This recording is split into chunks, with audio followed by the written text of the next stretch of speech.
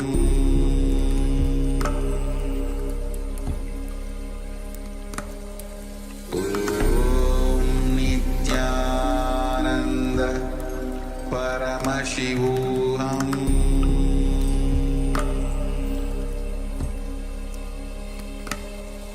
Om Nithyananda Paramashivoham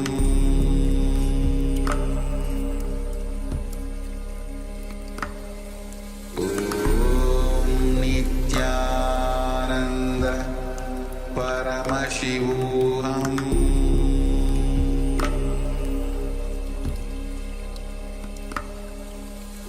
Om Nithyananda Paramashivoham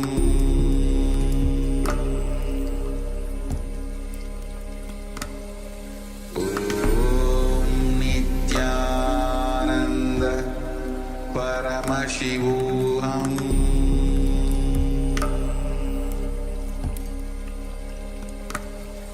Om Nithyananda Paramashivoham.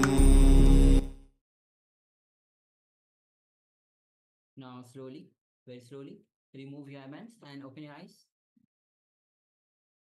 And take a moment to share what was revealed to you. And let us know how you went through the power manifestation as you're manifesting this.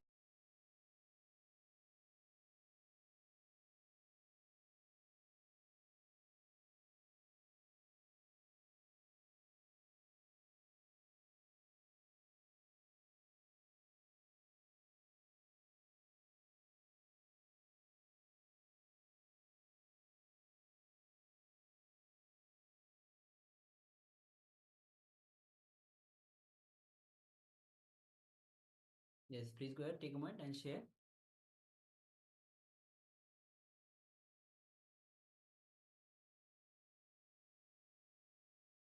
Yes, Ma Amritavani shares white, yellow, and dark. Thank you, Ma, for sharing.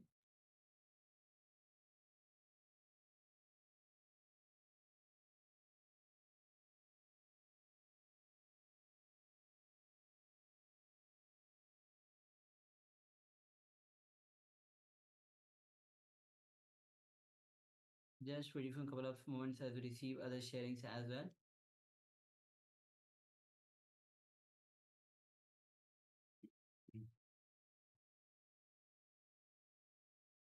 Meanwhile, you are sharing, we'll be projecting the image that we had shown before. Okay, we have Nanda Rupri that shares as well. Gray, orange, white, gold, tangerine, green, wall, plant, water, mountain, fish, and pool. Yes, thank you very much for sharing, Mananda Garupini. Thank you. Yes. So now let's project the image. Yes. As you can see, it is a very large house. You can see stairs going upstairs. So we have a staircase going upstairs.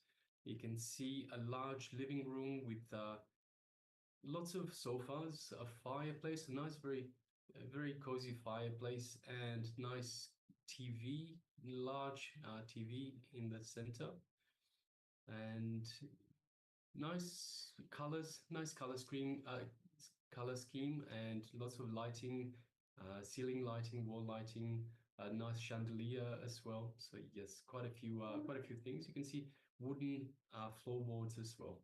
So yes, a very nice setting for a very large house.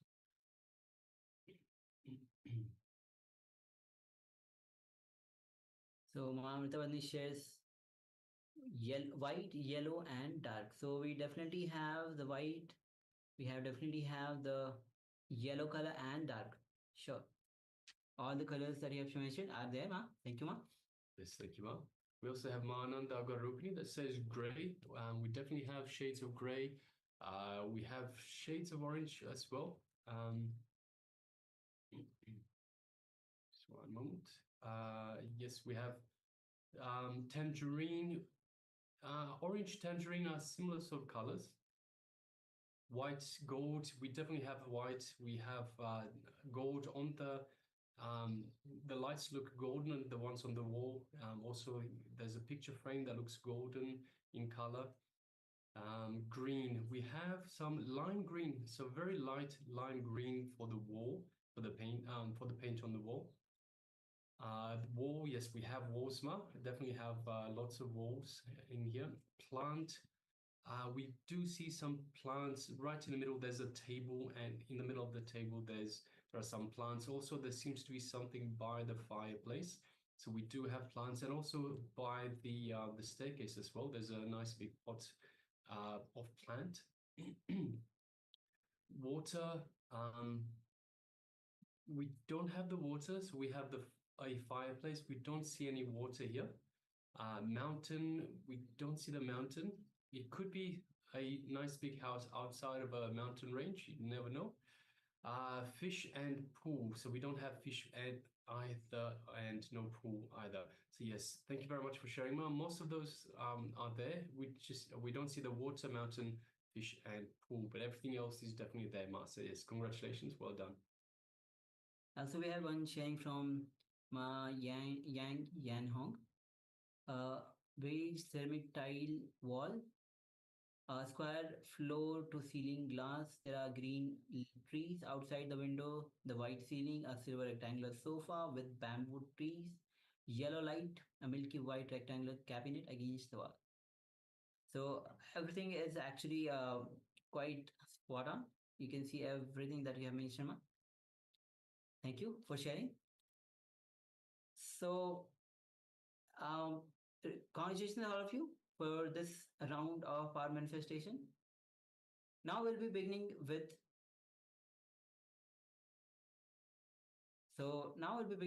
the today's session, and the next session is going to be on the introduction to three bodies, as today we are going on sessions which is going to be on the Shakti Spurana, the flowering of the energy. So the first three, this is going to be the introduction to the three bodies by Swamiji himself. So please come to the space of listening.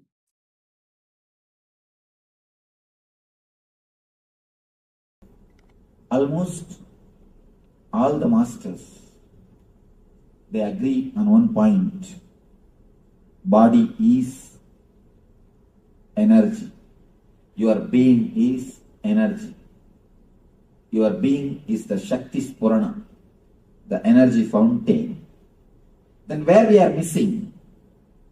Continuously we are hearing, you are energetic, you are energetic, you are energetic. Then where are we missing? What is happening? Why are we not feeling? And not only that, it is not that we have not experienced the energy.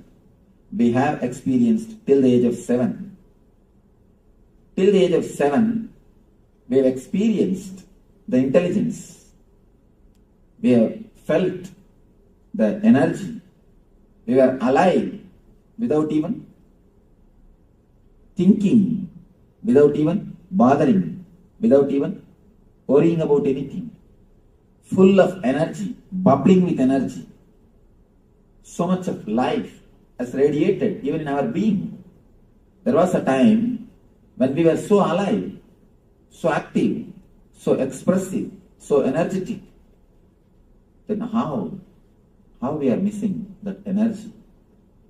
Why are we feeling so low when we are trained by the modern day society, when we are conditioned by this modern day society? Let us look a little deep into it, where something has gone wrong, where we threw the wrong bitch out of the window. Throwing wrong bitch out of the window is a major problem. Where did we do that? We have 3 layers of body. Don't think you have only 1 layer of body, as you all think. You have 3 layers of body. First thing, the physical body which you have now, which you are handling. The second thing, mental body or subtle body, which you are using at the time of dreaming. When you dream, every night you create a new body. That is why you feel associated with that body. For example, you are sleeping in India. You dream as if you have gone to some other country. You are dreaming yourself as if you are walking in some other country. How can you travel or how can you experience something without having body? In the dream, you create a body which is made of the same stuff in which dreams are made. Now you create a body which is made of the same stuff in which the world is made, matter. That time you assume one more body which is made of the same stuff which is created in the same dream stuff, and you associate yourself with that body.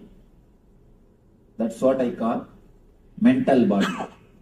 The third thing, causal body. That's the important thing. The experience which you undergo at the time of deep sleep, the energy which rejuvenates you, the body which rejuvenates you, which again energizes you. Sleep is one of the automatic mechanisms to rejuvenate your body. Your body's own intelligence. It just takes you inside, comforts you, rejuvenates you, and sends you back again to go on work, to express. Now understand these three things: physical body, mental body, and causal body. Physical body, subtle body, causal body. These three words. The problem is, we have only physical body under our control. For example, if you are 100%, all these three body put together, you are 100%. But by nature, only 33% is under your control. Only the physical body you keep under your control. Subtle body and the causal body, both are not under your control. It's like you have 100-acre land, only 33 acres you are using. Other 33 are left. They are not under your control. You are not using them. Because of this, two problem happens. One is you are not able to use your full personality. You are not able to use all the 100-acre.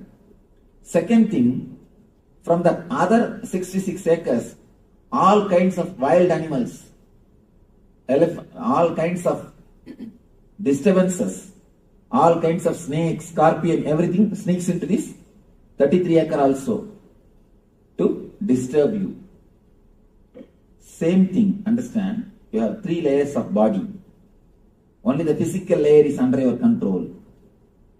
Because of that, not only you are missing 66% of your being, your energy, and the wrong things, unnecessary interference of the 66% into the 33% creates a deep discomfort feeling to your being. Whenever these 3 bodies don't fall in ease with each other, don't feel in ease with each other, don't feel comfortable with each other, the diseasiness creates disease. Diseasiness between these 3 bodies only creates disease.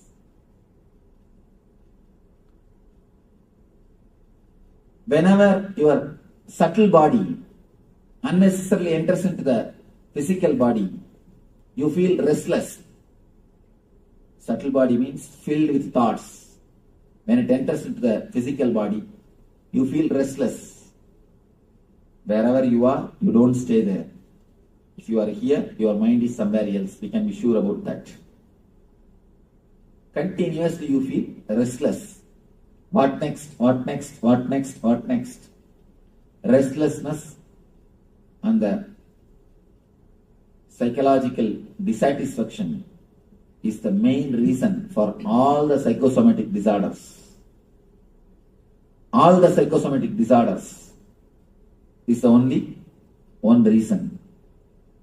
One important thing.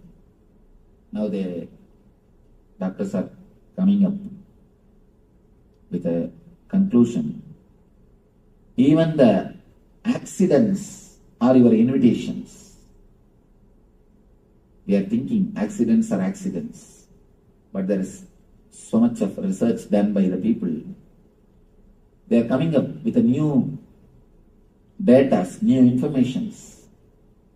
Unless you invite, unless your mind is ready, unless you are asking, accidents don't happen.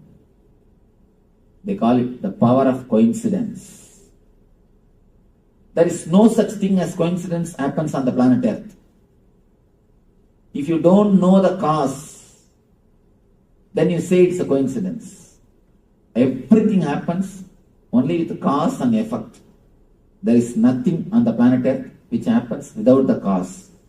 Can anything happen without cause? Only cause and effect. If you know the cause, you say cause and effect. If you do not know the cause, you say it is just coincidence. We may not know the reason, but there is no such thing on the planet Earth which happens without cause. Everything happens only with cause. Even if the accidents are proved, they have cause. They have invitation from your side. Can't we understand the diseases are nothing but our own creation? And one more thing, important fact. Every part of your body has got its own life. For example, liver is replaced once in 12 months. Every 12 months, your liver is replaced totally. Not even one cell, one atom is left. Total liver is replaced in every 1 year by your body. Same way, every part of your body is continuously getting replaced. Continuously getting replaced. You create new part, and the old part by and by dies. Slowly the dead cells are removed and new cells are created and the part is replaced. In this process, your thinking system, your subtle body, your mind involves very much. Your mind plays a major role in the new creation or updating your body. In the East, there is a beautiful science called Samutrika Lakshanam. Means they will tell your character just by seeing your body structure. Just seeing your body structure, your character will be very clearly explained. It's a science. It's not a belief. It's not a superficial prediction. Science. They will tell your character very clearly, exactly inch by inch, just seeing your body structure. Because the Eastern mystics have discovered long time ago, your mind plays a major role on creating your body. So, your mind is the experience, body is the expression. Your body is the expression, mind is experience. As the experience, so will be the expression.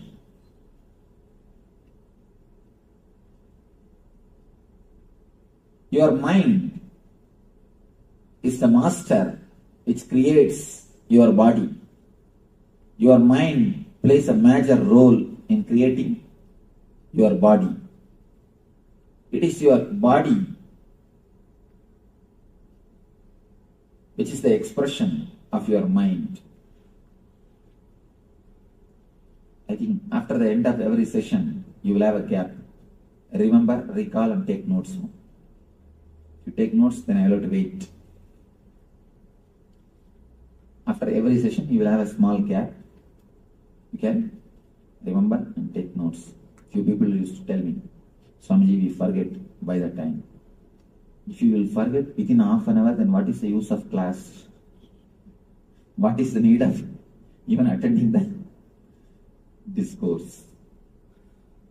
Anyhow.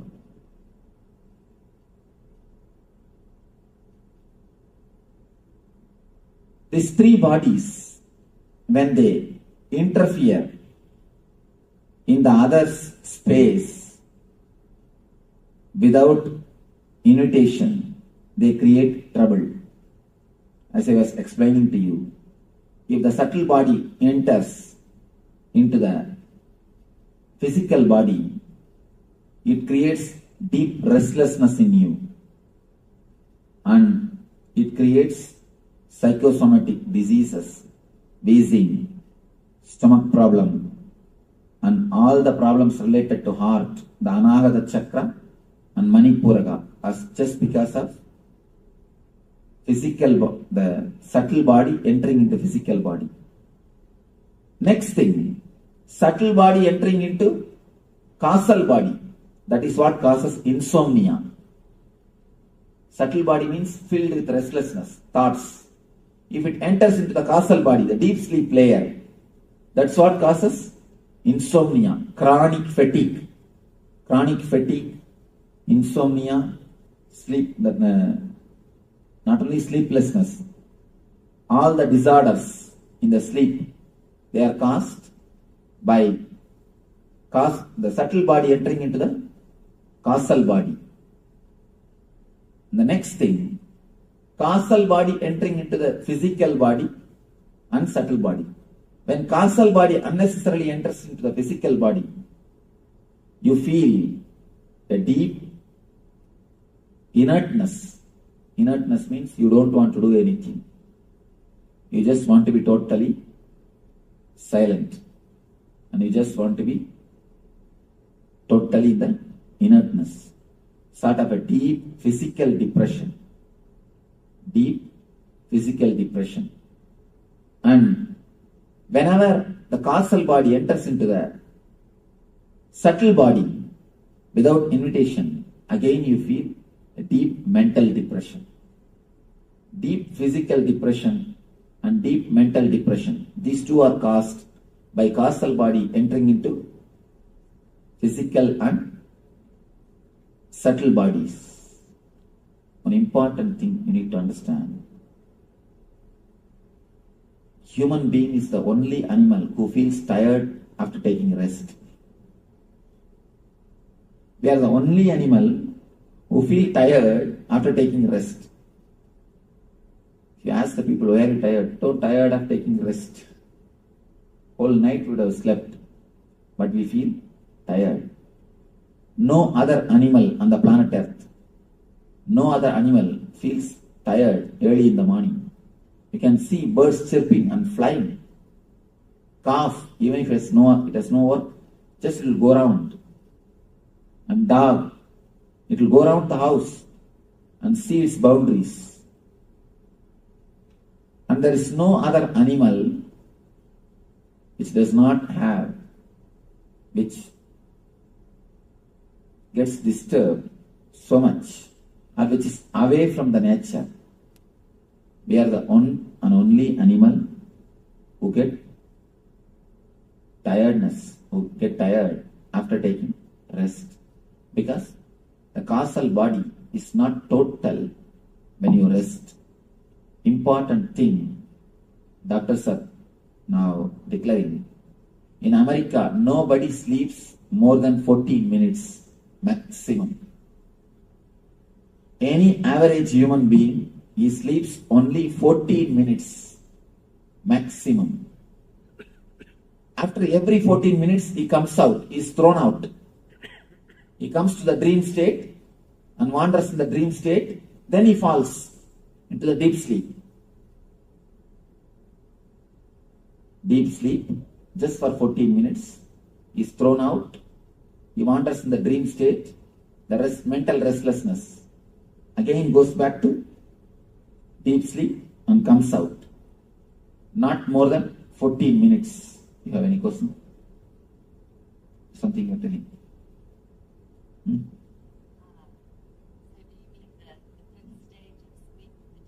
Yes. I mean, when I say sleep, I mean the total deep sleep. Dream state is not sleep.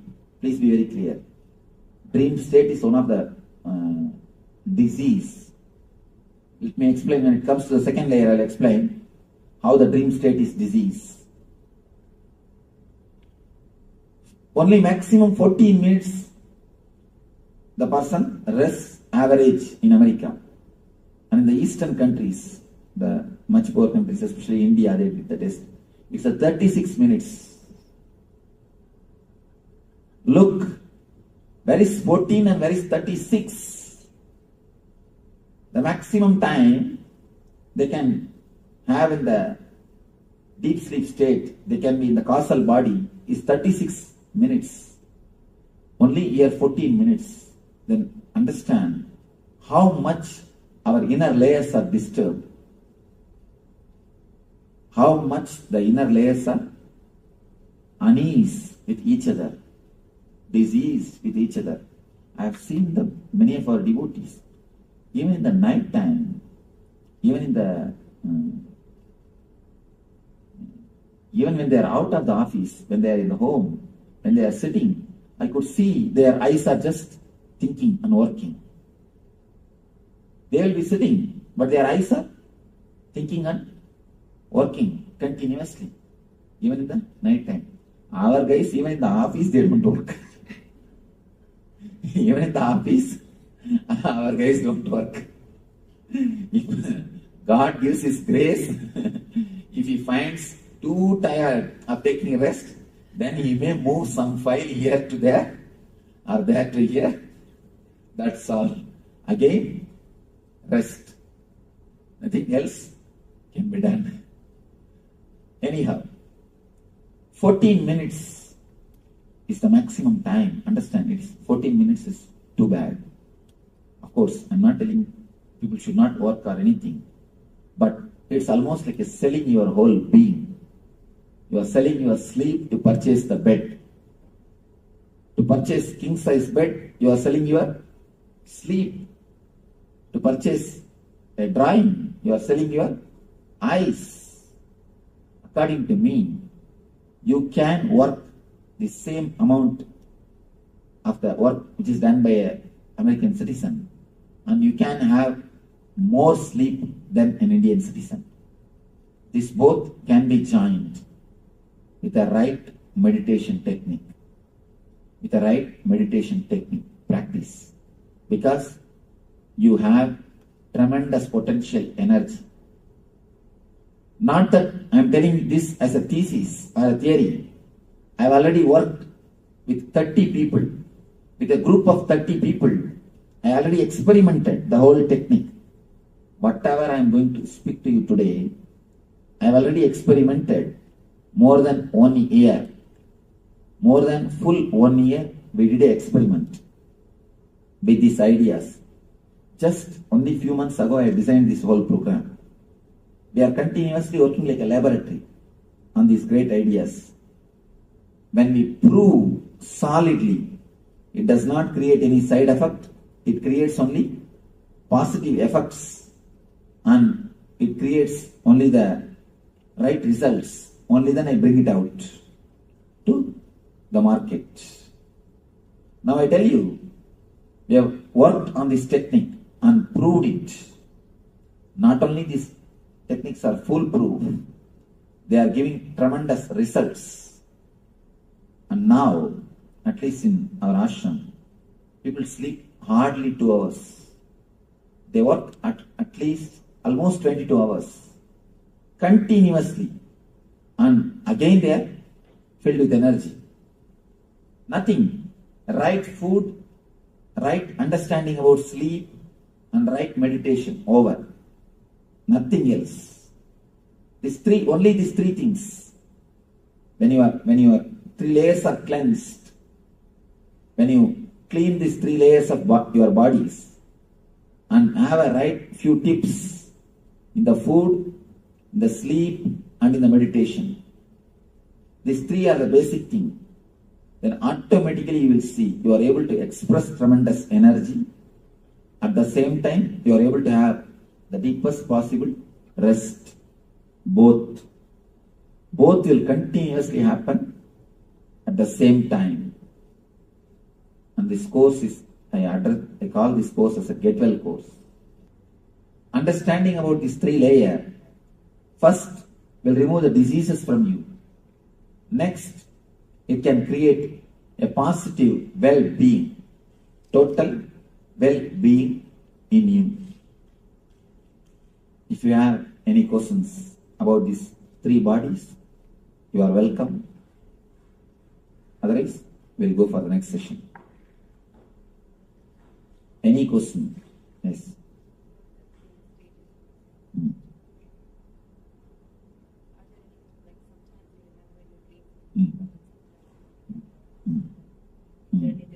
Whenever you remember your dreams in 4 color, whenever you remember your dreams in clear 4 color, please understand, clear 4 color, it is not dream, it is vision. Whenever you are not able to remember the color, whenever you feel, there are many people who feel, will my dream come true? Will my dreams have got some significance? Are they something spiritual? So try to remember it. When you remember, if you remember it with 4 color, be very clear it is vision, because dreams don't have color. Be very clear. If you remember it by 2 color, or just by words, then forget about it. They are just simple dreams. They are getting released. Dreams are like a safety valves in the steam engine. The steam boiler or steam engine, if the pressure of the steam becomes too much, they will have a safety valve which will automatically open and release the steam. Release the extra pressure. Same way, if your being is filled too much with desires and fears, naturally your safety valve opens and you release it. That releasing safety valve is only the dream. Dreams are nothing but safety valves. But instead of removing the heat, instead of reducing the steam, we are always extending the time of the safety valve being open. We work in the other way. If you try to work to reduce the heat supply or the steam supply, then naturally you will see you don't need your safety valve to work too much of time. But we do not know how to reduce the steam supply to that steam boiler, how to reduce the heat. That is why too much of time the safety valve keeps itself open. Too much of time the safety valve is made to work. If the safety valve is made to work too much of time, you feel a deep tiredness. You would feel a deep lethargic feeling. And you feel too many diseases entering into your being.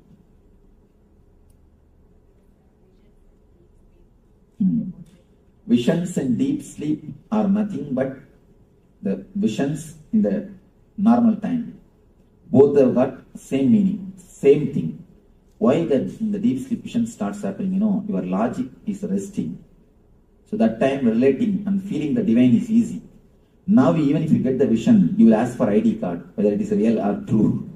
That time you won't ask for ID card. That is why you get more visions at that time.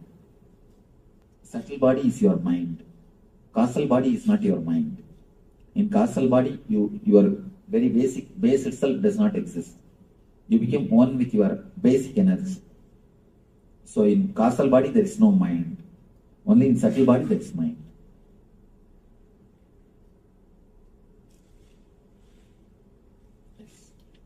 There is a saying that you slept like a log. You are out dead to the world.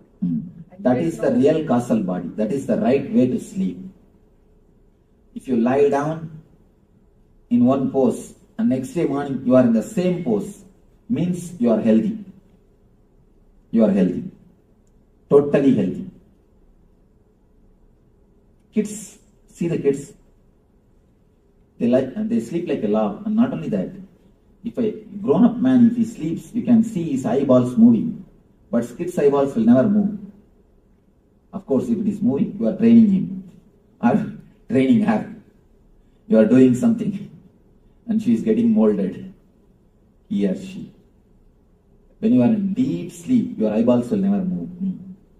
What does color dreams mean? You said you see color in the dreams. What does that mean? More colors. When you remember your dreams, if you can remember the dreams in 4 color. 4 color means as you are seeing the world now. When you remember the dreams, you can never remember them with colors. You can only remember the scenes in a vague way. It will not be so clear and solid like this. If you can remember in the 4 color, just like this, then you be sure it is not simple dream. It's something more deeper than a dream. You see the people also. People or anything with color means. That means it's real. Real or some information to you. It's from superconsciousness, not from unconsciousness. Any dream which appears in a clear 4 color, which is remembered by you. You see, when you dream, always things look 4 color. Only when you come out, it becomes 2 color. So even in this existence, in this physical body, if you can remember in 4 color, then be sure it's not an ordinary dream. Yeah. Talked about causal body going into the subtle body going into the causal, what that causes. One thing. Confusing. I don't understand how differentiation. Physical body means this body. Subtle body means continuous thinking or continuously boiling inside.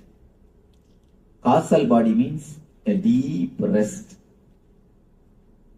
a total rest.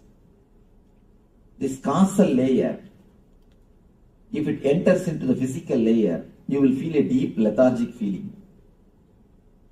Sometimes, for no reason, you feel a deep lethargicness. You don't want to do anything. You just want to lie down in the bed. Deep lethargic feeling.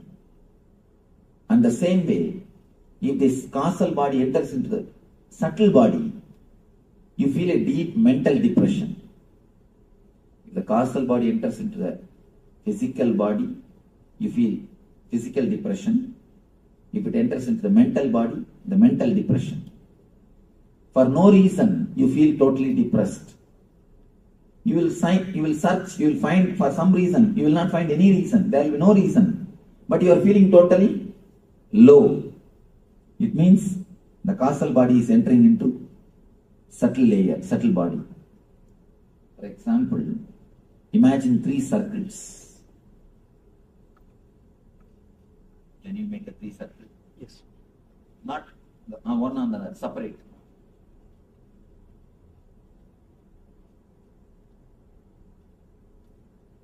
Next. Separately. Make big 3 circles.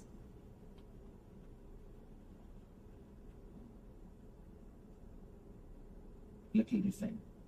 Little you need to come this side. Because so much of space is there. Use only upper portion. Below lower portion I will have to put the table cover.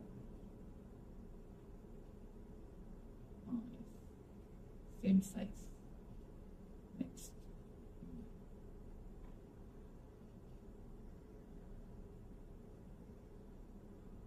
Next.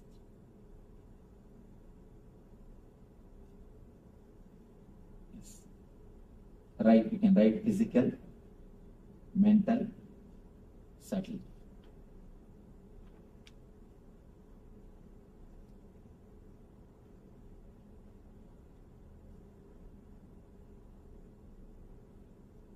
PL and causal. CAU. SAL. Yes. These 3 circles, they enter into one another without invitation. they don't enter when you invite. That's the problem. Sometimes they don't enter when you want. Many times you will be lying on the bed and rolling. You will not be able to get sleep. And many times when you are sitting and attending the discourse, you will sleep. So whether either they enter when you don't want, or they enter uninvited way. That is the problem. Yes. What is the, I thought we were supposed to kind of go through life and sort of connected with that deep spiritual. How is the causal related to the deep spiritual? I thought that's where it was. That is the nearest layer to the spirit, to energy. So wouldn't you want it with you all the time? Yes, we wanted. But continuously if it enters into your being, you will not be able to do anything in the physical world. Even the spiritual energy, continuously if it is in the body, you will not be able to do all the work. You will be in the same ecstasy. You will be in that same energy. You think that continuously staying in the physical, in the spiritual layer is going to help? Continuously if you stay in the physical, spiritual layer, you can become like me. That's okay. Do you want that? Then you are welcome. You see, there are sometimes some things, even in the spiritual layer, only the amount of energy which you can handle should be allowed to your body. Otherwise, it creates a few difficulties. Let me explain a small story. Somebody goes to Ramana Maharishi, great Rishi, and asks him, Bhagavan, please give me some spiritual powers. Bhagavan says, fool, the powers which you have, that itself you are not able to handle. You don't have a maturity to handle. This guy said, no, I don't have any power. Bhagavan says, you are working as a manager.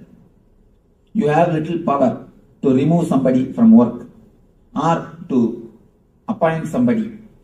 You have certain amount of power based on which you can give job or remove somebody, or you can do certain things.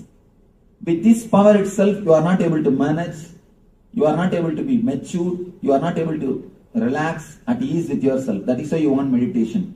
You have come all the way here. This power itself you are not able to handle totally. If you are asking, if you want more power, then how will you be able to handle? Sometimes, even asking more power is going to disturb. Is going to disturb. You must have enough of intelligence to handle the power. If you have enough of intelligence to handle the power, you will do good things. See, the whole world is suffering because the power is in the guys who are not able to handle it. Why so much of suffering? So many wars. Tell me, why so many wars? The power is there, but they don't have enough of maturity to handle it. That is why we go and hurt others. And then they have to hurt us. You understand? Whenever the power comes without the maturity to handle it, without the responsibility to handle it, it simply you destroy either others or yourself. For example, if a knife is given to a kid, either it will hurt others or it will hurt himself. The same thing politicians are doing all over the world. All over the world. I do not know what these guys are going to do because all the nations have piled up atomic weapons which can burn the planet Earth 700 times. 3 months ago report, I do not know now. Now it may be even 750 times or 740, 760 times, I don't know. Just 3 months ago, I read a report which says we have atomic weapons piled by all the nations. We can burn the planet Earth 700 times. So they say, they are predicting about the Third World War, no? When the Iraq War was going on. That was the report I was reading. They say if there is a next World War, the Fourth World War will be only with stones. Means what? The next generation. Again, the whole humanity has to start. Fourth World War can never be with weapons. It can only be with stones. Because again the tribals has to be created And the new planet Earth only can has to be created.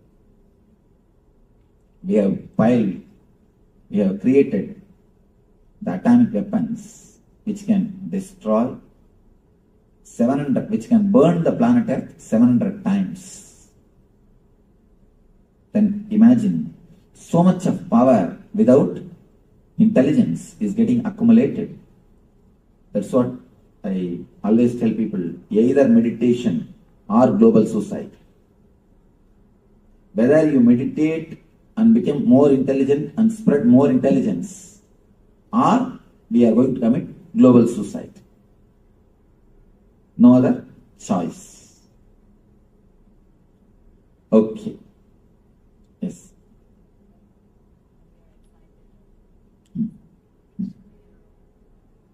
Restless, the subtle body enters into physical body. Subtle body enters into physical body. That's why you get restless, excited, and not knowing what to do, disturbed. That is the thing. And when subtle enters into the causal body, insomnia. You will be lying on the bed, you will not be able to sleep, rolling on the bed. That's what? Insomnia. A deep restlessness in the sleep. Okay. So, you will have a small break. Then we will come back and enter into the next session.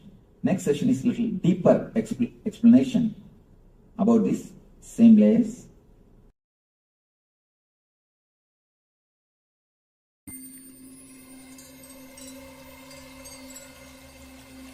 I welcome you all.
For the Shivaratri,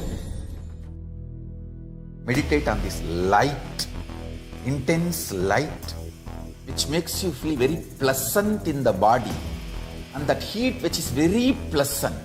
And I tell you, when you meditate on this light and this heat pleasant, you just lose sleep on that Shivaratri night. You become awake. That is what is the real context of not sleeping on that night.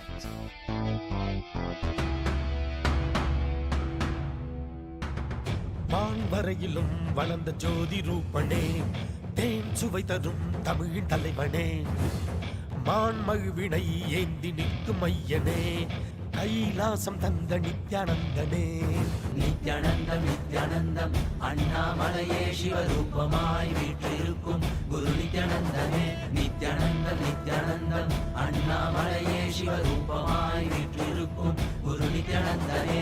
Nithyanandam Nithyanandam அண்ணாமலையே சிவரூபமாய் வீற்றிருக்கும் குரு நித்யானந்தனே. நித்யானந்தம் நித்யானந்தம் அண்ணாமலையே சிவரூபமாய் வீற்றிருக்கும் குரு நித்யானந்தனே.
meditate on this light, intense light, which makes you feel very pleasant in the body, and that heat which is very pleasant. And I tell you, when you meditate on this light and this heat pleasant, you just lose sleep on that Shivaratri night. You become awake. That is what is the real context of not sleeping on that night.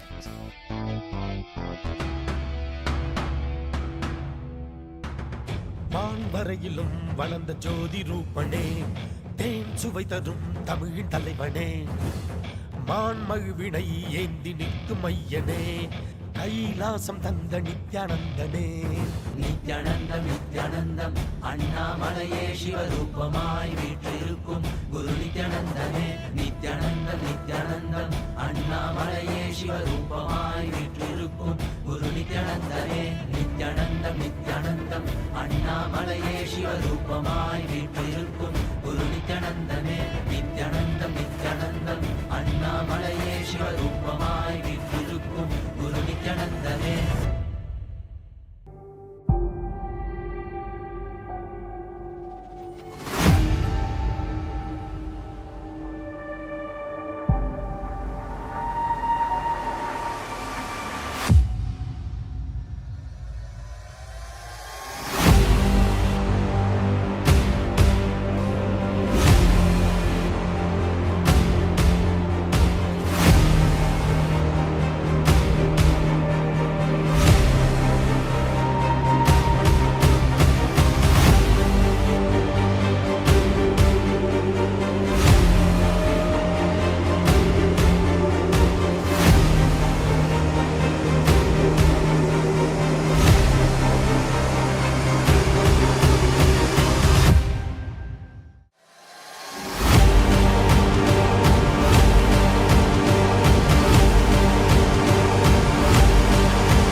For this Shivaratri, meditate on this light, intense light, which makes you feel very pleasant in the body, and that heat which is very pleasant. Yes, Nithyananda, all of you? So we just had the revelation by Swamiji on the Spurana, the introduction to Atma Spurana. Today whole day will be the program itself is on flowering of the self. That's what Atma Spurana means. When you flower, so Swamiji will be guiding us throughout this whole day through various powerful cognitions, techniques, processes, incarnation exercise, so that he can flower. So let's get ready to flower. We already have Swamiji revealed on the about the introduction about the Atma Spurana. So let's have look at the 7 layers of the body that we have. We'll be actually projecting this slide for you so that you can have a look. See, understand this, not some other bodies layers. It is each one of us have these 7 layers in us. So understanding these, working through these, we'll be working through these 7 layers. Each of us, understand, each of us have some engrams engraved on each of these layers. And we have, through various processes, we'll be releasing those engraved engrams. So you can, as you can see, the 7 layers of the body, you can see various concentric circles. The first outer one is the physical body. Second is the pranic body, mental body, etheric body, causal body, cosmic, and the nirvanic body. We'll be going into details of each of these layers.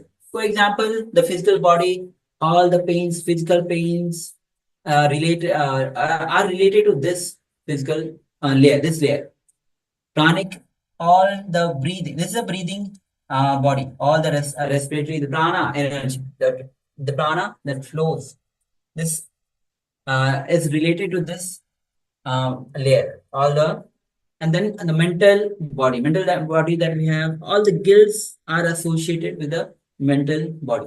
So we'll be going through each of these layers one by one. as we go throughout the day. And not only going through, we'll be working on it. So first thing is start to sketch this for yourself to have the reference of this 7 layers of the body that each one of us have. Yes, so Professor Everett, please take a moment and sketch these. We will be referring to these, as we mentioned, we will be referring to these throughout the program. So it will be good for you to have a reference, so you know what we're referring to. And also we'll be expanding on this, of course. So as Maharaj mentioned, we will be going into details, into the engrams that are related to every individual layer. So it is important. Now, as you see, the diagram itself, so it is concentric layers, one by one, coming closer and closer. So going as it comes closer towards the center, it's going up higher and higher towards the oneness with the cosmos. So the nirvanic body, nirvanic layer, is actually when we are in oneness with Paramashiva himself. So the closer and closer we go, if we have a look at our physical body, our physical layer is what we interpret ourselves to be, what we see ourselves to be usually. And with each layer, as we go further and further up, so if we see, for example, we are on one side and on the other side we have Swamiji. As we go further and further in, closer and closer, higher and higher through these layers, we see that we get closer and closer to Swamiji, where to the point where in the nirvanic layer, nirvanic body, we are in oneness with Swamiji, we are in oneness with Paramashiva. So just a brief introduction. So requesting everyone, please gather a pen and paper and sketch down these concentric layers of our body. So every body has these 7 layers. And take a moment and write these down, pen these down, and have these for your reference for as we go through the program. Let us begin.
You just lose sleep on that Shivaratri night. You become awake. That is what is the real context of not sleeping on that night.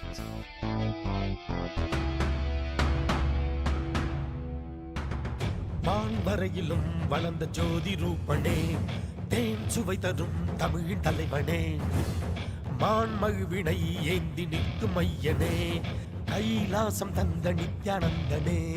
Nithyanandam Nithyanandam அண்ணாமலையே சிவரூபமாய் வீற்றிருக்கும் குரு நித்யானந்தனே. நித்யானந்தம் நித்யானந்தம் அண்ணாமலையே சிவரூபமாய் வீற்றிருக்கும் குரு நித்யானந்தனே. நித்யானந்தம் நித்யானந்தம் அண்ணாமலையே சிவரூபமாய் வீற்றிருக்கும் குரு நித்யானந்தனே. நித்யானந்தம் நித்யானந்தம் அண்ணாமலையே சிவரூபமாய் வீற்றிருக்கும் குரு நித்யானந்தனே.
For the Shivaratri, meditate on this light, intense light, which makes you feel very pleasant in the body, and that heat which is very pleasant. And I tell you, when you meditate on this light and this heat pleasant, you just lose sleep on that Shivaratri night. You become awake. That is what is the real context of not sleeping on that night.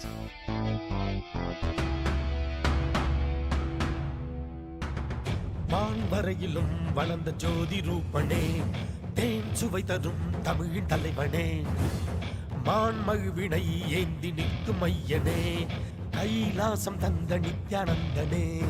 Nithyanandam Nithyanandam அண்ணாமலையே சிவரூபமாய் வீற்றிருக்கும் குரு நித்யானந்தனே.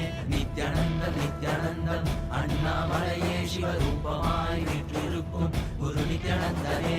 நித்யானந்தம் நித்யானந்தம் அண்ணாமலையே சிவரூபமாய் வீற்றிருக்கும் குரு நித்யானந்தனே. நித்யானந்தம் நித்யானந்தம் அண்ணாமலையே சிவரூபமாய் வீற்றிருக்கும் குரு நித்யானந்தனே.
For the Shivaratri, meditate on this light, intense light, which makes you feel very pleasant in the body, and that heat which is very pleasant. And I tell you, when you meditate on this light and this heat pleasant, you just lose sleep on that Shivaratri night. You become awake. That is what is the real context of not sleeping on that night.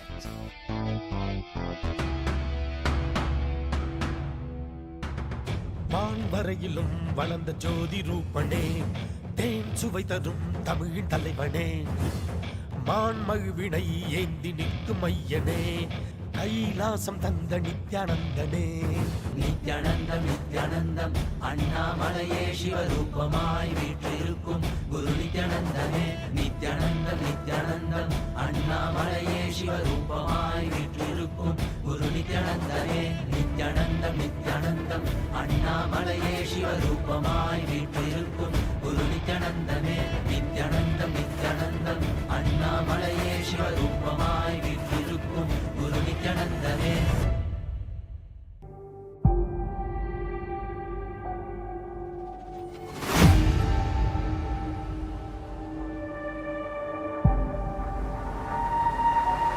Shivratri night, you become awake. That is what is the real context of not sleeping on that night.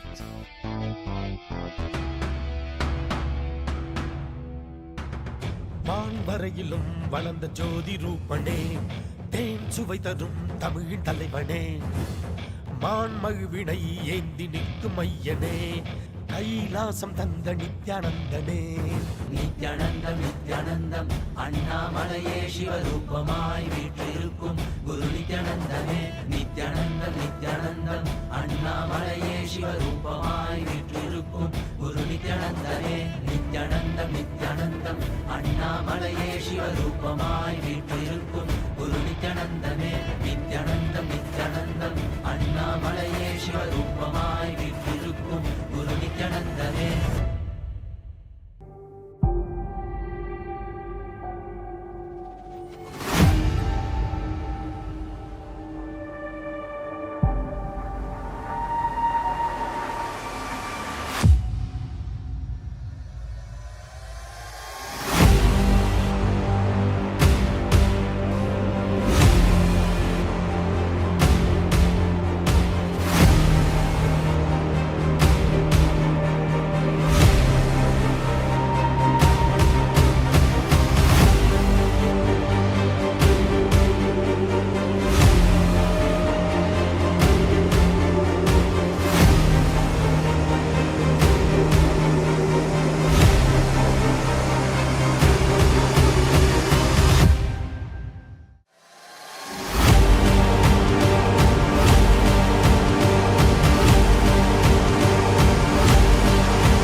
For this Shivaratri,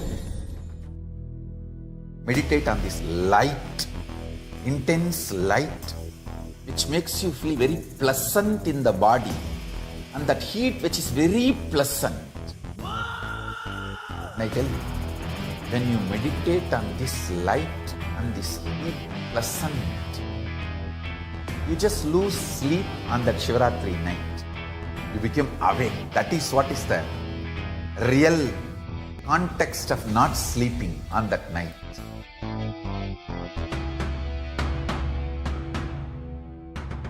வான்வரையிலும் வளர்ந்த ஜோதி ரூபனே, தேன் சுவை தரும் தமிழின் தலைவனே, மான்மழுவினை ஏந்தி நிற்கும் ஐயனே, கைலாசம் தந்த நித்யானந்தனே. நித்யானந்தம் நித்யானந்தம் அண்ணாமலையே சிவரூபமாய் வீற்றிருக்கும் குரு நித்யானந்தமே. நித்யானந்தம் நித்யானந்தம் அண்ணாமலையே சிவரூபமாய் வீற்றிருக்கும் குரு நித்யானந்தமே. நித்யானந்தம் நித்யானந்தம் அண்ணாமலையே சிவரூபமாய் வீற்றிருக்கும் குரு நித்யானந்தமே. நித்யானந்தம் நித்யானந்தம் அண்ணாமலையே சிவரூபமாய் வீற்றிருக்கும் குரு நித்யானந்தமே.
Shivaratri. Meditate on this light, intense light, which makes you feel very pleasant in the body, and that heat which is very pleasant.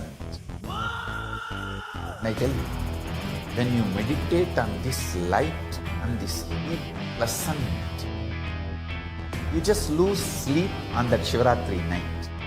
You become awake. That is what is the real context of not sleeping on that night.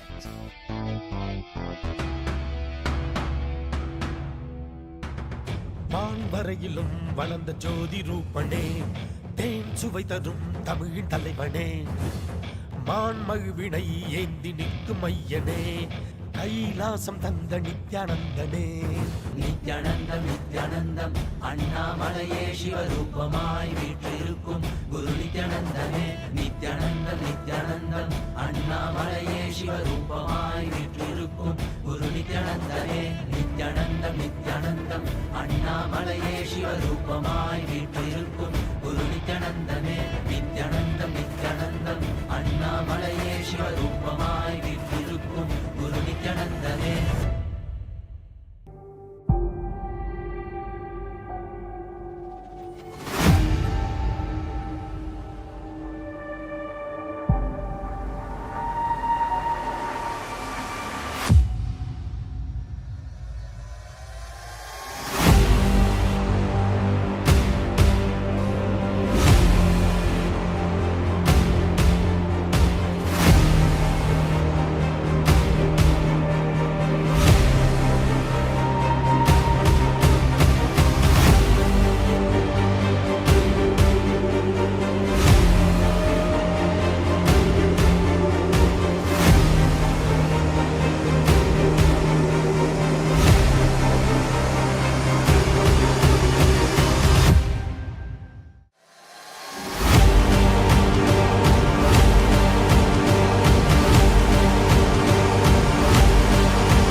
For this Shivaratri, meditate on this light, intense light, which makes you feel very pleasant in the body, and that heat which is very pleasant. And I tell you, when you meditate on this light and this heat pleasant, you just lose sleep on that Shivaratri night. You become awake. That is what is the real context of not sleeping on that night.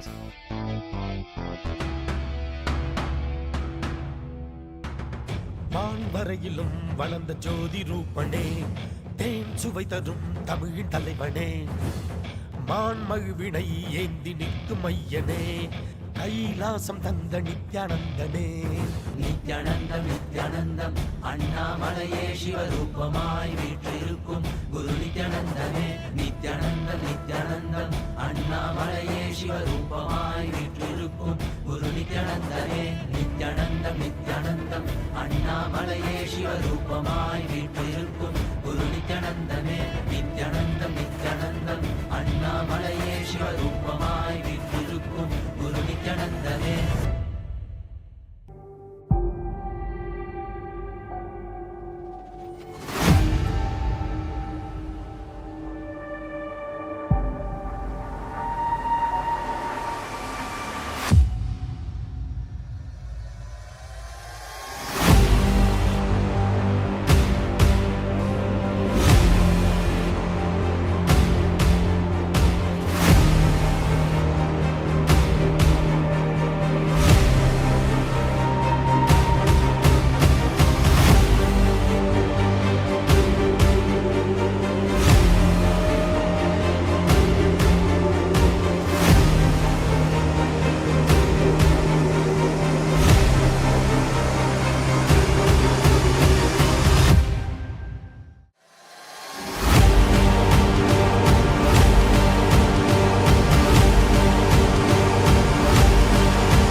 For this Shivaratri,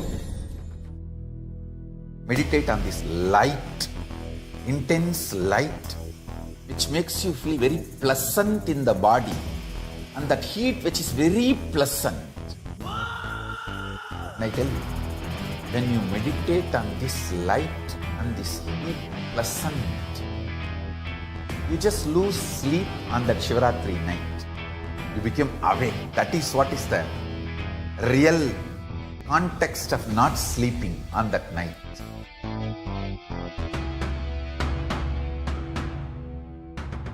வான்வரையிலும் வளர்ந்த ஜோதி ரூபனே, தேன் சுவை தரும் தமிழின் தலைவனே, மான்மழுவினை ஏந்தி நிற்கும் ஐயனே, கைலாசம் தந்த நித்யானந்தனே.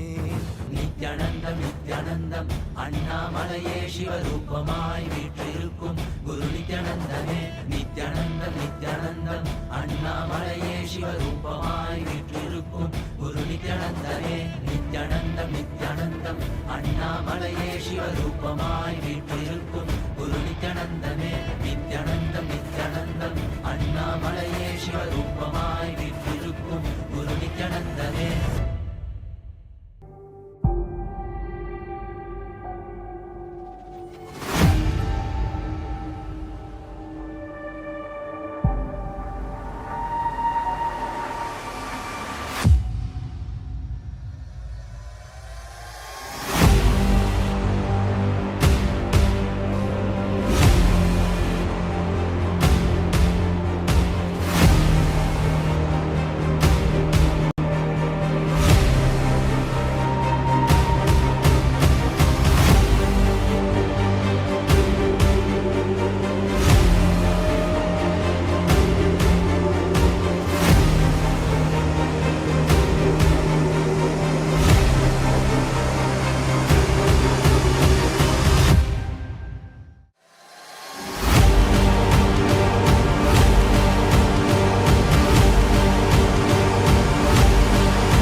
For this Shivaratri,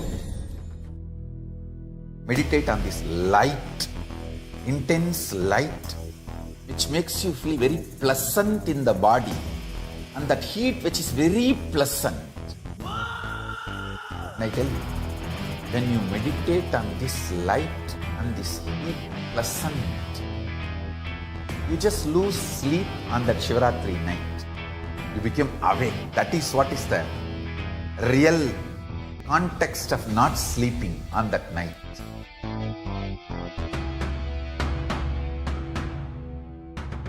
வான்வரையிலும் வளர்ந்த ஜோதி ரூபனே, தேன் சுவை தரும் தமிழின் தலைவனே, மான்மழுவினை ஏந்தி நிற்கும் ஐயனே, கைலாசம் தந்த நித்யானந்தனே. நித்யானந்தம் நித்யானந்தம் அண்ணாமலையே சிவரூபமாய் வீற்றிருக்கும் குரு நித்யானந்தமே. நித்யானந்தம் நித்யானந்தம் அண்ணாமலையே சிவரூபமாய் வீற்றிருக்கும் குரு நித்யானந்தமே. நித்யானந்தம் நித்யானந்தம் அண்ணாமலையே சிவரூபமாய் வீற்றிருக்கும் குரு நித்யானந்தமே. நித்யானந்தம் நித்யானந்தம் அண்ணாமலையே சிவரூபமாய் வீற்றிருக்கும் குரு நித்யானந்தமே.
For this Shivaratri, meditate on this light, intense light which makes you feel very pleasant in the body, and that heat which is very pleasant. And I tell you, when you meditate on this light and this heat pleasant, you just lose sleep on that Shivaratri night. You become awake. That is what is the real context of not sleeping on that night.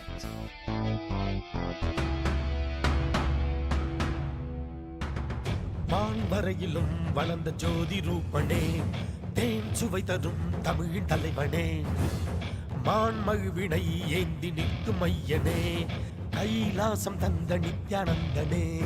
Nithyanandam Nithyanandam அண்ணாமலையே சிவரூபமாய் வீற்றிருக்கும் குரு நித்யானந்தமே. நித்யானந்தம் நித்யானந்தம் அண்ணாமலையே சிவரூபமாய் வீற்றிருக்கும் குரு நித்யானந்தமே. நித்யானந்தம் நித்யானந்தம் அண்ணாமலையே சிவரூபமாய் வீற்றிருக்கும் குரு நித்யானந்தமே. நித்யானந்தம் நித்யானந்தம் அண்ணாமலையே சிவரூபமாய் வீற்றிருக்கும் குரு நித்யானந்தமே.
For the Shivaratri,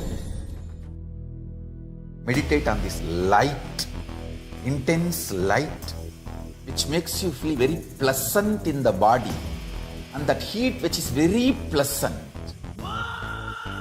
And I tell you, when you meditate on this light and this heat pleasant, you just lose sleep on that Shivaratri night. You become awake. That is what is the real context of not sleeping on that night.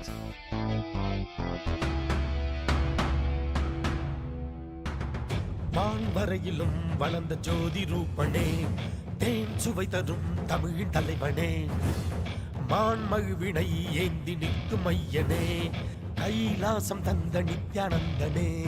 Nithyanandam Nithyanandam அண்ணாமலையே சிவரூபமாய் வீற்றிருக்கும் குரு நித்யானந்தமே.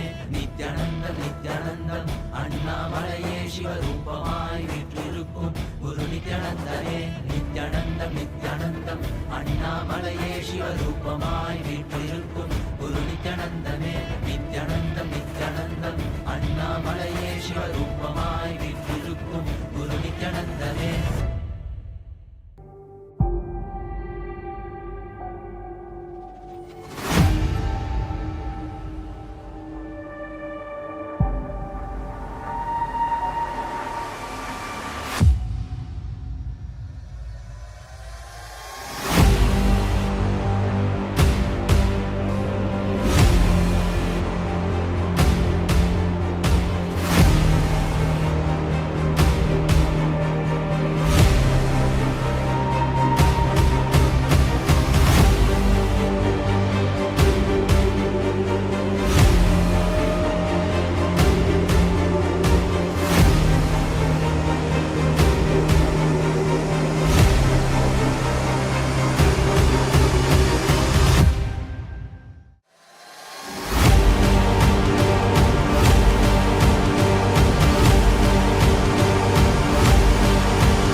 For the Shivaratri,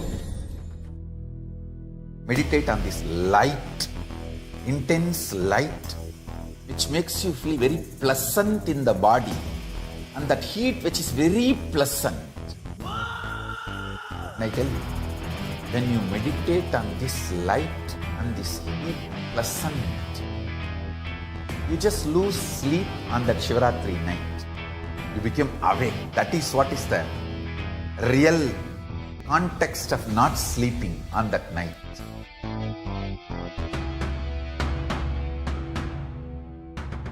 வான்வரையிலும் வளர்ந்த ஜோதி ரூபனே, தேன் சுவை தரும் தமிழின் தலைவனே, மான்மகிழ்வினை ஏந்தி நிற்கும் ஐயனே, கைலாசம் தந்த நித்யானந்தனே.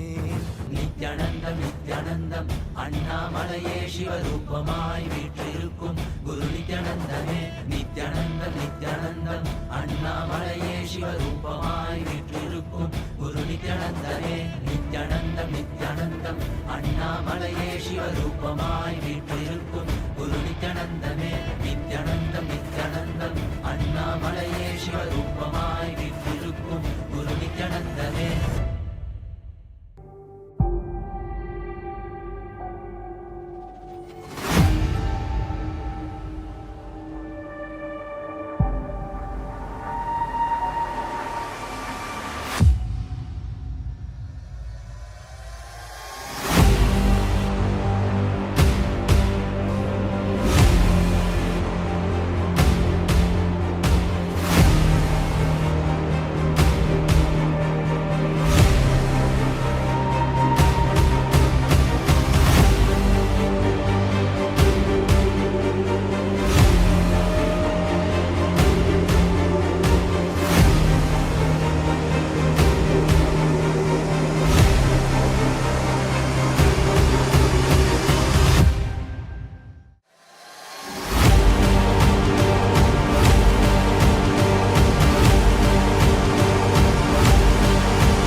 For this Shivaratri, meditate on this light, intense light, which makes you feel very pleasant in the body, and that heat which is very pleasant. And I tell you, when you meditate on this light and this heat pleasant, you just lose sleep on that Shivaratri night. You become awake. That is what is the real context of not sleeping on that night.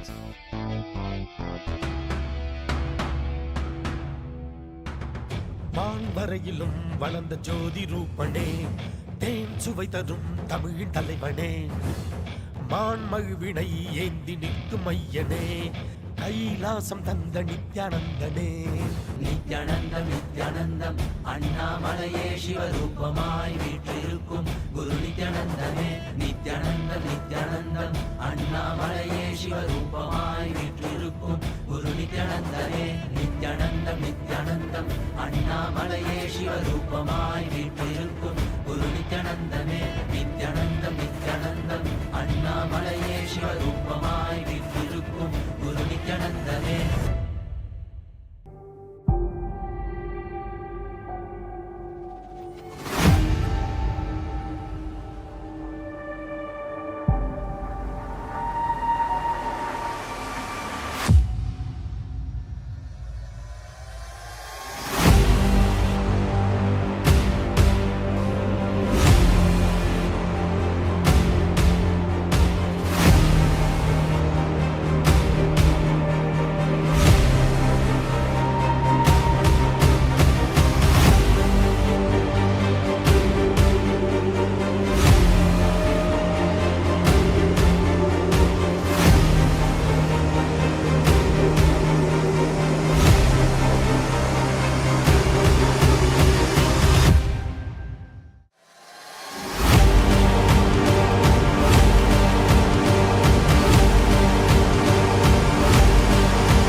For this Shivaratri, Yes, Nithyananda, all of you. So now you can relax from this activity. And next, we are going to enter into a meditation. Meditation to recognize your beauty. As today we'll be going through the 3 bodies that Swamiji has already introduced and how these how the flowering of energy, the Shakti Spurana, the theme itself is the Shakti Spurana. So, and how the dream, the reality, the dream body will be going through various sessions, the waking state, the dream state, the 4 states of consciousness. So first, let's enter into this meditation, as Swamiji has already introduced about the 3 bodies. The meditation to recognize your beauty. So please come to the space of listening and let's begin.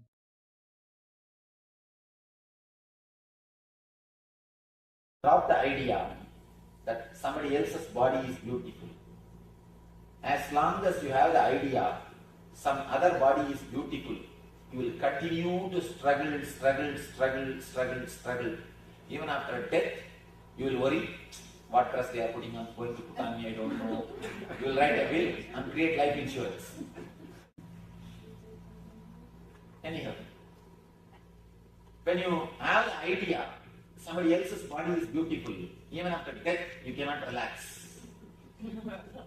Even after death you cannot relax. Understand, your body is beautiful. Your body is enough.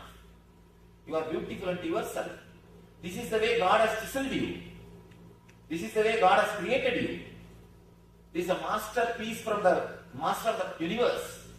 You can never be intelligent than the whole. Can you be intelligent than God? Can you be intelligent than the whole? Part can never be intelligent than the whole. Craving or seeing, thinking somebody else is beautiful will make you as a split personality. Will not let your intelligence, bio-intelligence, be totally alive. You will not appreciate, enjoy your whole body totally. A simple meditation technique to do 2 work. First work is to cleanse the energy blockages. Throughout your body there are so many energy blockages. Like a blood clot, there is a thing called energy clot. The energy blockages. If you can remove these energy clots, energy blockages, naturally your inborn healing tendency will be awakened. You will have your healing, the innate healing habit will be awakened. The quality of self-healing, the power to heal yourself will increase. That's the first step. Second step, awakening the intelligence, part by part. How are we going to do? There is an idea in Patanjali. Every part of your body is independently breathing, inhaling and exhaling. It's very strange, but true. Every part of your, don't think you are breathing only through nose. Through nose you take the air. Through the whole body you take the air energy. Prana does not mean air. Prana means air energy. Please be very clear. Prana means air energy. According to Patanjali, every pore takes the prana and sucks the prana and leaves the apana. It does the breathing, inhaling and exhaling. It takes the ether directly from the cosmos. Actually, I had my own doubt. Is this true? I met a yogi who was under the ground in Uttar Karnataka. He stayed under the ground in a closed tight container for 1 full year. 1 full year, no food, no water, no air. He stayed inside one full year. After the 1 full year, when he came out, suddenly actually when he came out, he had my darshan. Strange, I never knew him. He had my darshan. He came to the ashram to see me and to have a blessings. When he came, I asked him, how did you manage to do this? How are you able to do that? He said, this is the Sutra Swami. This is the Patanjali Yoga Sutra only. Then I understood, even for modern women, it is alive. Then later on, I started scanning the technique consciously. Then I was able to understand, when ordinary plant can produce energy directly from sun, why not your body? It is intelligent. It has got intelligence. When you can awaken this intelligence, naturally you will take, food intake will be less. You will do meditation technique, which is 2-step. Which has got 2 steps. First step is from the toe to head, step by step, we will tense and release the energy blockages, energy clasps. We will concentrate on it, tense, maximum pressure, create the maximum pressure in every region, so that whatever energy clasps are there, let them be evaporated. Create the pressure as if you will burst. We will go from toe to head, cleansing the energy clasps, and then from head to toe, inhaling and exhaling. That is going to be very tricky. You should visualize, if I say head, you are expected to visualize only this top portion, crown portion is inhaling and exhaling. Breathe through that area. Feel you are inhaling the prana, exhaling the prana through that region. Every pore, every hair hole, every pore is inhaling and exhaling. Feel your head is shrinking and expanding through inhaling and exhaling. Visualize it step by step. Then eyes. Visualize you are inhaling the prana, exhaling the apana through eyes. Then ears. Step by step. Continuously visualize. Continuously visualize. Continuously inhale and exhale. Continuously, step by step, finish the whole body. Don't stop at any portion, at any time. Whether you are going from here to tensing or coming from there to here relaxing. Don't stop. One more thing. After the leg, if I come to knee, remember only the knee. Forget about the leg. Don't bother about it. Don't think you should relax it. Don't think you should tighten it. Forget about it. Remember only the portion which I am guiding you. Step by step will go up and come down. Any doubt in the instruction? I can start. I'll guide you step by step. Please tie the ribbon. Anybody diabetic? You can go and eat if you want something. Start breathing as slowly and as deeply. Inhale and exhale as slowly as possible, as deeply as possible. Let your hands be relaxed in the side.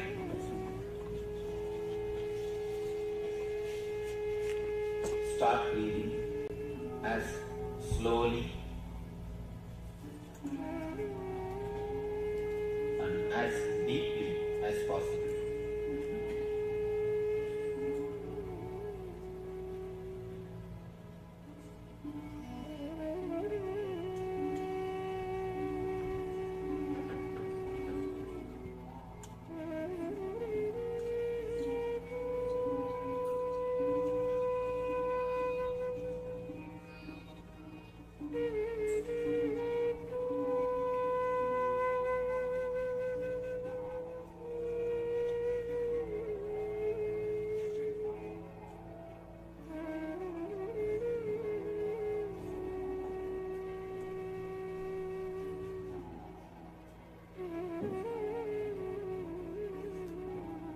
if you are heart problem, if you are a heart patient or expectant mother, only then. Otherwise, put your whole effort and do it.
From the toe to head, step by step, you will tense and release the energy blockages, energy clasps. You will concentrate on it, tense, maximum pressure, create the maximum pressure in every region, so that the whatever energy clasps are there, let them be evaporated. Create the pressure as if you will burst.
From the toe to head, step by step, you will tense and release the energy blockages, energy clasps.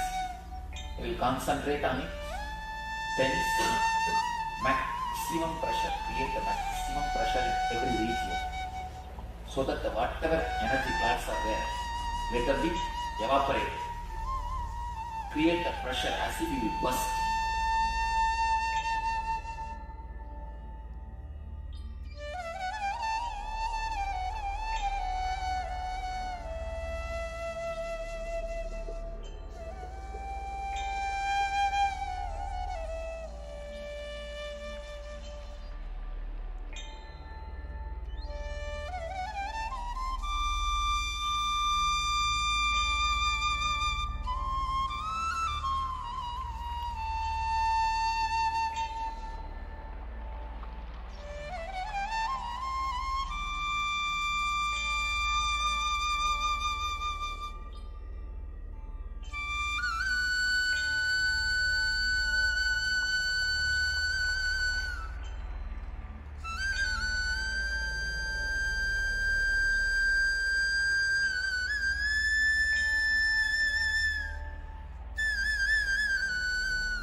From the toe to head, step by step, we will tense and release the energy blockages, energy clasps.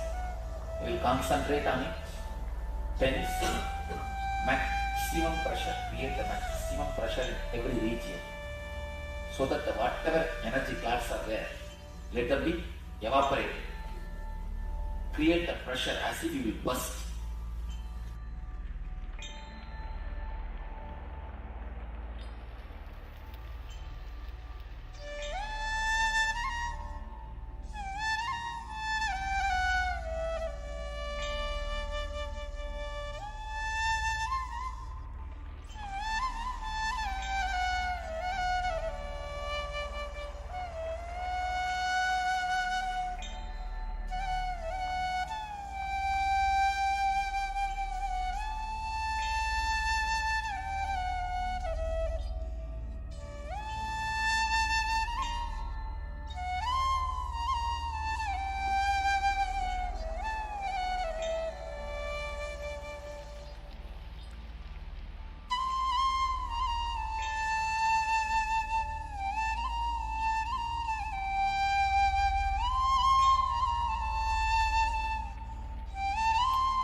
From the toe to head, step by step, we will tense and release the energy blockages, energy clasps.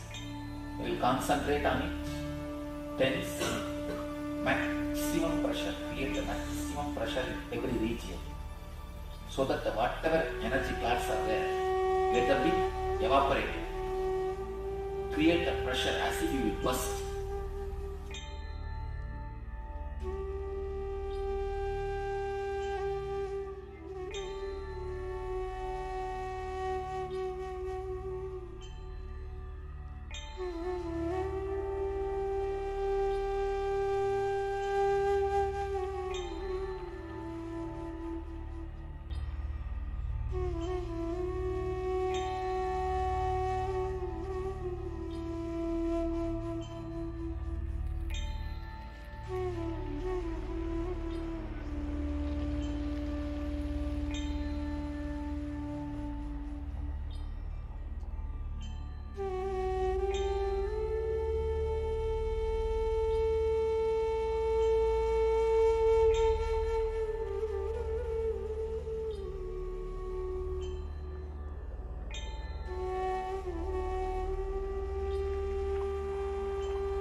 From the toe to head, step by step, we will tense and release the energy blockages, energy clasps. We will concentrate on it, tense, maximum pressure, create the maximum pressure in every region, so that whatever energy clasps are there, let them be evaporated. Create the pressure as if you will burst.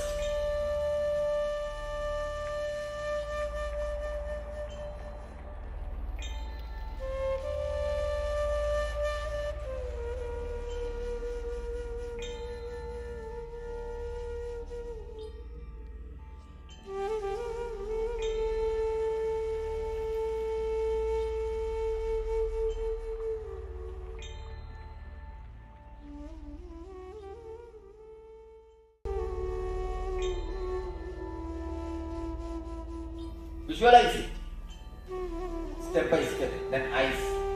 Visualize you are inhaling the prana, exhaling the apana through eyes, then ears. Step by step, continuously visualize. Continuously visualize. Continuously inhale and exhale. Continuously. Step by step, finish the whole body. Don't stop at any portion, at any time. Whether you are going from here to tensing or coming from there to here relaxing. Don't stop. One more thing. After that leg, if I come to knee, remember only the knee. Forget about the leg. Don't bother about it. Don't think you should relax it. Don't think you should tighten it. Forget about it. Remember only the portion which I am guiding you. Step by step by step. Will go up and come down.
Visualize it.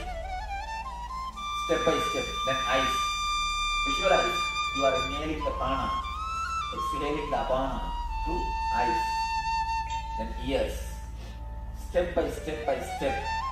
Continuously visualize. Continuously visualize. Continuously inhale and exhale. Continuously. Step by step. Finish the whole body. Don't stop at any portion, at any time. Whether you are going from here to tensing or coming from there to here relaxing. Don't stop. One more thing. After the leg, if I come to knee, remember only the knee. Forget about the leg. Don't bother about it. Don't think you should relax it. Don't think you should tighten it. Forget about it. Remember only the portion which I am guiding you. Step by step by step will go up and come down.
Visualize it. Step by step. Then eyes. Visualize. You are inhaling the prana, exhaling the apana through eyes. Then ears. Step by step by step. Continuously visualize. Continuously visualize. Continuously inhale and exhale. Continuously. Step by step, finish the whole body. Don't stop at any portion, at any time. Whether you are going from here to tensing or coming from there to here relaxing. Don't stop. One more thing. After the leg, if I come to knee, remember only the knee. Forget about the leg. Don't bother about it. Don't think you should relax it. Don't think you should tighten it. Forget about it. Remember only the portion which I am guiding you. Step by step by step, will go up and come down.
Visualize it. Step by step. Then eyes. Visualize. You are inhaling the prana, exhaling the apana through eyes. Then ears. Step by step by step. Continuously visualize. Continuously visualize. Continuously inhale and exhale. Continuously. Step by step, finish the whole body. Don't stop at any portion, at any time. Whether you are going from here to tensing or coming from there to here relaxing. Don't stop. One more thing. After the leg, if I come to knee, remember only the knee. Forget about the leg. Don't bother about it. Don't think you should relax it. Don't think you should tighten it. Forget about it. Remember only the portion which I am guiding you. Step by step by step, will go up and come down.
I welcome you all with my love and respect.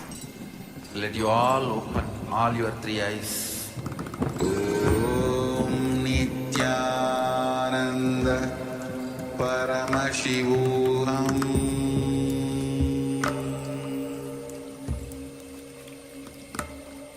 Om Nithyananda Paramashivoham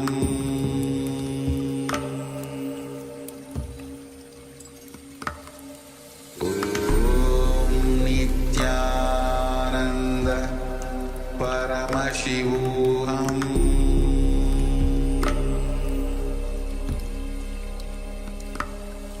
Om Nithyananda.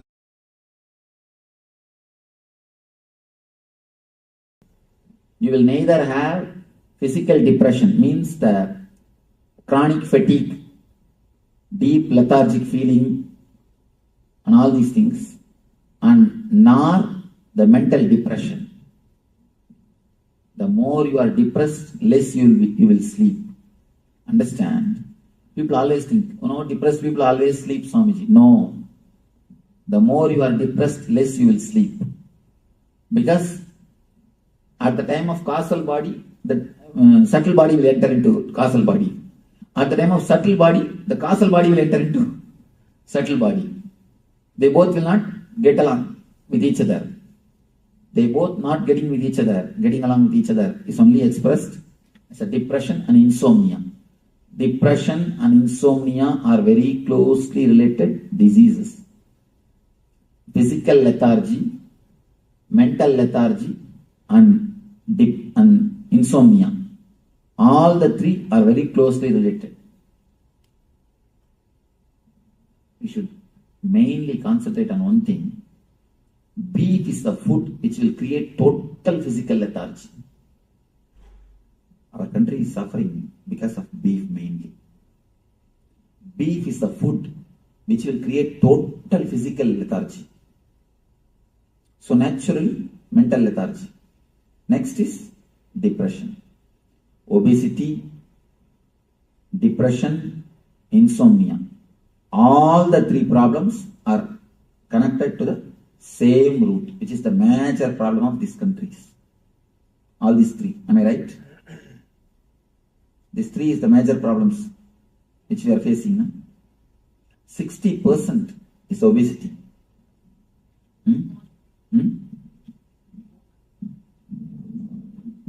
All the three are related to the same root, causal body and beef. These two helps totally all these three. Some people get it and they don't eat meat. Vegetarians get it too. Vegetarians also become obese. Then they must be eating so much of food. Beef, if you eat even less, you will have. The quantity may be too much. I am telling about one or two reasons. There are many other reasons. I am telling about the major reasons. Especially on this causal body. That fear towards darkness, the deep insecurity is also the disturbance of causal body. If you are totally eased with the causal body and totally relaxed into the causal body, you will not have continuous insecure feeling. So much of insurance companies will not be necessary. So much of insurance company means what? Continuous feeling of insecurity. No, truth. These are all insights. So many insurance companies. It shows we are in deep insecurity. In India, hardly 2% of the population goes for even life insurance. Even the life insurance. Leave about anything else, which is basic. Car insurance and all, we can't imagine. At least I have not heard. I have 3 cars in the ashram. I have not even heard the word car insurance, and I never did also. We have 3 cars in the ashram. We never did. And still now I don't have life insurance. I can be sure about that. In the ashram, we have 50 people. In that 50, not even one is having life insurance. Even the life insurance, we don't have. And here I am surprised to see the whole lifestyle. You can't imagine there can be somebody who will not have life insurance. Huh? I think anybody who doesn't have children doesn't really need it. I mean, unless they have But in this country, it's almost a man without having any insurance. Can you imagine?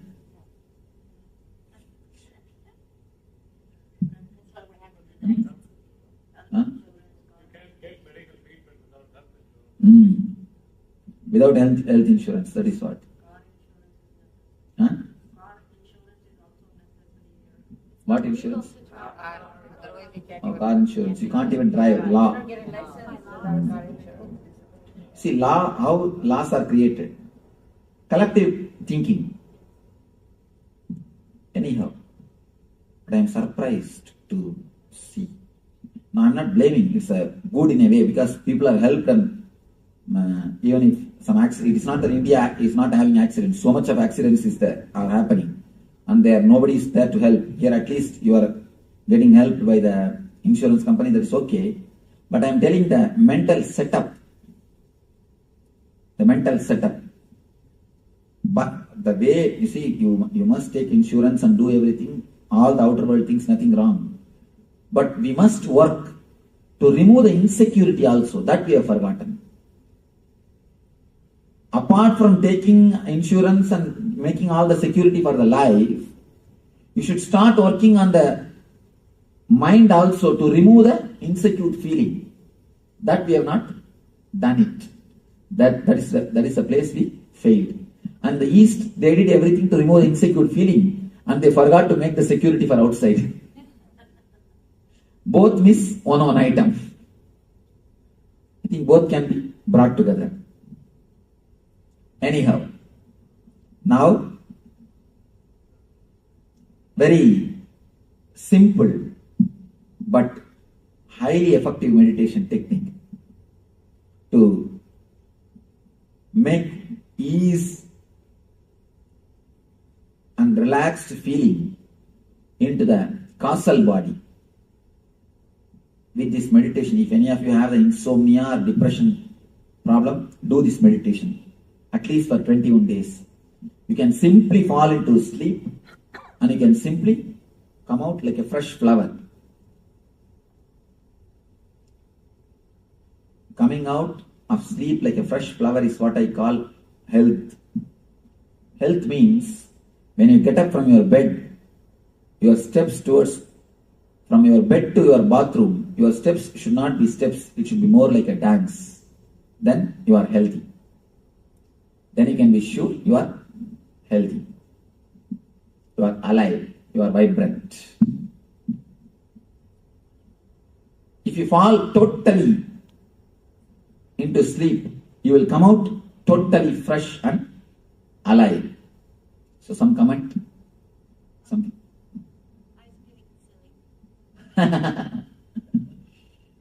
Nice. Yes, some question. Let me explain this meditation technique.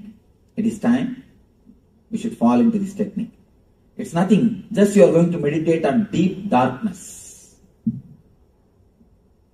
First few minutes you will think you don't have head. Because head means with colors. Head is always associated with colors. And you will be continuously visualizing. The moment you start visualizing that you don't have head, automatically you will fall into the darkness. It's almost like consciously your energy will be pushed inside. As I was telling you, from head to Vishuddhi, from Vishuddhi to Anahata, you fall when you sleep. Now you have to fall. So you will visualize yourself. It's a two-part. First part, you will visualize yourself for a few minutes without a head. Next part, visualize you are sitting inside a cave, dark cave, inhaling the darkness and exhaling the darkness and meditating on darkness. Don't be afraid of darkness. This darkness is living energy which rejuvenates you, which gives you again and again life, from which you are born, in which you are going to end, which gives you tremendous energy.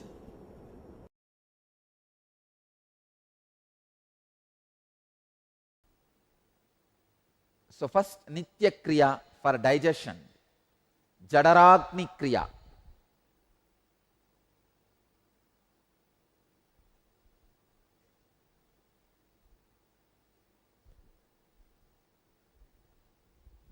See, Hatha Yoga very beautifully. In Hatha Yoga Pratipika, the Guru's role is explained.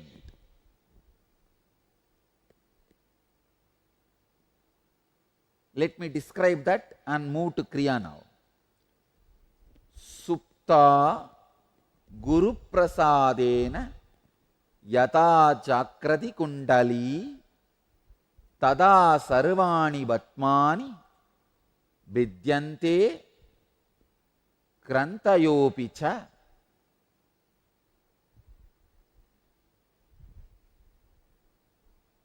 Translation. Indeed, by Guru's grace, this sleeping Kundalini is awakened.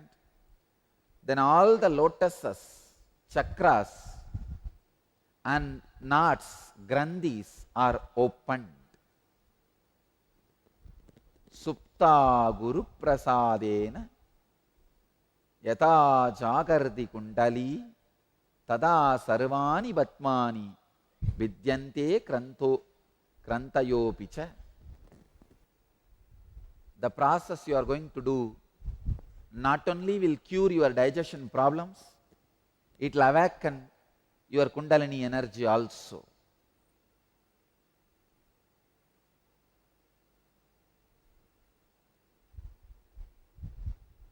Next verse. Sashaila Vanadarinam Yata Adarau Hinayakaha Sarvesham Yoga Tantranam Tata Darohi Kundali. As the serpent upholds the earth and its mountains, Seshanaga upholds earth and mountains and woods. So Kundalini is the support of all yoga practices. Now, through this Kriya, we are going to awaken the Kundalini Shakti. Next verse. Now we are entering into the exact technique. In Hatha Yoga Sutras, 3rd chapter, 10th verse. Padamulena vamena yonim sambhitya dakshinam prasaritam padam krutva karabhyam darayet trudam. Understand? Now I am giving you the first instruction. Press the left heel into the perineum. Straighten the right leg and with hands firmly take hold of the outstretched foot. Straighten the right leg.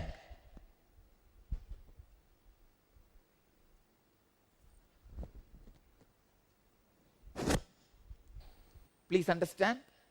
Now make enough space. Okay. Stretch the left leg. Press the left heel into the perineum. Hope you are able to see how I am sitting. And with hands firmly take hold of the outstretched foot. With hands, how much you can stretch? Yes. Stretch and take hold of the outstretched foot. Naturally, you have to bend the front.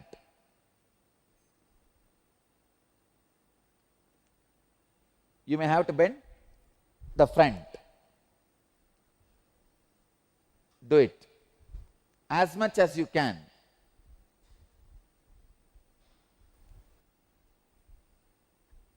Just inhale, exhale very slowly, steadily in that same posture.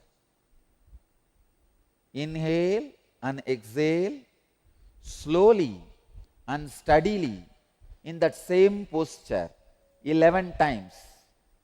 You can bend your neck, bend your head, bend your body. You can even bend your knees little bit, no problem. Not fully, very little. You can bend your knees, no problem.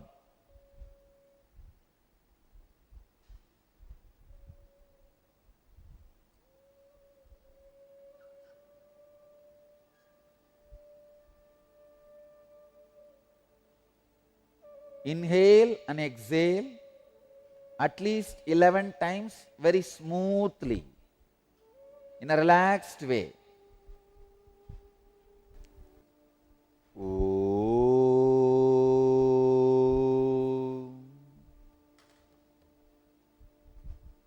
Soham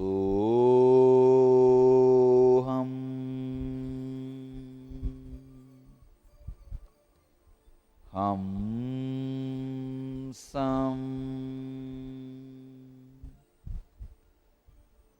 Ham Sam Ham Sam Ham Sam. Now come back. Look up. Let you be sitting in the same position. Your heels into the perineum, straight right leg, but you can look up, look straight. You can leave your hands now. Next instruction, next step. Kante pantam samaropya dharayet vayum urdvataha yata danta hatas sarpo dandakarakaha prajayate. By locking the throat and retaining the breath, the prana rises straight, just like a snake beaten with a stick becomes straight. Understand? Now you can support with your left hand your body and make your body straight. Your right hand can be on your knees, relaxed way. Your left hand, just like how I am sitting. Put the left heel exactly on the perineum. It has to go inside completely. See how it has gone inside.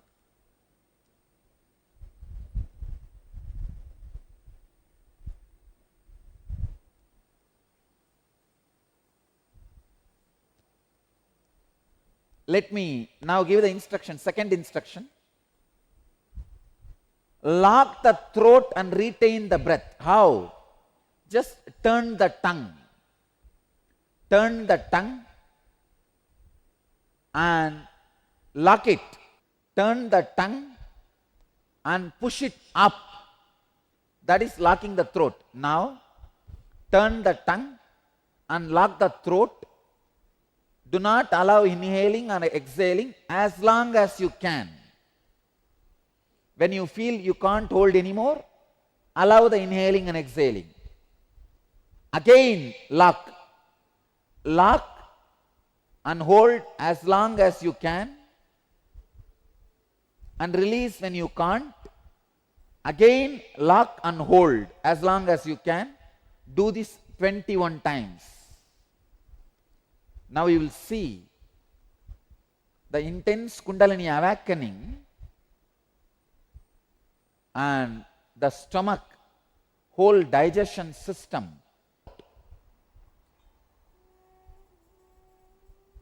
Hreem.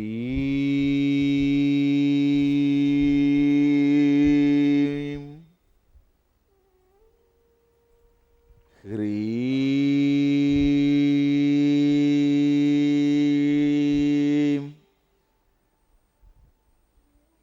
Hreem.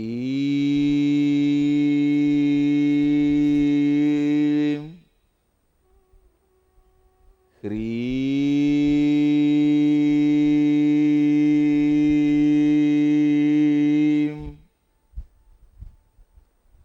Hreem.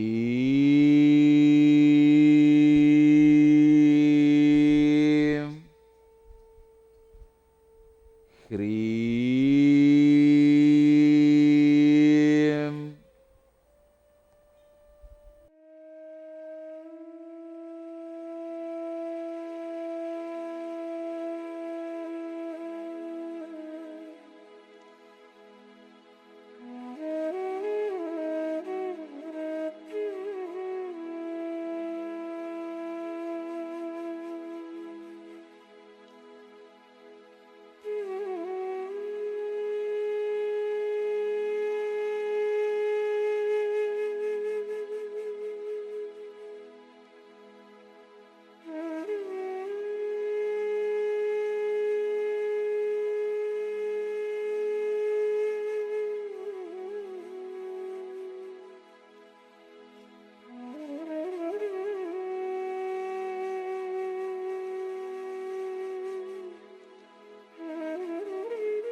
Lock your tongue, push the tongue towards the upper palate, hold as long as possible.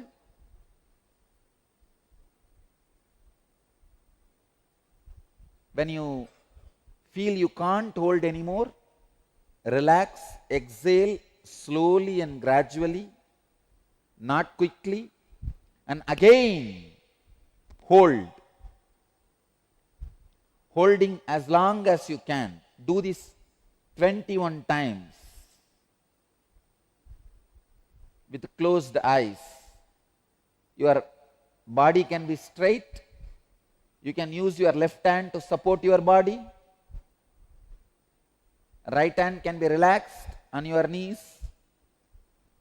Close your eyes and do this holding 21 times.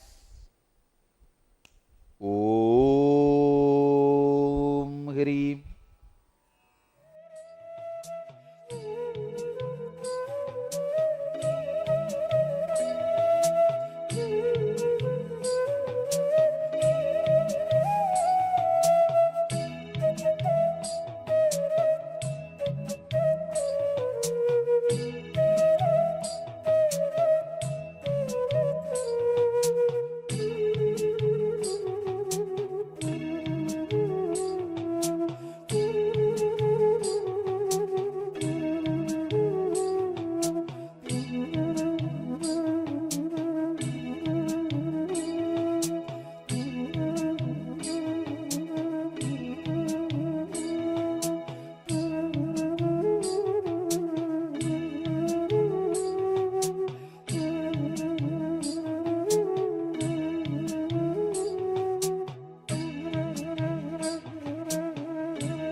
put the right leg under the perineum and stretch the left leg.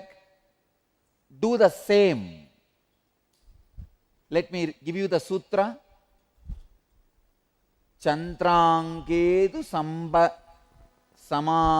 samabhyasya suryange punarapyaset yavat tulya bhavet sankhya tato mudram visarjayet.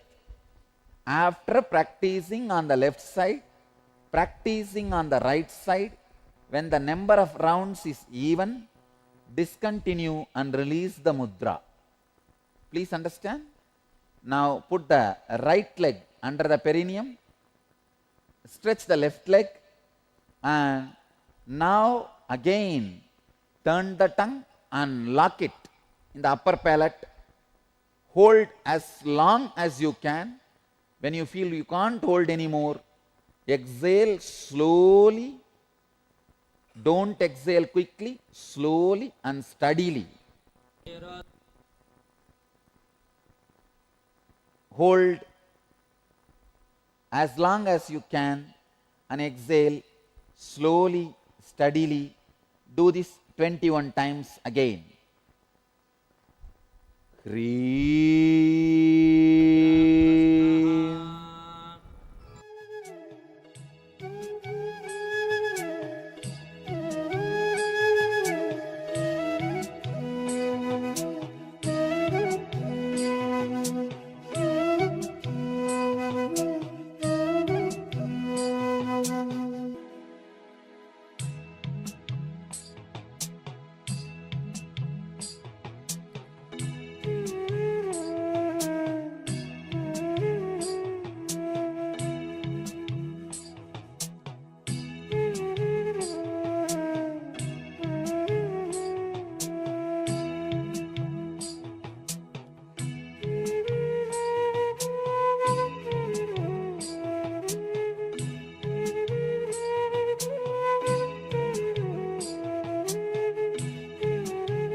Now relax. Inhale and exhale in a normal way for 3 times.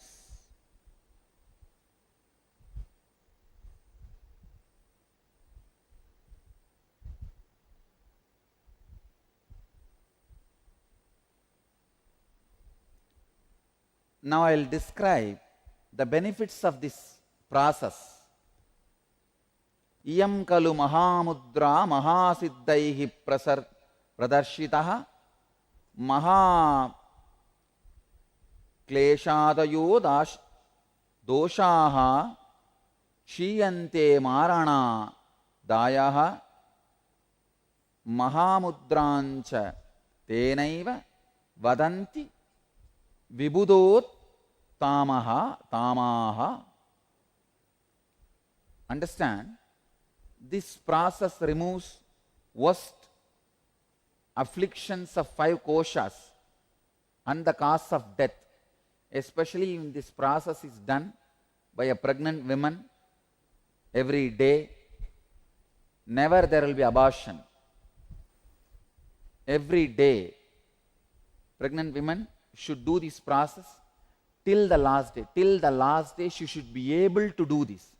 So that she should start the 3 months itself, so that she is able to do this till the last day of the delivery. There will not be any abortion or any premature death. For one who practices this process, there is nothing wholesome or unwholesome. Anything can be consumed. Even the deadliest of poison is digested like nectar. I am not saying drink poison, no. But Hatha Yoga Sutras are giving the guarantee anything you eat will be digested. And it is true. Nahi patyam apatyam va rasaha sarvepi nirasaha apibuktam visham goram piyusham abhijiryati. Means there is no patya apatya.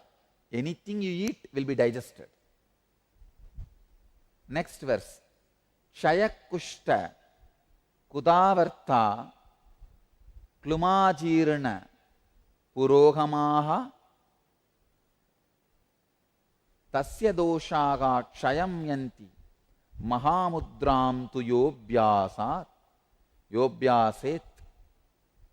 Abdominal disorders, constipation, indigestion and leprosy are alleviated by the practice of this process. Hatha Yoga Pratipika, 3rd chapter, 17th verse. Now, 18th verse. Kathiteyam mahamudra mahasiddhikaran nranam gopaniya prayatnena nadeyayasya kasyachit. Thus Mahamudra has been described as the giver of great siddhis. It must be kept secret and not disclosed to anyone.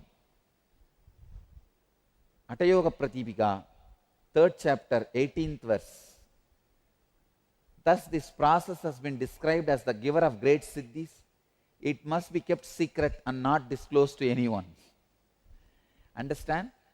This instruction, it should not be disclosed to anyone, is given so that there is no wrongdoing. If somebody does it wrong, it can create some disturbances or side effects, after effects. That's why they don't want this to be disclosed to everybody. If you are sitting in front of my eyes or in front of the two-way conferencing, the final step, sit straight, internally bring both your eyeballs to your brow center and turn the tongue and press the tongue towards the upper palate. Understand? Let me give you the sutra and the instruction. Kapala guhare jiva, kapala guhare jihva, pravishta viparitaga, bruvor antargata drishtihi mudra bhavati kechari.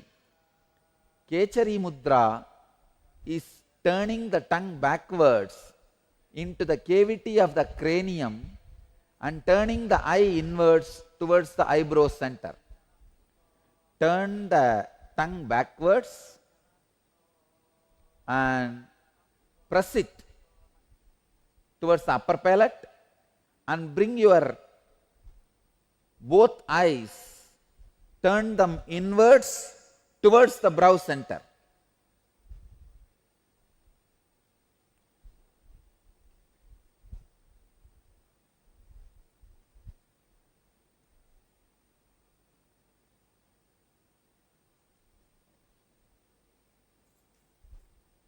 Press the turned tongue up, upper palate.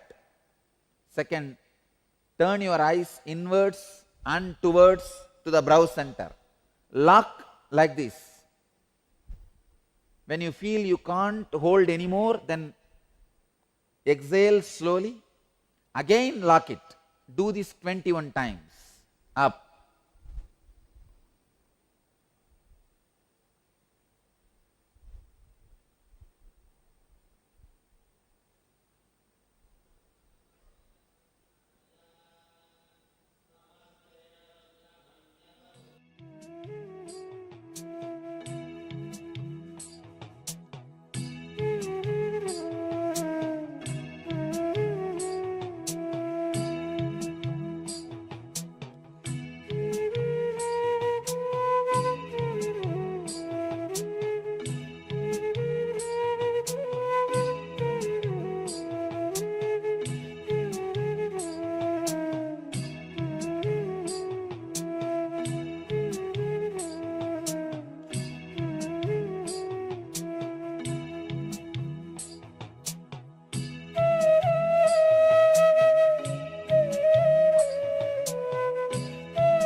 let you all achieve, experience, live, express, radiate and share the eternal bliss.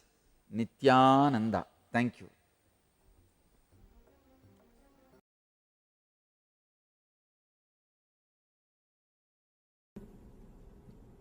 Yes.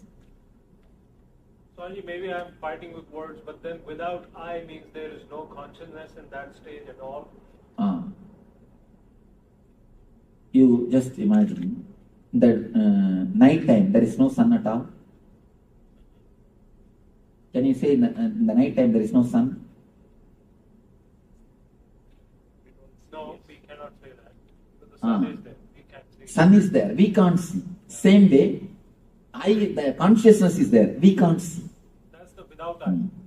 That is what I say without I for the sake of your understanding.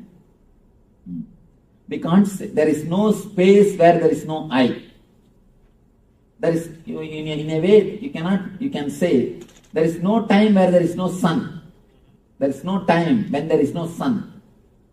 But we say, the night time there is no sun. Just like that. For the sake of your understanding, I like to use that word, without I.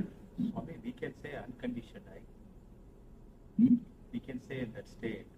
No. Again, the conditioned, unconditioned I means you start thinking that you need to as if uncondition the I. There is no need to uncondition the I. You need to uncondition the thoughts, that's all. I wanted to use such a safe words so that you can understand the process is also a simple process. If you use the wrong words, then you will start thinking about the process. Oh, it's a big. The process is not too big. Finished? So the blank space on the chart is talking about Samadhi. that's the blank. Super consciousness.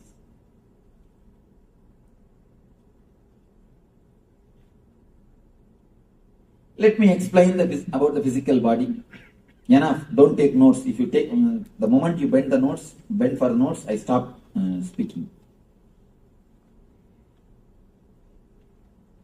After every session's gap, you can take notes.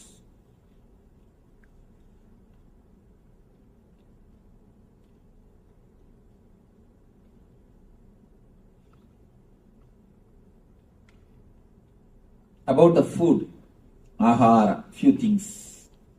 I'm just going to give a few tips, step by step.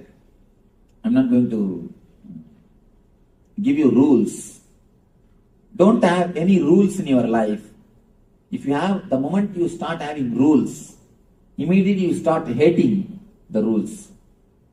Any rule, you will start hating. Never have any rule. Have only understandings. I have seen many guys suffering more because of the guilt they have eaten wrong food. The wrong food, the food itself wouldn't have created any problem. But the guilt would have created lot more problem. Once in a while, somewhere you go to some party and drink or smoke and come away. The drinking and smoking itself wouldn't have caused so much of problem. But this guilt would have created more trouble. Of course, I am not encouraging go around and drink or do whatever you want. I am not encouraging that. But I am telling you, don't create too much of guilt in your being. Don't create much rules. Even in your day-to-day life. Yesterday I was telling, I was not explaining on that because I was speaking in the temple. So I do not want to. Now I can explain. I have seen many people who create the regular routine of doing puja. In the first beginning, when you started doing puja, you must have felt some ecstasy, joy, some enthusiasm. When you start every day as a regular routine, in a month or two, it will become a dead routine. Afterwards, for next month, if you have fear, out of fear, you will be continuing. And after that, you will be just waiting when I will finish the puja and come out. When I will finish the puja and escape from the room. And if you want to see the greatest atheist, go and see the priests. the temple trees. Because every day they are touching the Vigraha. They are touching that idol and cleaning, doing worship. You can see they will be the greatest atheists. They will never have faith or love. Because the moment you make something as rule, you can see you spoil the whole thing. Whole joy is spoiled. Whole love is spoiled. The moment you make something as a rule, the whole thing is lost. The whole idea is lost. So don't make as a rules.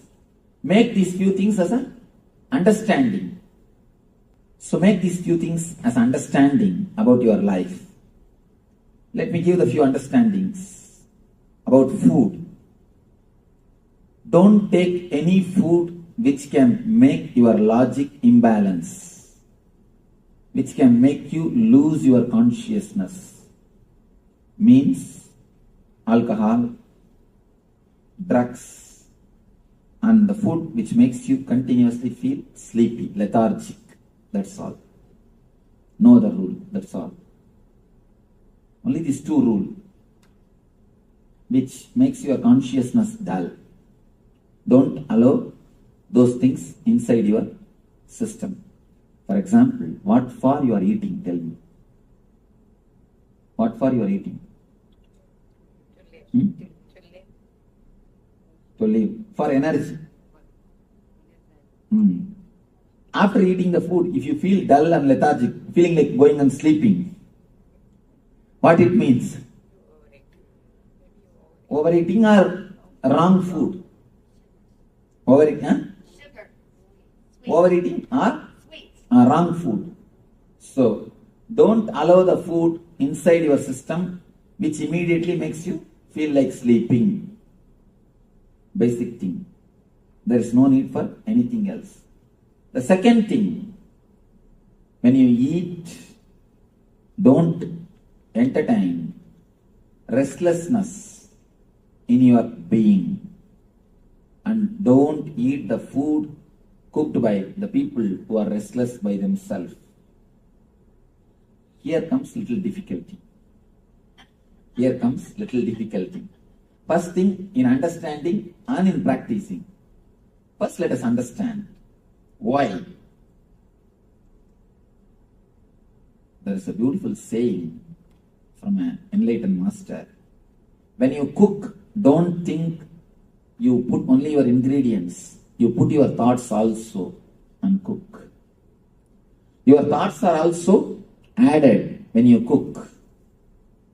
When you cook, your thoughts are also added. That's the important thing you need to notice. And there's one more thing, beautiful thing. A Zen story. A king goes to a master and asks the master, Master, I know that you are always living in joy and ecstasy and bliss. You are so alive, bubbling. What is the reason? What is the technique you practice? Please guide us. Please teach us. Master said, technique. I eat when I eat, I sleep when I sleep. That's all. The king cannot understand. What are you talking? What do you mean by it? Master says, I eat when I eat. I sleep when I sleep. Do you do that? King says, yes, everyone does. When we eat, we eat. When we sleep, we sleep. Master says, no. Look when you eat. The time of your eating only, you will start doing all sorts of brooding over about the past, planning for the future. You will be either worrying about the future or worrying about the past. You never eat relating to the food. Relating to the food is one of the important things because the food is going to become part of your being. You are going to eat. It is going to become just part of your being. It is going to become your own self. But you never bother, you never care to relate with the food. First thing, eating with the hand itself is a technique to relate with the food. Eating with the hand is a wonderful way to relate with the food. Eating with, not only that, there are 10 energy centers in your both hands. The fingers, tip of the fingers. 10 energy centers. Those 10 energy centers make your body adjusted or prepares your body to the food when you touch the food. When you touch the food, actually, even if the person who is having wrong thoughts, even if he cooks, even if there are wrong thoughts in the food, it will be cleansed. Food will be prepared. The energy of the food will be adjusted for your own body energy. So instead of touching the food directly by mouth, touch it by hand. According to me, wash both hands and put both hands and eat through both hands. You may ask, what are you teaching, Swamiji? But you do not know. You do not know the value of it. Only when you know the consciousness or a spiritual background, you will understand. In Zen, if you are taking a cup of tea, you are supposed to hold the cup of tea with whole hand, both hands. And all the 10 fingertips has to touch the cup. Then only you are allowed to drink.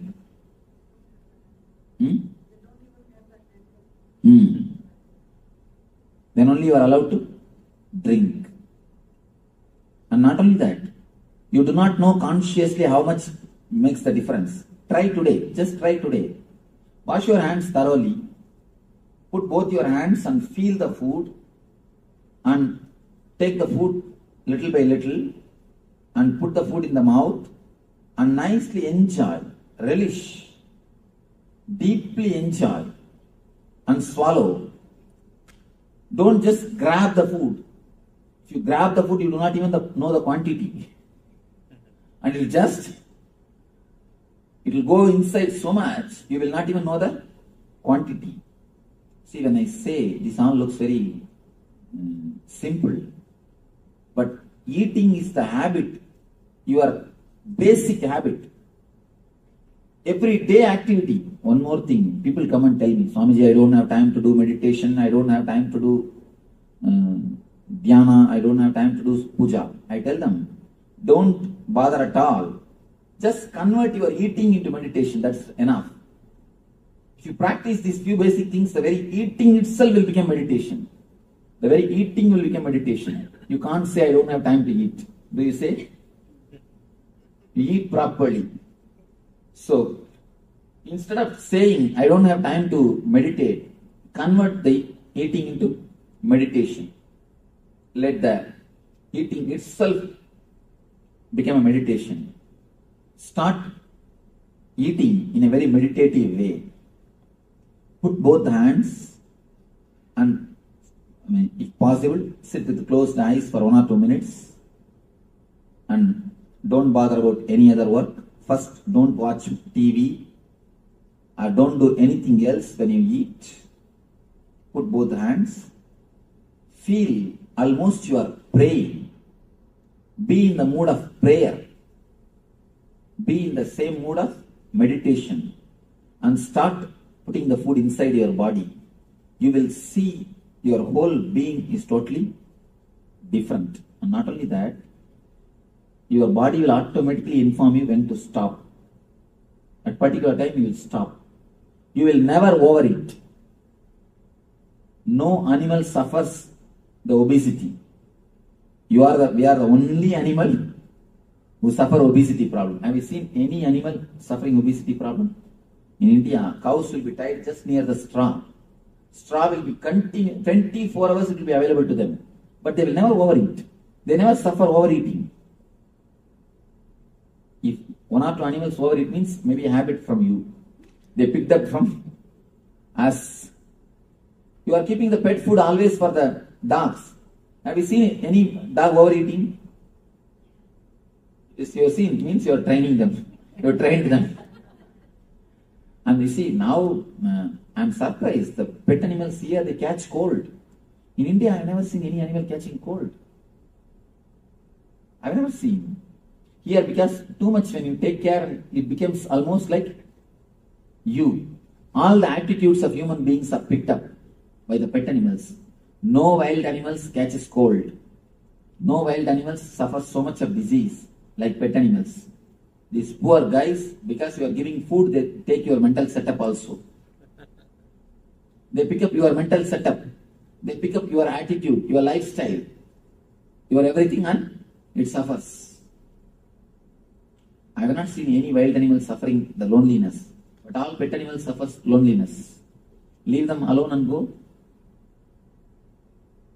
So, they pick up your attitude. That is the reason they may be overeating. Not by nature. Anyhow, understand these few things about eating. Just avoid the food which creates lethargic feeling and the imbalance of consciousness. Next, try to eat with the present moment. About the sleep, few things. Two kinds of people are there in the planet Earth. One is called sun-oriented. Another one is moon-oriented. People who are moon-oriented, they can remain awake even till late night. Till early morning, they can be fresh, energetic, alive. But early morning, they can't be active. They need sleep. They must sleep early morning, around 4 to 6. And there is another group which has to go to bed early. But the early morning they can be alive, fresh, active. The early morning, if you are alive, active, you are sun-oriented. In the night, if you are alive and active, you are moon-oriented. Identify yourself, whether you are sun-oriented or moon-oriented, Chandramani or Sauramani. Identify yourself. If you are sun-oriented, never miss the 10 to 12, that time. If you are moon-oriented, never miss the 4 to 6, that time. And now I understand. Hari is telling only 2 hours. No, I said I get both. You see, I ask people whether you are Chandramani or Sauramani. Swamiji, I feel both the time. Then you are Avamani. Then it is Avamana. Chandramana or Sauramana or Avamana. Avamana means bad, shame on you. See,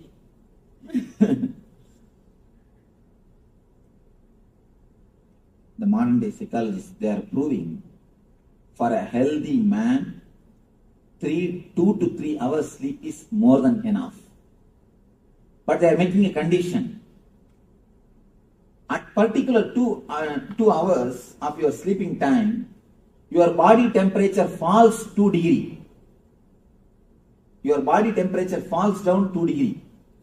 If you can identify that 2 hours and sleep, you will never fall sick. You will never fall sick. And I want to tell you one important thing. Don't take up any job. Don't take up any work which disturbs that 2 hours. If you are a Chandramani, if you are a moon oriented, early morning 4 to 6 is the time you are supposed to sleep. If you are sun oriented, 10 to 12 is the time to sleep. Please don't miss that 2 hours. Don't take up any job because it's a question of your life. The sleep and food is question of your life. Don't take up any job. Don't sit and watch movie. Of course, golf can't be played in the night. You could speak played in the other side of the world, yeah. Anyhow, golf is never played in the night. No. Because such a big area cannot be lit. That's good. Anyhow. So never do anything in that time. First thing, identify whether you are Chandramani or Sauramani, whether you are sun-oriented or moon-oriented. Identify. Identifying is very simple. 3 days, try this and try that. And with which process you are more fresh, you are that. That's all. and both gives you dullness means only God has to save you. Go immediately. Pray to God. Always some one thing makes you feel more fresh, more alive. One more thing, never take any decision in the opposite time. One important thing I want you to know, just like female having periods, male also has got periods. Male also has got their own periods. The problem is they are so insensitive, they can't understand. For male, it is every 27 hours. For female, every 27 days. For male, every 27 hours. Every 27 hours, 3 hours they fall in low mood and come out. That 3 hours, if you take any decision, it will be failure. It will be failure. If you are sun-oriented guy, never decide anything in that moon-oriented time, that 10 to 12. If you are a moon-oriented guy, never decide anything in the time of sun orientation, that morning 4 to 6. These are all subtle but highly powerful tips. Understand? Very subtle. It may look very simple, but you do not know the way in which your whole existence is going. And I want you to know the power of sun and moon on your body, on your system. Then you will understand. Whenever the Purnima and Amavasya happens, the ocean starts. Purnima Amavasya means full moon and new moon day. Full moon and new moon day. Do you understand? And I request you one thing. Whenever I use some Sanskrit terms, I don't give English translation. Please ask me. Don't just wait. Sometimes I am so habituated to speaking to the Indian crowd, I forget to give the English translation. So, immediately stop and ask me. Never think I may look like a fool. If you ask, you may look like. If you don't, you will be.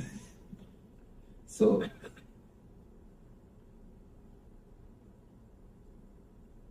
new moon day and full moon day, you can see ocean will create big waves. There will be big waves. High tide in the ocean. Why?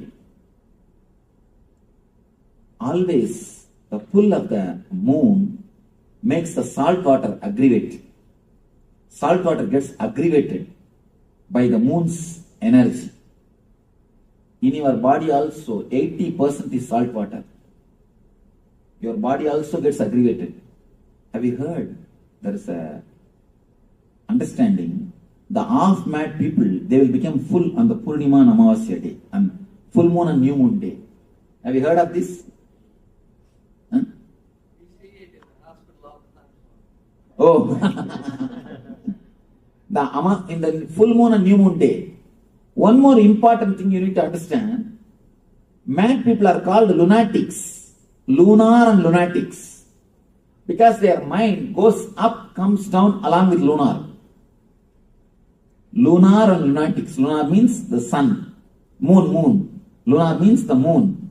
Lunatic means the people's mind which goes up or comes down along with moon. That is why they are called lunatics. What Aditi is laughing? Any question? Niti has got some question?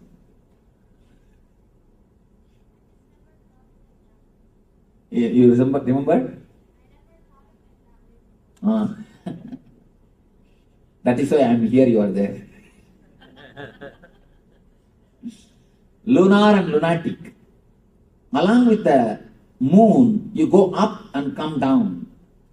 And one important thing, Nile river is worshipped as a god by these Egyptians, Egyptian kings. They worship Nile river as a god.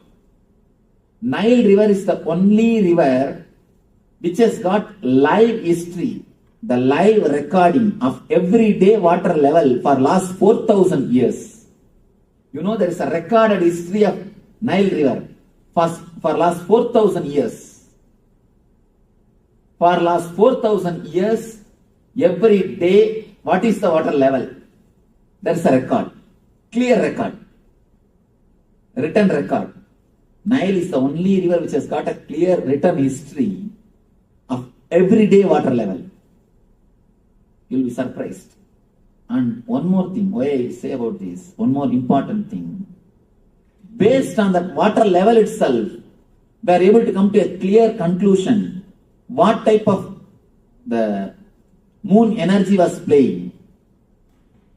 You can understand based on this, the water level or the mood of the river, you could understand, you can clearly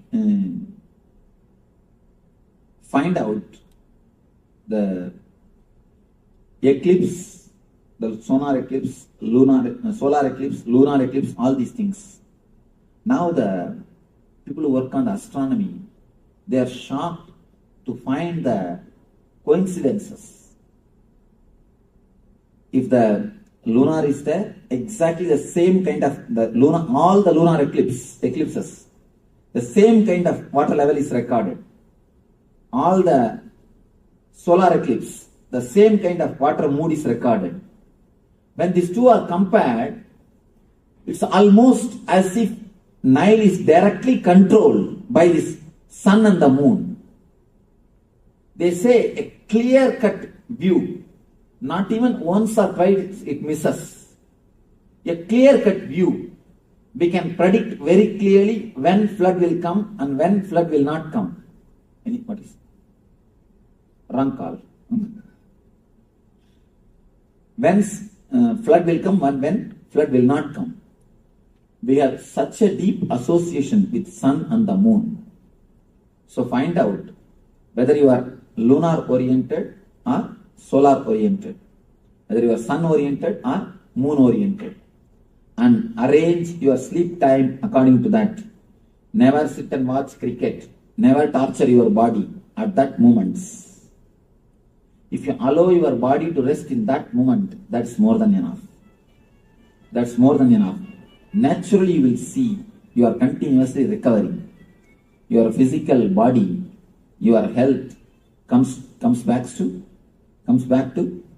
normal well-being, normal health. And third thing about pain. Pain means all diseases. It's an important thing. When the shoe fits, leg is forgotten. When the belt fits, belly is forgotten. When the chain fits, neck is forgotten. If you are remembering the chain, it means, if you are remembering the neck, it means the chain is not fitting. If you are continuously remembering the belly, belt is not fitting. If you are continuously remembering the legs, shoe is not fitting. If it fits, you will forget. The same is the logic. If you forget your boundary, you are healthy. If you forget your boundary, you are healthy. If you are constantly remembering some part of your body, it means what? You have some pain or disease in that area. For example, if you are remembering knee continuously, what it means? What it means? Pain. You have deep problem. You have pain in the knee. If you are continuously remembering the back, means your back is hurting.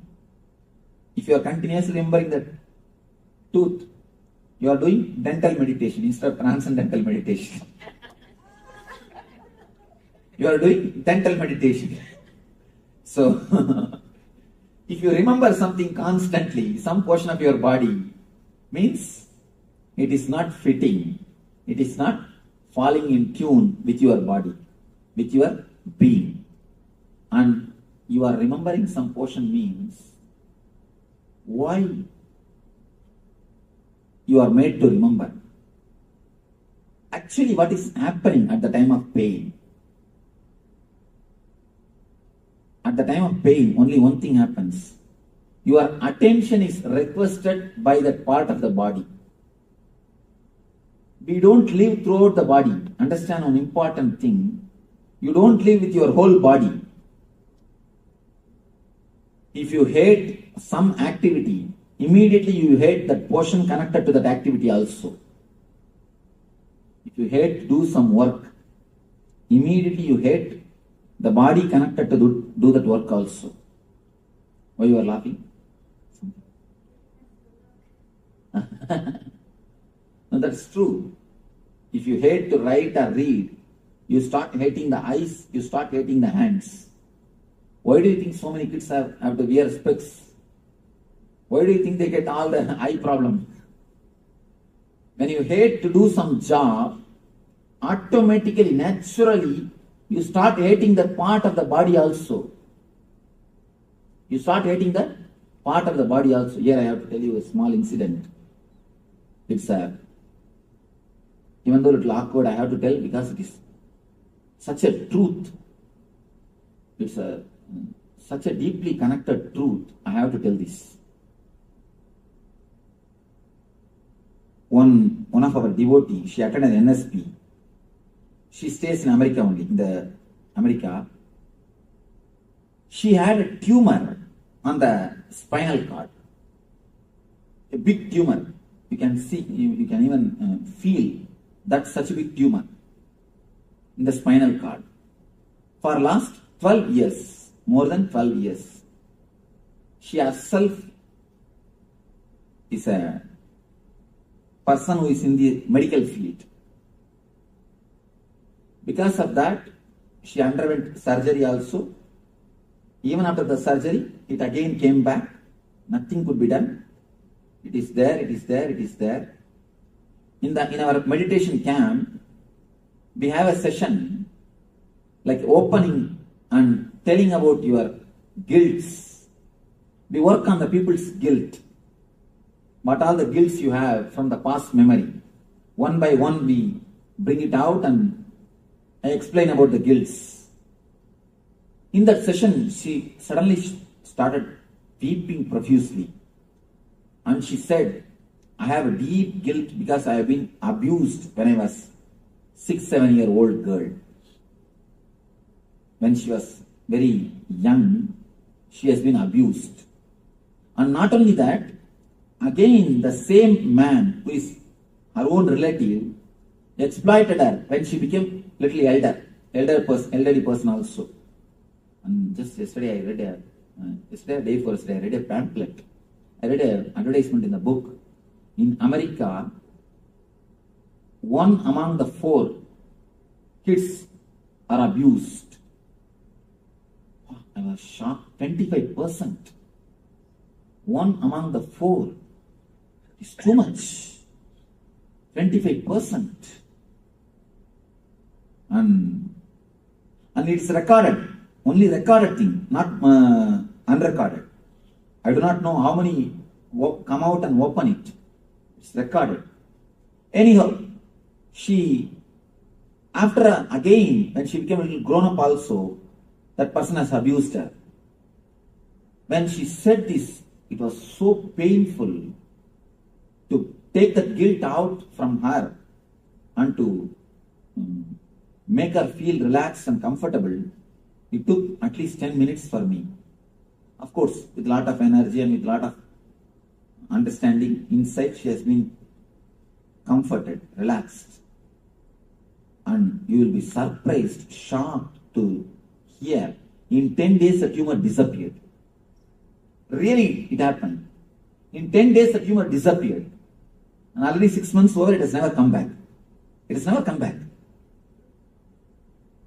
The tumor which did not disappear by surgery, which came back even after surgery, just disappeared just by confessing, opening it up. Actually, what happened? I don't want to reveal her name because it is related to the abuse. Otherwise, I can give the solid proof.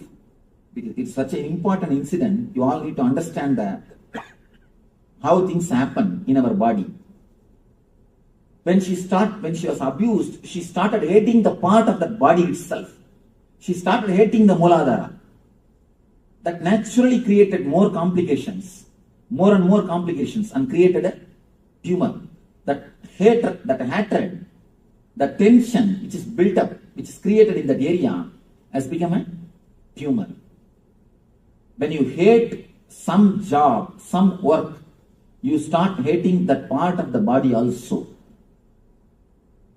Understand? You start hating that part of the body also. On an important thing, when you stop living in some part of your body, that part starts feeling sick. If your consciousness is not spread all over the body, it starts feeling sick. Your laziness to walk only makes the knee pain. Your low self-confidence to live only creates arthritis. These are all basic things. Don't think your disease and your mind are totally independent of each other. It is totally dependent on each other. There is a beautiful book, You Can Heal Yourself, by a doctor. Her name is Louise L. Hay. One of the, according to me, I think if she is in India, she would have been recognized as an enlightened one. If she is born and brought up in India, she would have been recognized as an enlightened one. This lady, one important thing I want to tell about this book. There is a understanding in Ayurveda and Yoga Sutra. How the Ayurveda and Yoga Sutra meet with each other. How the mental setup and the chakras are relating with each other. Ayurveda and Yoga shows how the emotions are related to diseases. And this lady, I do not know whether she read that Yoga Sutra or she studied Ayurveda, because I don't find any reference of Yoga Sutra or Ayurveda. In her own research, she has actually fought cancer and overcame. She herself healed her cancer by her mind power. And you will be surprised, she quotes exactly, line by line. And she is a doctor. Because of that, she has got the chance to work with so many patients.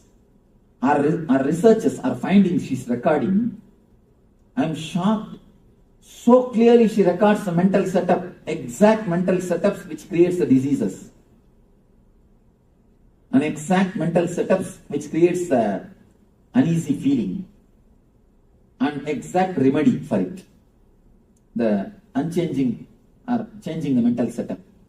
Changing the pattern, changing the mental setup only, we call it mantra. Mantra are syllables. Now, I want you to understand one important thing. All your disease is nothing but low consciousness. Low degree of consciousness. Some part of your body never receives enough of your attention or consciousness. You never live in that portion. Either you don't want to live or you are not aware that you are supposed to live. When you don't live throughout your body, when you don't live with your whole body, you can be sure, you can be very clear that that portion will start suffering. That part will start asking for your attention. A small, simple technique which you can practice in the house. Whenever you get pain, whenever you get any pain, headache or knee pain or stomach pain, when you get a headache, don't start giving headache to others. First, analyze. When we get, what we do immediately? We start sharing. First, lie down, close your eyes, travel in the area where you have pain. Drop the word pain, just travel. Look as if a child looks at something new, how he will look intensely. How he will look something new. The same way, with the same intensity, with the same feeling of inquiry, with the inquiry sense, look at it as deeply as possible. without any idea of pain. Drop the word pain. Just look and see what is happening. You will feel very clearly, slowly, the area which is affected by pain will start shrinking. Suddenly you will feel pain is not throughout the head. It's only in particular area. Then you will feel it's only particular bit.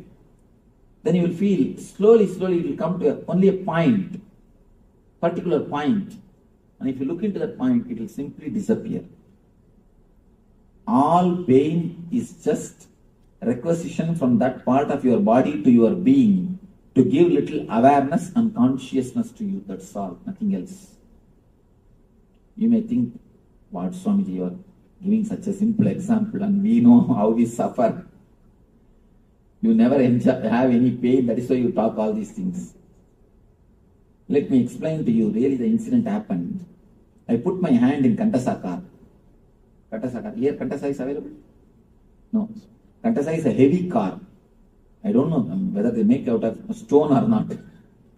I think they make the car out of stone. So heavy, the car door is so heavy, I somehow put my hand in the car door then they closed it in Bangalore. The finger was caught. It started just swelling. When I'm seeing just it is becoming bigger and bigger and bigger. All are running, rushing to get some medicine, this, that. I said, wait, nothing. I was clearly watching. I didn't even create a sound, even the first sound.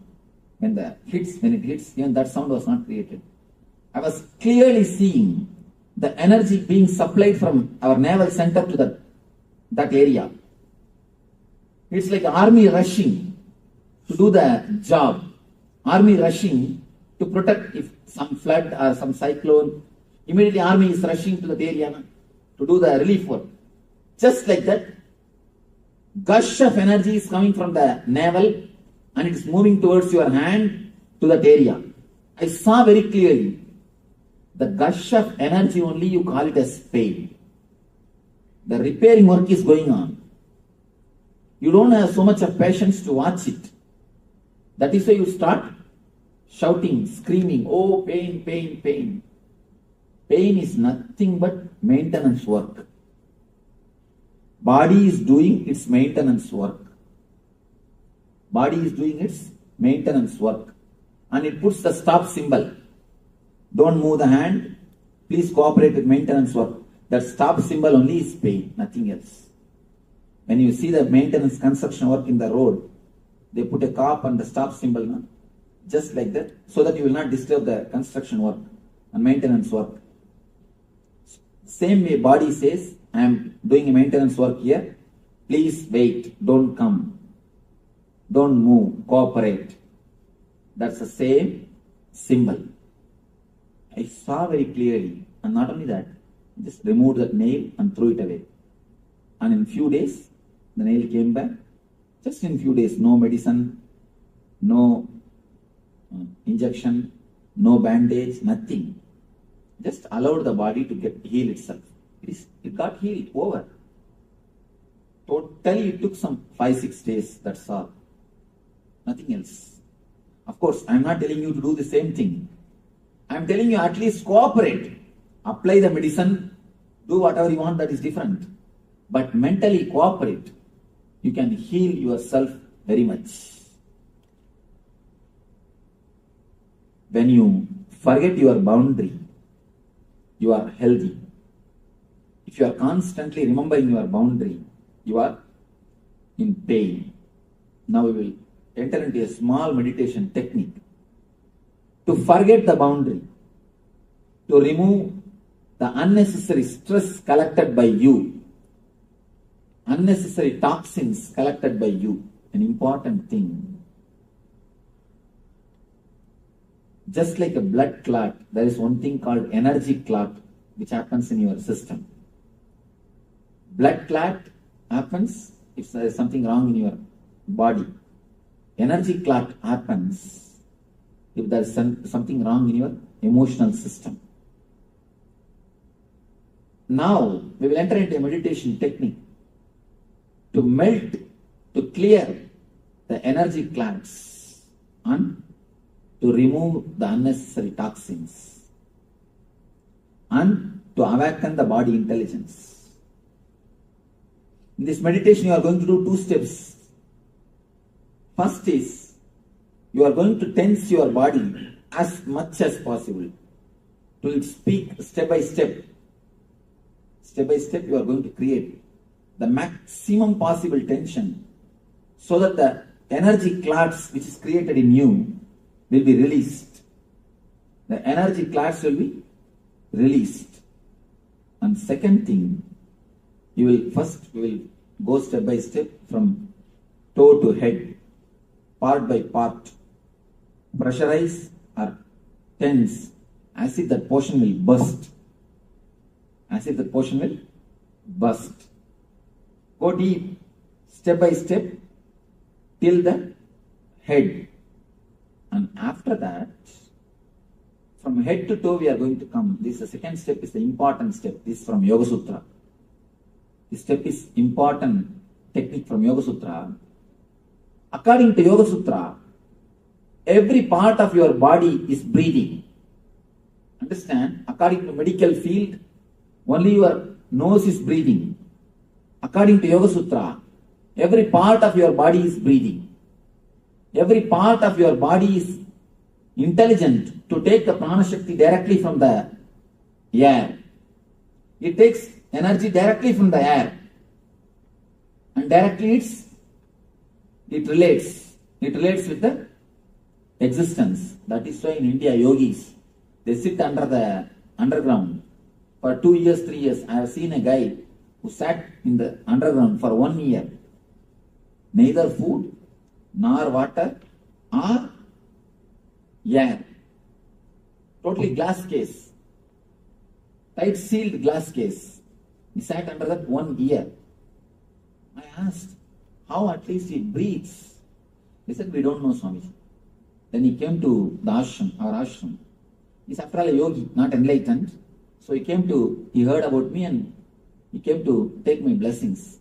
Then I asked him, how do you do this?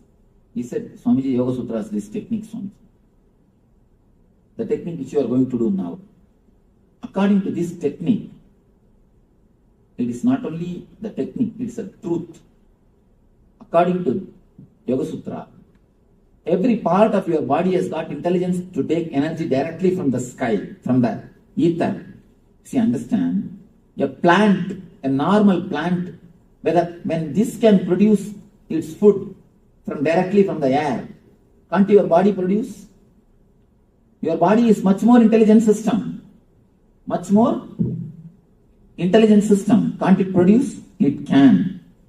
Only thing, we have not made our body alive. We have not allowed our body to do it.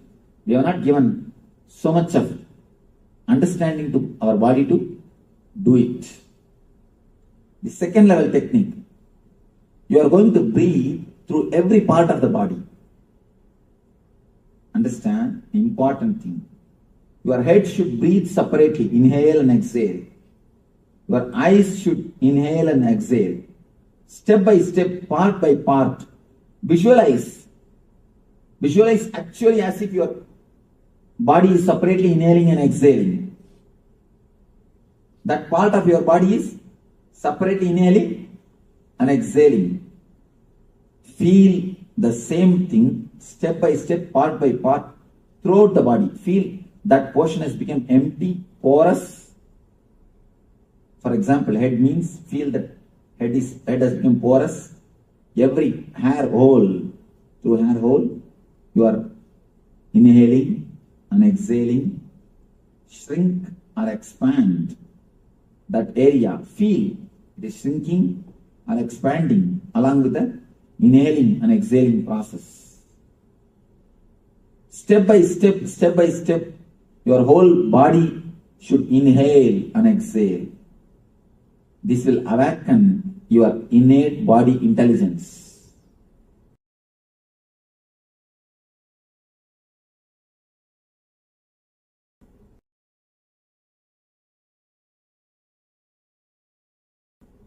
two-step, first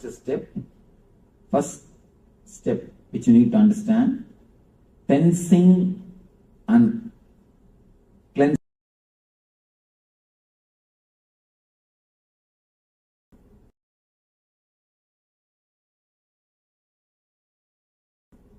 Two-step, first step which you need to understand, tensing and cleansing. By tensing, you are cleansing toxins and energy clots. Next thing, by inhaling and exhaling, breathing through every part of your body, you are awakening the intelligence, innate intelligence of body. You are awakening innate intelligence of your physical system. Close your eyes. And first thing, this technique has to be done lying. In the second part, you will lie down. First part, you can stretch your leg and sit comfortably.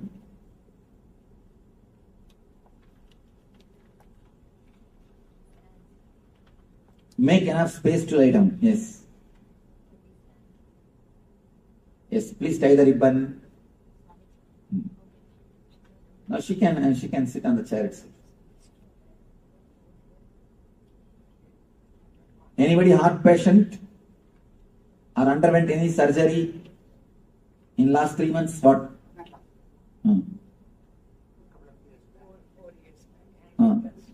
Angioplasty. All right. Only in that region, do it little less.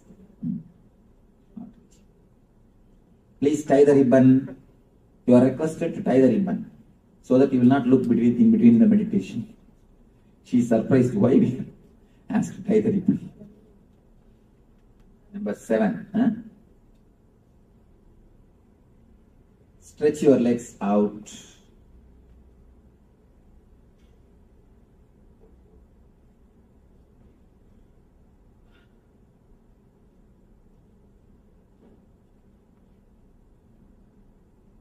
Start inhaling and exhaling as slowly as possible, as deeply as possible.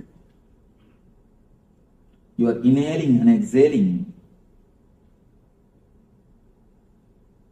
should happen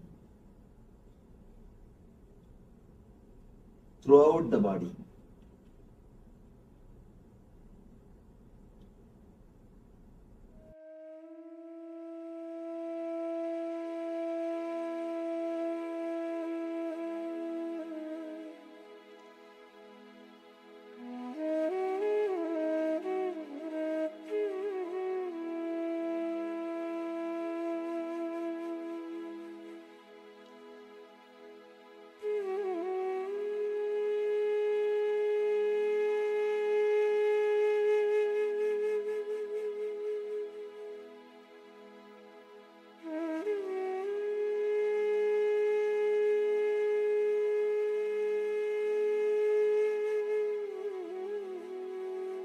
First step which you need to understand, tensing and cleansing. By tensing, you are cleansing toxins and energy clots.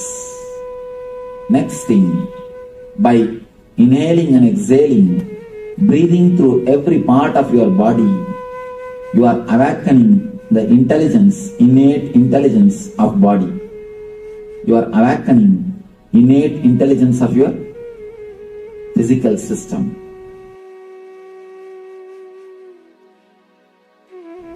First thing, this technique has to be done lying. In the second part, you will lie down. First part, you can stretch your leg and sit comfortably.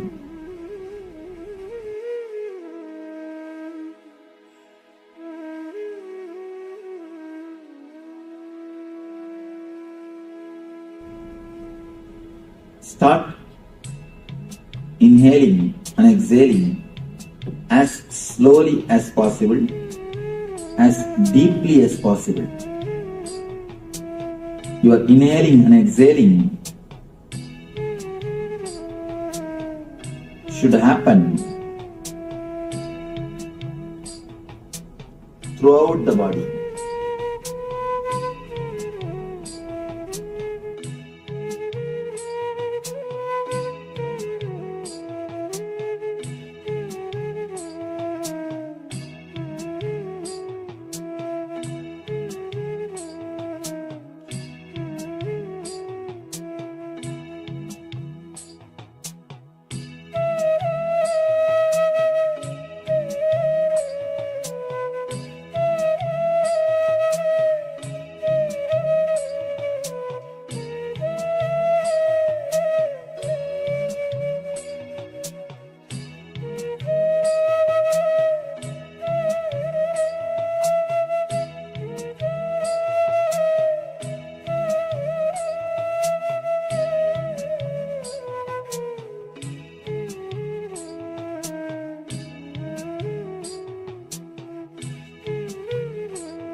First step which you need to understand, tensing and cleansing. By tensing, you are cleansing toxins and energy clots. Next thing, by inhaling and exhaling, breathing through every part of your body, you are awakening the intelligence, innate intelligence of body. You are awakening innate intelligence of your physical system.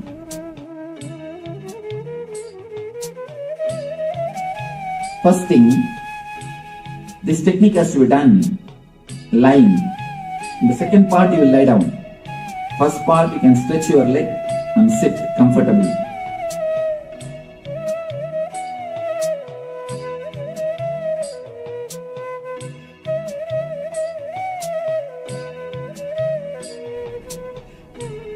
Start inhaling and exhaling as slowly as possible, as deeply as possible.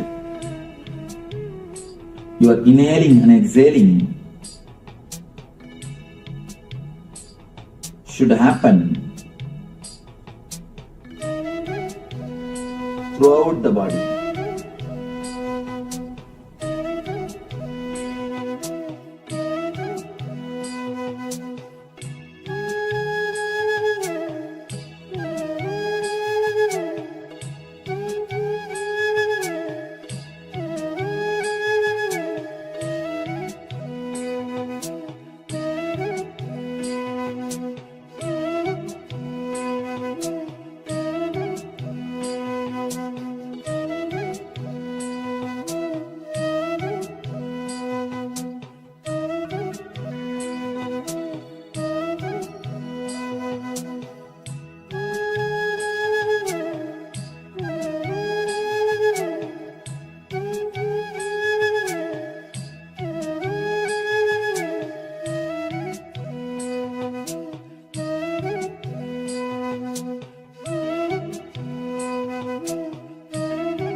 First step which you need to understand, tensing and cleansing. By tensing, you are cleansing toxins and energy clots. Next thing, by inhaling and exhaling, breathing through every part of your body, you are awakening the intelligence, innate intelligence of body. You are awakening innate intelligence of your physical system.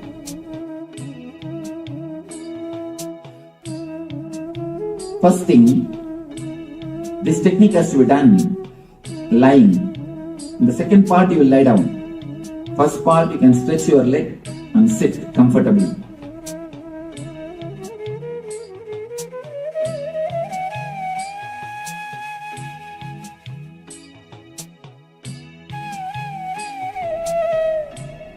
Start inhaling and exhaling as slowly as possible, as deeply as possible. You are inhaling and exhaling should happen throughout the body.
First step which you need to understand, tensing and cleansing. By tensing, you are cleansing toxins and energy clots. Next thing, by inhaling and exhaling, breathing through every part of your body, you are awakening the intelligence, innate intelligence of body. You are awakening innate intelligence of your physical system.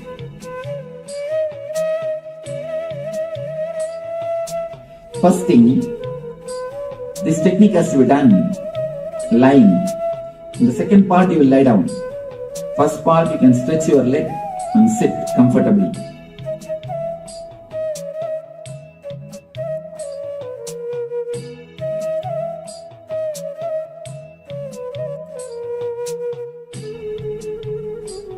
Start inhaling and exhaling as slowly as possible, as deeply as possible. You are inhaling and exhaling should happen throughout the body.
First step which you need to understand, tensing and cleansing. By tensing, you are cleansing toxins and energy clots. Next thing, by inhaling and exhaling, breathing through every part of your body, you are awakening the intelligence, innate intelligence of body. You are awakening innate intelligence of your physical system.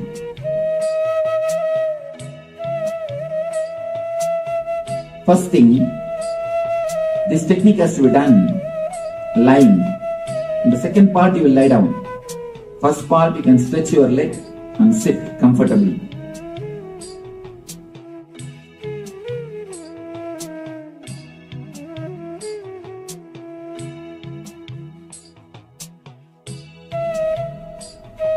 Start inhaling and exhaling as slowly as possible, as deeply as possible.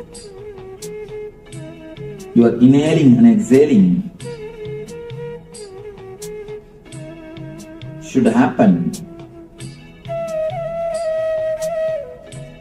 throughout the body.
Actually, daydreaming is the side effect if the subtle body enters into the physical body. But subtle body means dreaming, night dreaming. Night dreaming is the main subtle body. If it enters into the physical body, daydreaming comes as an effect. I am asking about night dreaming.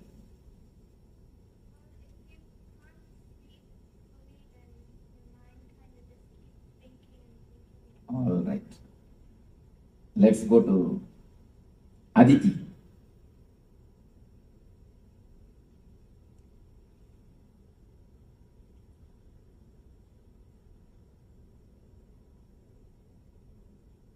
Aditi started experiencing the dream.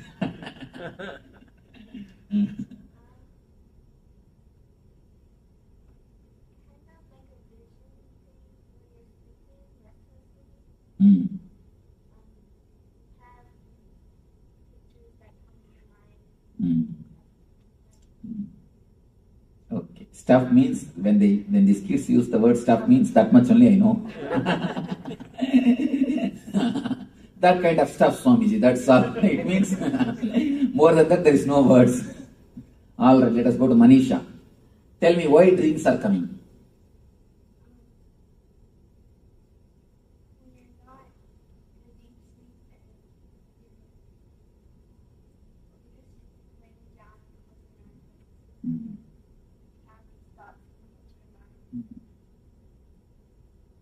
Okay. Some more understanding.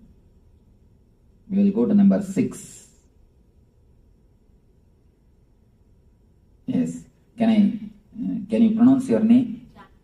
Jackie. Okay.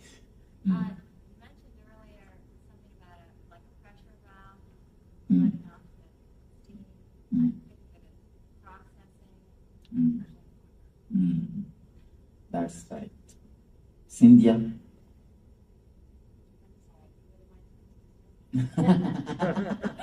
I think you are dreaming. Tell me about what you are dreaming, that's all. What is dream?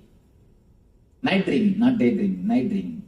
How it comes, any of your idea about dream, how it comes, why it comes, what it is. That it's uncontrolled thoughts going through your mind. Then? And imaginings of, it's all these jumble of thoughts that are forming things. Okay. Swarnapuri. Something subconsciously you are thinking about something. Sleep stages comes back at you. Sunita. Where is Sunita? Dreams are impression of unconscious mind.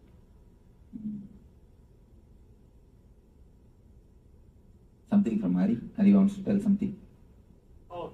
Your hands are raised. Dream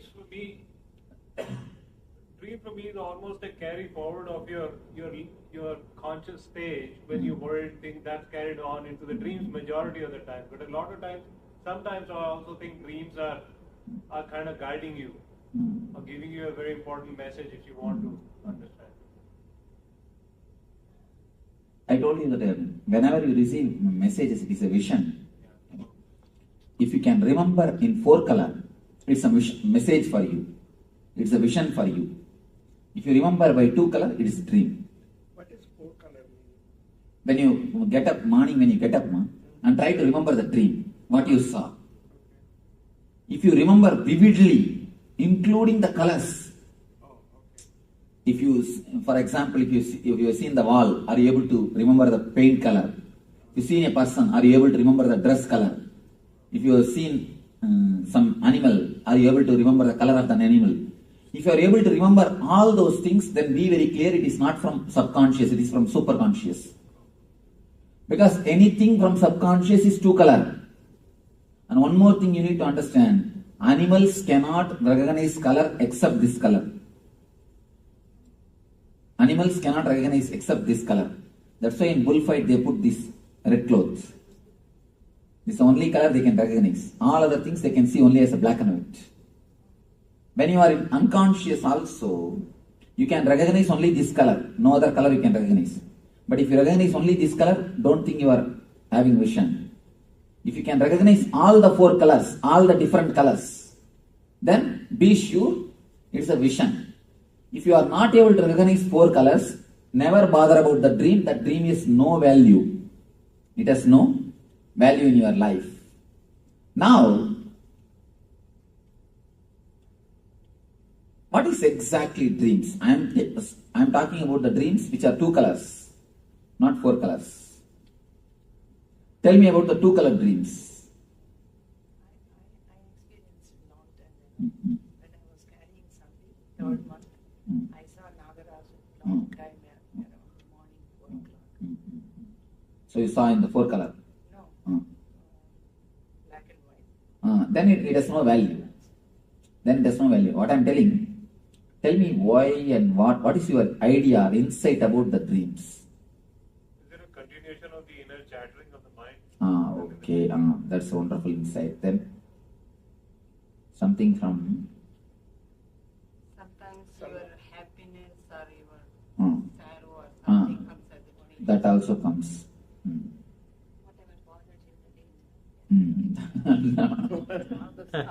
That always whatever you bother in the daytime, that also jumps on you in the night time.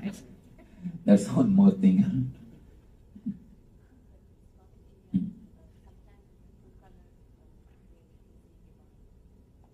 No. 2 color dream divine means just a memory. It is nothing solid.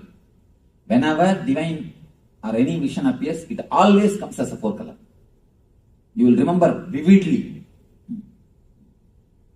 Why is it sometimes I've had dreams and it's like they would foretell the future or something, but they were in black and white. They will be in black and white. Yeah. It can never be. Because I have, as deeply as possible, I have analyzed the dreams, and not only that, when a person becomes enlightened, he never gets dreams. I have no dreams. Even the people who did research in Oklahoma, they were shocked to see that there is no random movement in the eyeballs continuously. The doctors first said, person cannot be alive without dreams, Swami. I said, if you want, you can do whatever experiment you want on me, but I am not getting dreams at least for last 4 years.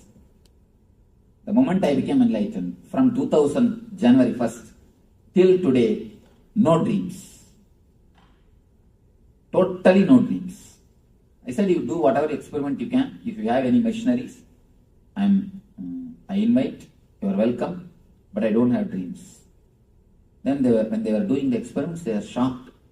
How can mind be so silent? How can mind be so calm?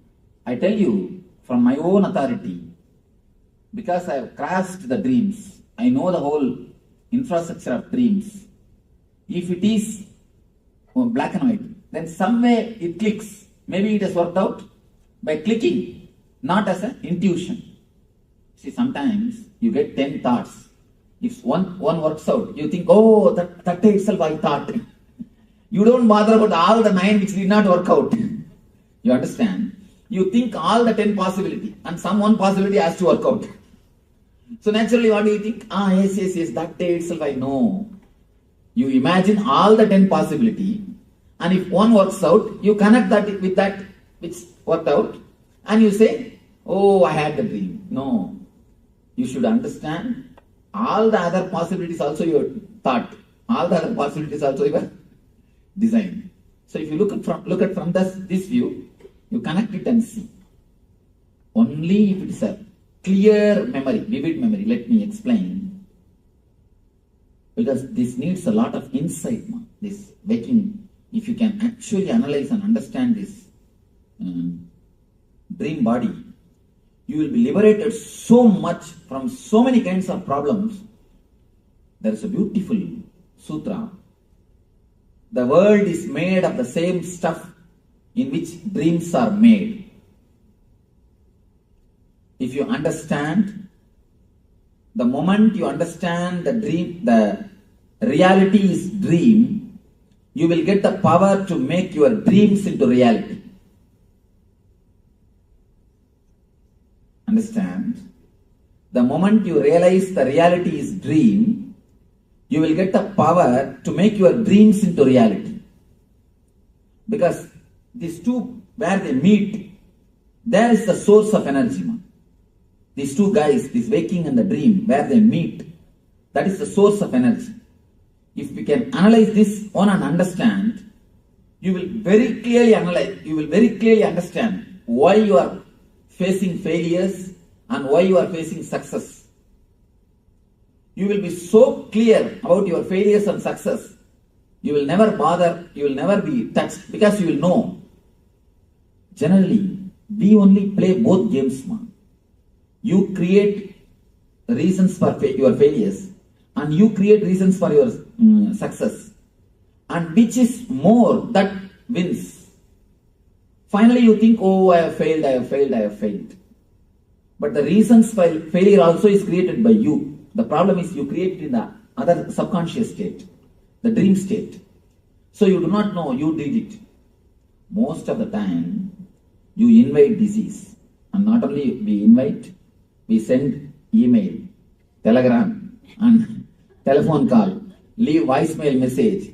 And finally, even if he doesn't want to come, we send somebody and bring him.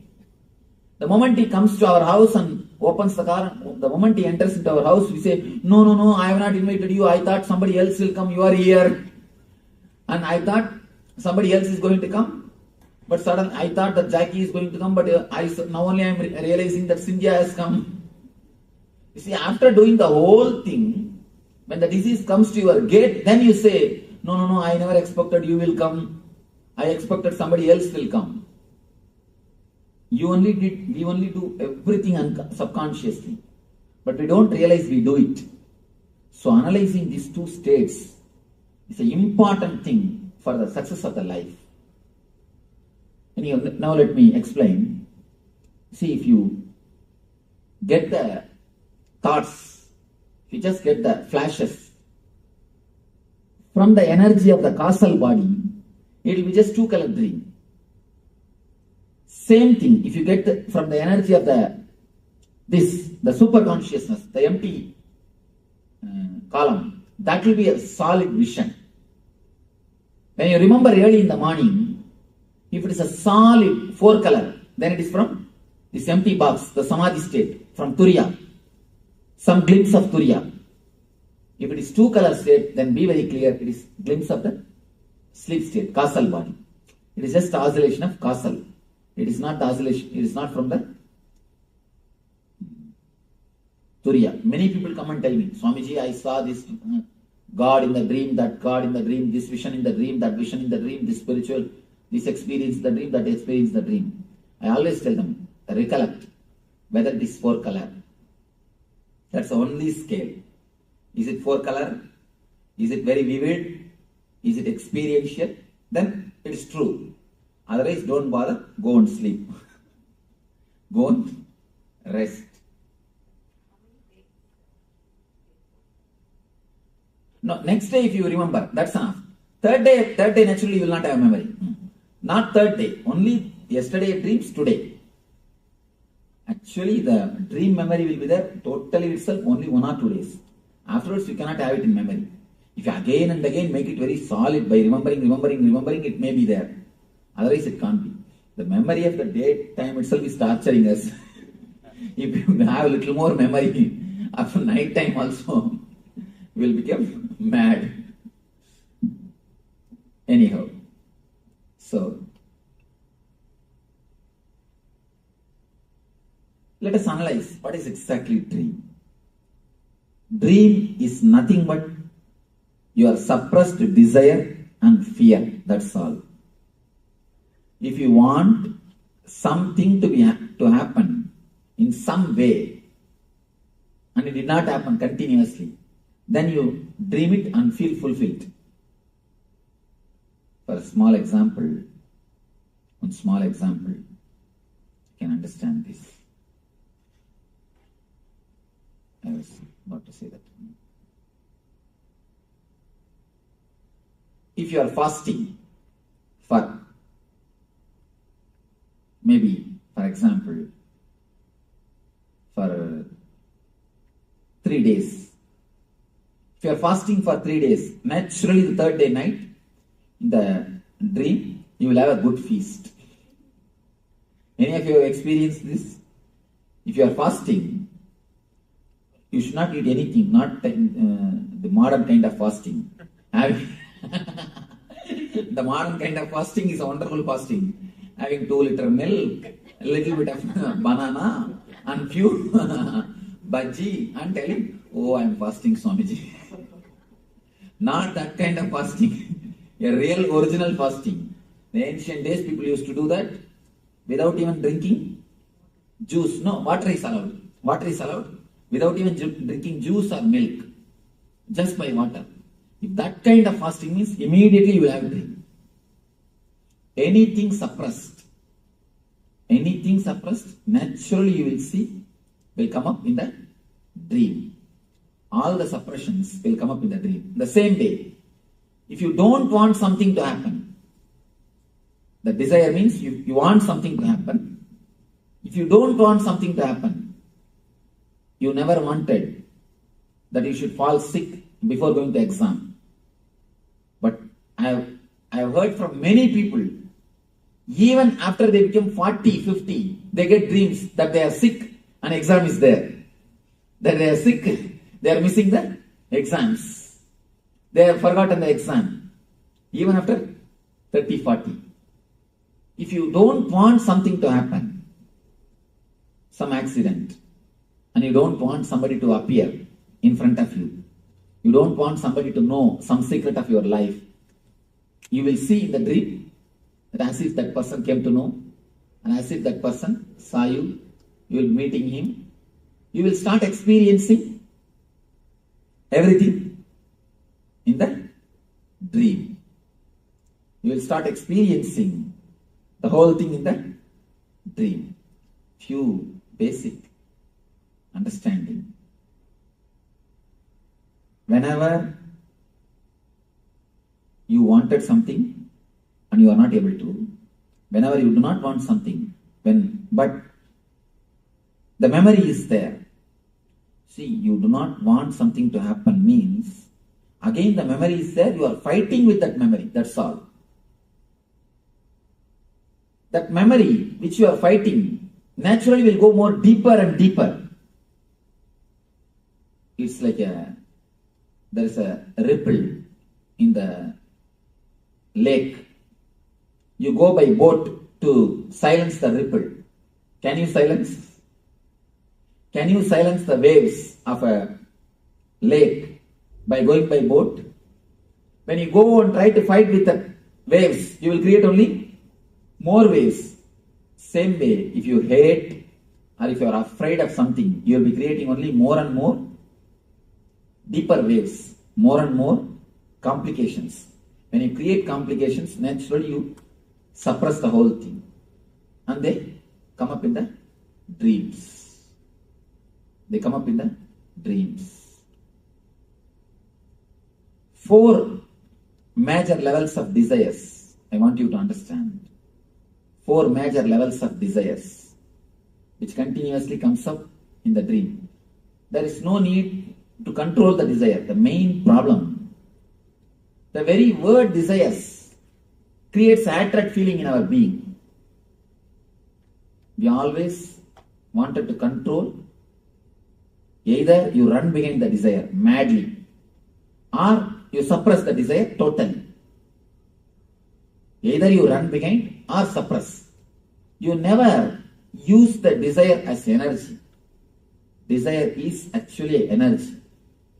The main problem in our being is a simple understanding about desire can solve the heart problem. You may think, what all the stories you are telling, Swamiji? The whole heart problem, whenever you have any problem in this region, it is nothing but too much of desire suppressing you, too much of the demands being put on you. That's all, nothing else. The things are loaded on your being beyond your capacity. And nobody else loads it. You just take it. For example, even if you don't do any physical work, if you are just sitting, if you are stressed, you will see, you will have a shoulder pain. There is no need for you to do any physical work. You are sitting, you are stressed, nothing else. You are just stressed, too much of thinking. You will see, you will have a shoulder pain. Any of you have experienced this? You will have a shoulder pain. There are few emotions, just by the very understanding itself will heal you. You don't need to do anything else. The very simple understanding. For example, the moment you understand you are dreaming, you will be out of dream. The moment you understand you are dreaming, you will be out of dream. Any of you have experienced? The moment you remember, I am dreaming, you will be thrown out of the dream. That is why in the East we have given so much of importance to knowledge. Prajnanam Brahma, we say, wisdom is God. Just knowing. There is no need to work. Working is second. Working on the dream and that, all those things are secondary. All those things are not at all. You don't even have to bother about those things. The very simple knowing will change your being. The very simple knowing. In the dream, what do you do to come out of the dream? Nothing else. Just you understand. You know it is a dream, you are out. And the same way, if you know this whole thing is a drama, you will be out. Nothing else. If you know this whole thing is just a psychodrama, simple psychodrama, you will be out. The problem is, we are afraid to know this is a psychodrama because our whole life is based on this only. The moment you understand it's a psychodrama, all your investments, all what for you ran all over the world, or what for you are running, all you are running is just to make few cars and few bungalows and to impress few people. But suddenly if God gives you intelligence, the whole thing is just psychodrama. What will happen? There is a beautiful saying by this Bertrand Russell. This guy says, no, oh God, please leave my dreams unto myself. Please don't take that away. Do whatever you want. I'm not asking you to fulfill my dreams. But please don't take them away from me. It is too much. Too much to live without dreams. This guy has become later on a big atheist. Have you read any book? Bertrand Russell? This guy has wrote a book that God is dead. God is dead is declared by Nietzsche. He wrote a book, why I am an atheist, why I am not a believer. This guy. Anyhow, he prays, please God, don't take my dreams away from me. He says, living with the truth, living with the reality is too much. It proves that what for I am running, everything is just waste. According to him, it's a terrible fear. I tell you honestly, if you can understand the truth, if you can face the truth, you will be able to run beautifully. Because you know whether you win or lose, there is nothing to bother. You will enjoy very running itself. Only two things in the planet Earth. Either you enjoy the running and the reaching, or you don't enjoy both. That's all. Please be very clear. There are few ultimate laws. Either you enjoy the path and goal, or you don't enjoy path and goal both. There is no question of enjoying only the goal, not the path. We always think, no. When I achieve that, I will enjoy, relax. Not now. Now let me suffer. Now let me do something. Now let me put up with the situation. Now let me work. Now let me not bother anything. I will enjoy. I will achieve and then I will enjoy. Never. If you are not enjoying the very process itself, be sure you are not going to enjoy the goal. Because the path is made of the same stuff in which the goal is made. The goal is made of the same stuff in which paths are made. So whether you enjoy this and that, or you don't enjoy this and that both. So according to me, look deeply into this and understand dreams are the world, what you call as reality, what you feel as reality, what you think as reality is made of the same stuff in which dreams are made. One small story from Ramakrishna. One enlightened person is living in the householder life. You can sit in the chair if you want. You are not comfortable? Huh? No, you are bending this. I thought. Or you can? Maybe I will. Yes.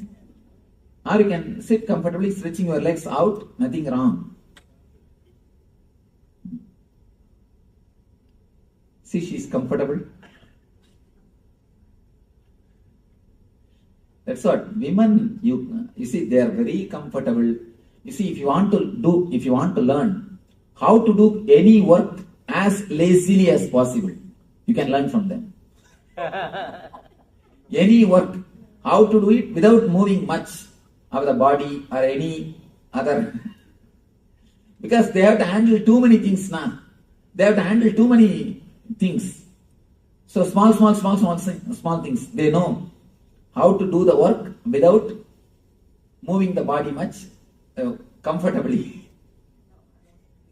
They have expertise in moving their husband's body. So you don't agree with that? It means get some ladies and take training. See, actually it's intelligence. One thing, not doing work only is wrong. Doing work with a maximum laziness is an intelligence.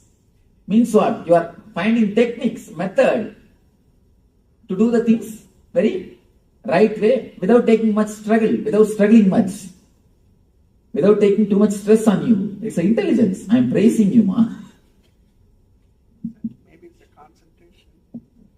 We concentrate a lot of the efficiency. You see, only when you concentrate on some work, you will find new techniques. How can this be done with maximum laziness? How can this be done without moving the body much? Without moving, without taking much struggles. That can happen only when you concentrate. So I am in a way praising you. Don't worry. It's not laziness. It's not laziness.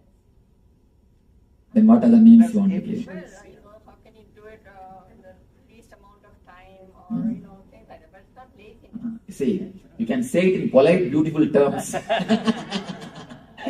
All right. You can decorate with all polite, beautiful terms.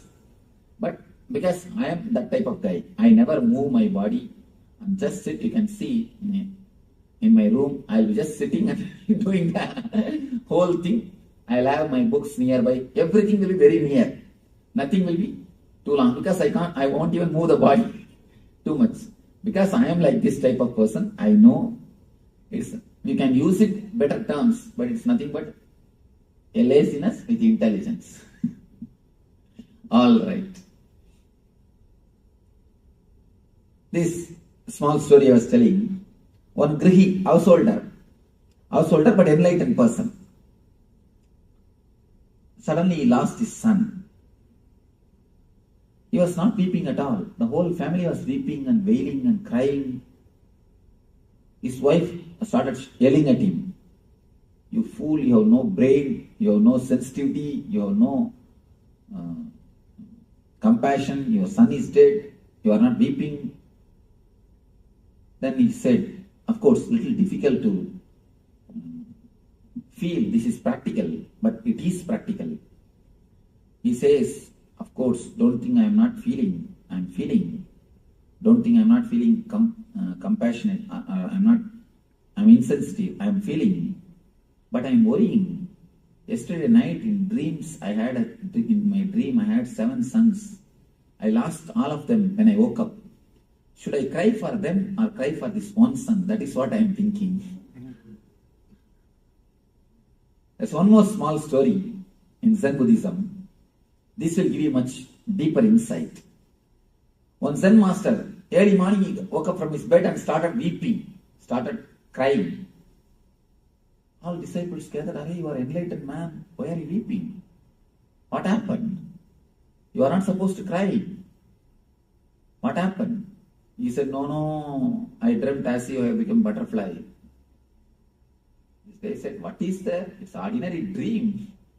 Now you are all right. You are out. Why should you weep for that?" This guy says, No. I do not know whether I dreamt I have become butterfly or that butterfly is dreaming now it has become a master. I do not know what is happening. Whether I dreamt that I have become butterfly or that butterfly is dreaming that it has become me. How to find out? Tell me, what is the scale? How to find out? Cynthia, tell me. Answer this question. Now we are going to have a good time. Tell me, now I give you a theory. I propose a hypothesis that the conversation which is happening between you and me, you attending SSP is a dream, I say. What do you see about? How can you reject? How can you fool this? How can you prove that this theory is wrong? I can't prove it's wrong. You are really intelligent. You escaped. Anybody else? Any argument? Because you're seeing in 4 colors, how can you say this is not reality?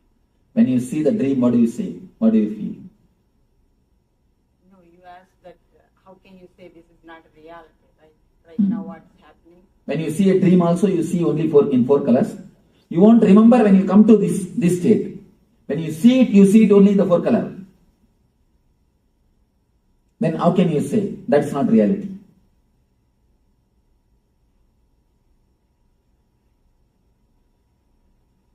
Then, any other argument? Yes. Well, every day I wake up and I'm me, and then one time I dream I'm a butterfly. Now please understand. Every time you wake up, you say you are you. Okay. No, nothing wrong. You are you only. I am not telling you are not you. It is based on the time idea. Am I right? Yes. Time, lifespan of your idea, that idea. In the dream, in one dream itself, you live your whole lifespan. You understand? Many times, you are dreamed only for 8 hours. But in the dream itself, you are born, you are growing, you are grown and finished. So, how can you say, now you are having the continuity and there you don't have continuity? There you don't have continuity because you finish it. The time span, based on time span, you can't decide. Because the very time idea itself is totally different between dream and the reality. So, in the reality, what you say, this question is based on the time-space gap. Am I right? Time-space relationship. So, the time-space relationship itself is wrong.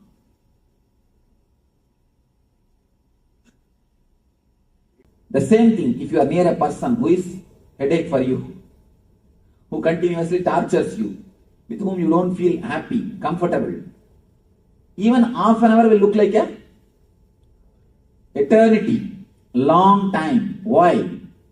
It is intensity of thought which makes you really feel the time. Time is not chronological, it is psychological. So when you are in the dream state, the number of thoughts is too much. The frequency of thoughts are much more higher than the frequency of your being. That is why your eye is just flooded by thoughts. Your eye, that is why I say, in that state you don't have eye. Your eye is just flooded by thoughts. The frequency of thoughts is too much. Your eye disappears. Your eye is flooded. You don't have control. Now, The dream is too much of thoughts. That is why you feel long time is happening. Here, you feel one amount of time, so time is going on. In little higher consciousness, time, you see, even if it is thousands of years, you will not feel the time has gone because the number of thoughts is less. That is why we always say, Devatas have got different calendar. For us, if it is 1000 years, for them it is only one day. For us, if it is a yuga, for them it is only one day. It is the space in which you live. There you have a different time. Which space you are living, there, that time you are enjoying. So based on the time-space concept, you cannot say this is not dream. Next question. And there is a important thing in the Vedanta, they say that by Upanishads, if you just understand the Avastatraya means the 3 states, you are liberated, nothing else. You are liberated from all the pains and sufferings. If you just understand these 3 concepts deeply, clearly, intellectually, just intellectually, I am not telling about anything. You don't have to become enlightened. The very clear intellectual understanding about these 3 states will liberate you from pains and sufferings. Any other? Why you are laughing? No, actually, I know why you are not able to believe what I say. No, why you not only you must be able to believe, you must be able to really feel it. Why we are not able to feel, the understanding never goes deeper level. The understanding is never taken sincerely. That is the reason. For example, people come and tell me, Swamiji, I know smoking is wrong, but I am not able to drop. But do you say, I know touching the fire will burn me, but I am not able to stop? No. You don't say that. This you understand, but that you don't understand totally. Yeah. This solid way, that you don't understand it. Unless that person gets cancer, even if he gets, he justifies. Maybe this, maybe that, maybe because of that, maybe because of this, as if all the people who don't smoke, they don't get cancer or what. Some logic. You have some logic. You have some misunderstanding. That is the reason you say, I know smoking is wrong, but I am not able to drop. Means with full consciousness, you never understood. Now you understand with full consciousness. All these days, if you are not liberated, please be very clear. There are many people who come and tell me, no, Swamiji, I read enough of books about this Avastatraya. I read so many books about this Vedanta philosophy. I am not liberated. Means what? There is some gap in your understanding. If you say that, there is some gap. Now, put your whole effort to understand it clearly and have the courage to go behind this truth. You will see it will be liberated. Liberation is not such a big task as we think, These guys have made it so difficult because they want to have monopoly. Now really I tell you, these few guys want to have monopoly because of the 2-3 reasons. One is the particular community. Second thing, just to have the prestige from the society. Because of these few things, the concept of liberation has become too complicated now. Otherwise, you think the concept of liberation is too complicated. How can liberation be complicated if it is your nature? If it is not your nature, it is not worth achieving. Forget about it. If it is your nature, why should you achieve? It is your svabhava. It is just a small nut. That's what I am telling you. Enlightenment is not achieved by any big techniques, tapas, meditation. It is just a knack of understanding and living the life. That's all.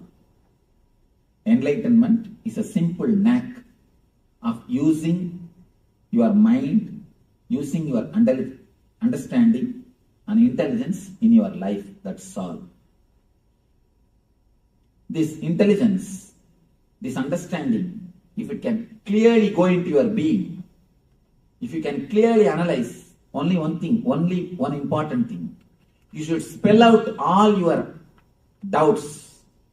Only when you spell out all your doubts, only when you express all your doubts, it can be cleared. If you are lazy, no, who will ask all these questions? All right, the Swami says means it must be true only, let us leave it. If you are too lazy to spell out your questions, or if you are too bored, all right, who wants all these things? Leave it, Swamiji. Let us go to next subject. If you are too lazy to spell out, or too lethargic to understand, then you have a problem.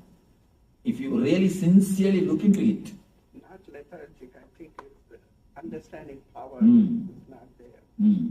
No, ma, there is no need to say understanding power. See, understanding power means whatever words I utter, have understanding of dictionary meaning. That's enough. There is no need to go for any metaphysical understanding. That's what I'm saying. There is, you see one thing, don't be afraid at all that there is some metaphysical meaning for my words. I am not talking in any metaphysical terms. Do you understand? You see how straight I am simply opening the things. I am cutting the things clearly. Just understand my words based on Oxford Dictionary. That is enough. Dictionary meaning, not metaphysical meaning. Dictionary meaning is more than enough to give you the intelligence. Where you are stuck, where you are not able to understand, just open up. Put me the question. That's what I wanted. That's what I wanted. See, somewhere if you are locked, somewhere it is not clicking. That's why in the Vedanta they say, Upanishad means sitting with master, that's all. Nothing else. Just sit with master, express the questions and get the replies. That is enough. You are out of pain. See, 90% of our pains are not physical. They are emotional and psychological. And not only that, there is a thick layer of pain in your being. The thick layer of pain invites more pain. Unconsciously you do such a kind of activities, you do this kind of deeds which creates pain for you and which invites pain for others. No, Swamiji, nobody invites the disease or the pain for themselves. When it's there, we recognize it and say, I have a disease. One simple thing, ma. Nobody invites cancer. But if they continue to smoke, what it means? There are some other cancers that doesn't come with the smoking. But those we don't invite them, they come to you. There are many diseases, ma. We may not directly invite. Our food habits invites. That's what. Our food habits are inviting. Our sleeping habits invite. But food habits, sleeping habits, whose habits, ma? Those are the habits that somebody made it to us. That is what now I am telling. Now it is time for Maybe us to. My mom fed me that, and my mom made me to sleep that time. That is what now I am telling. Now it is time to liberate ourselves and create our own setup, our own understanding for ourselves. May not be. You may think it is too late. There is nothing too late. We can surely help ourselves. Yes, some question you want. I'm embark. So what you were saying is that all suffering comes from misunderstanding? Yes. And not only that, if you go a little more deeper now, I have gone to the deep of my mind. I tell you from my own authority, suffering itself is nothing but the word suffering. Are you saying suffering is illusion? No, I don't even want to bring the word illusion. Then you will tell, no, there is no suffering. What do you say? There is no suffering, Swamiji. There is suffering for us. I am not telling that the suffering is illusion. The word suffering, if you can slowly go deep from where that word is coming, if you can just pluck that word from the root and throw it away, there will not be suffering. Let me explain to you a simple incident which I have seen in my life. I was staying in a place called Amarkantak in Madhya Pradesh with the tribals, with the tribal villages, and who doesn't know anything about humanity or anything about civilization. They do not know something like civilization exists on the planet Earth. They have never seen anything of civilization. I was living with them. When I was walking, I went to that forest and I was living with them. They are not cannibals. That's why I am here. There's a small story about the cannibals. The South African cannibals president of cannibals wrote a beautiful letter to Pope. Last time you sent 3 missionaries. They are really humble. They are really very good. They are really loving, caring, and very tasty also. So, they are not cannibals. If you can send them some more. They are not cannibals. I was staying with them. One day suddenly, they have a village temple. For the whole village, they have a temple. I was staying in the temple only. One day suddenly, in front of the temple, they made a small hut. And one lady came, pregnant lady. I could see that she will give birth to a child within 2-3 days. She came and entered the hut. After half an hour, I was just sitting there in one corner of the temple. After half an hour, she just walked out with a baby. I was shocked. No pain, no sound, no medicine, no assistant, no help. She just walked out with a baby. And she's just laughing with the baby and she walked out. She has cleaned her body and cleaned the baby's body and she walked out. I was shocked. But how to ask her? So I kept quiet. After a week or 10 days, I was staying there for some more time. Again, they made a hut. Actually, next day itself they removed this old hut. Again they made a hut. One more lady came. She gave birth to a child. Next day, in half an hour, she came out with a child. Now it is too much. I thought I should ask somebody. I asked one guy, what is this? Will they not have pain? No assistance, no help is given? Just to pay. What it means? Why? I asked their president. He's little open type. I asked him, what is happening? Why she's not having any pain or no assistance? He said, why pain? Why assistant? This is the way we deliver. She goes and takes care of herself and comes back. Why animals are giving birth like this only? I was shocked. Then, after I became enlightened, I scanned the whole incident. I wanted to understand. I meditated upon that whole incident. I meditated. Actually, in a nearby area only I became enlightened. So after that, I meditated and even went back to the village just to bring that memory and understand the truth of it. Then I realized, if you are not conditioned for the word suffering, you never suffer. You never suffer. Now, then I understood that deep secret. After the age of 7, whatever words is uttered by your mom, dad, friends, you pick up all those words. When they say headache, I'm stressed out, I'm gone, keep quiet, I have a headache, I have this, I have that. You just pick up all those words and you start repeating all those words. The more you repeat those words, the more emotions, energy that word gains. More the word gains the momentum, more it has got impact on you. I was shocked. It is just a rut created by our own being. It is just a rut created by our own being. First, you pick up those words from elders. You start repeating mentally at the age of 7, unconsciously. And when you repeat naturally, you will see the effect of that words in you. When you see the effect, you start believing more that you have pain, you have suffering. More you believe, the more the word gains the momentum. The more the word gains the momentum, more suffering. More suffering, more belief, more momentum. More suffering, more belief, more momentum. The same cycle goes on, goes on, goes on. If you look little deep, that is what now they are doing in the hypnotherapy.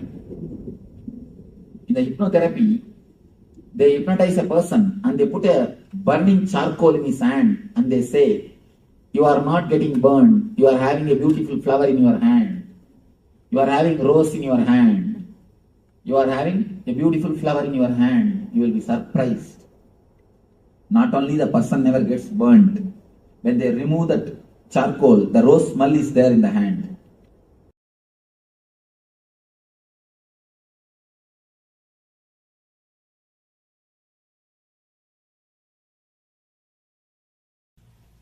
First thing we'll analyze what is dream, how it comes.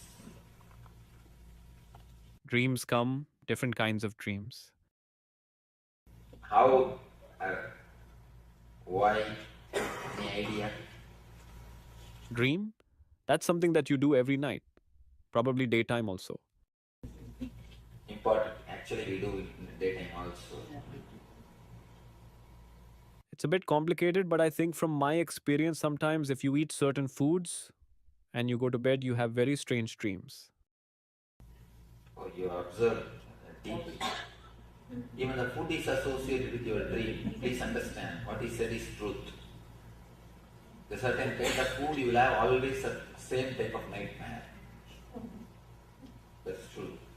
And if you just fast for 3 days, some vrata do, you will have a good feast in the dream. You will have wonderful feast in the dream. I think dreams come when you have found things that have happened during the day or thoughts that you have had that come alive in your dream. Anybody who has got any insights about their dreams? Why?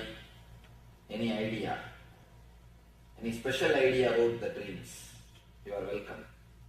Sometimes I fear my dreams and sometimes can't remember them.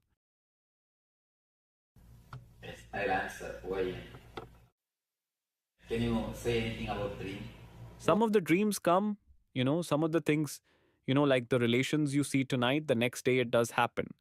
Some of them don't have any meaning and they come and go. And, some of the things they say that it is more basically the subconscious thing, and whatever you are thinking about, it will give you your problems are coming in your dreams. And the other people, some of the things I was reading about this is like a parallel world. It does happen. It's true, and sometimes they don't come true. Some of the things, they don't come true. So I don't know exactly how to interpret these dreams. I think part of the dream is completely what's happening, and part of the dream is I am confessing. Most of the time, dreams come true. Sometimes I have noticed I play all the characters in my dreams and act out things, but I am everybody that is in the dream, and it is me. And other times, I don't know if I'm just partially awake or I will be in the middle of the dream or sort of something will make me wake up and I will say, oh, well, that's not finished. I need to go back, and I'll go back. I will go back into the dream and start doing it again, but then I forget how it ends because I go into a deeper sleep or something. When you remember, I am only playing the character of all the persons in the dream, you will wake up from the dream. Have you observed? Now let us analyze. Dream is nothing but the expression of whatever you suppress, your suppressed desire and fear. You suppress these two things. Whatever you suppress, when the steam pressure becomes too much, there is a safety valve which automatically opens and steam is released, the pressure is in a manageable limit. Same way, if your suppressions are too much, if you have suppressed the desire and the fear too much, it comes out automatically and gets released. First thing about the dream. Next thing, we are all bothered out to find out right dream or wrong dream. An important thing you need to understand, any dream, if you can remember it with 4 colors, it is not dream, it is a vision. Early morning when you remember, if you can remember in colors, see, this is very subtle technique. When you see the dream, you will always see only in colors. If you can remember the colors clearly, be very clear, it is something related to vision. It is bringing some message. It is the ray of light from superconscious. It is not dream. If you see any divine personalities, master, God, guru, try to remember. If it is in multicolor, then be very clear it is a vision. But if it is just 2 color or black and white, forget about it. It is nothing to do with vision. It is a usual dream. It is a usual just dream. So what is the purpose of vision? It teaches you? It can teach you, it can bring you intuition, it can give you more clarity or some information about the incident. Anything it can be. Some person. It comes from our own subconscious? If you can remember with 4 color, it is not from subconscious. It is a ray of light from superconscious. If it is just 2 color, when you remember, then it's a subconscious. What do you mean color? Like if I see you in my dream, I remember your orange robe. Is that one color? Not only orange robe. Yeah. Are you able to remember the other things, colors of the other things? Colors of the other things? Are you able to see, are you able to remember just like this 4 color? Then it's a vision. If you are not able to see that, then it is dream. That is the... Do the visions always have to make sense? Because I cannot remember right now if they are in color or not. But my dreams don't really make... If it is 4 color, surely it will make sense. If it is not, it will not make sense. It has no sense. What if it is not color at all? Then it's just steam going out. Extra steam is getting, you need to less dream.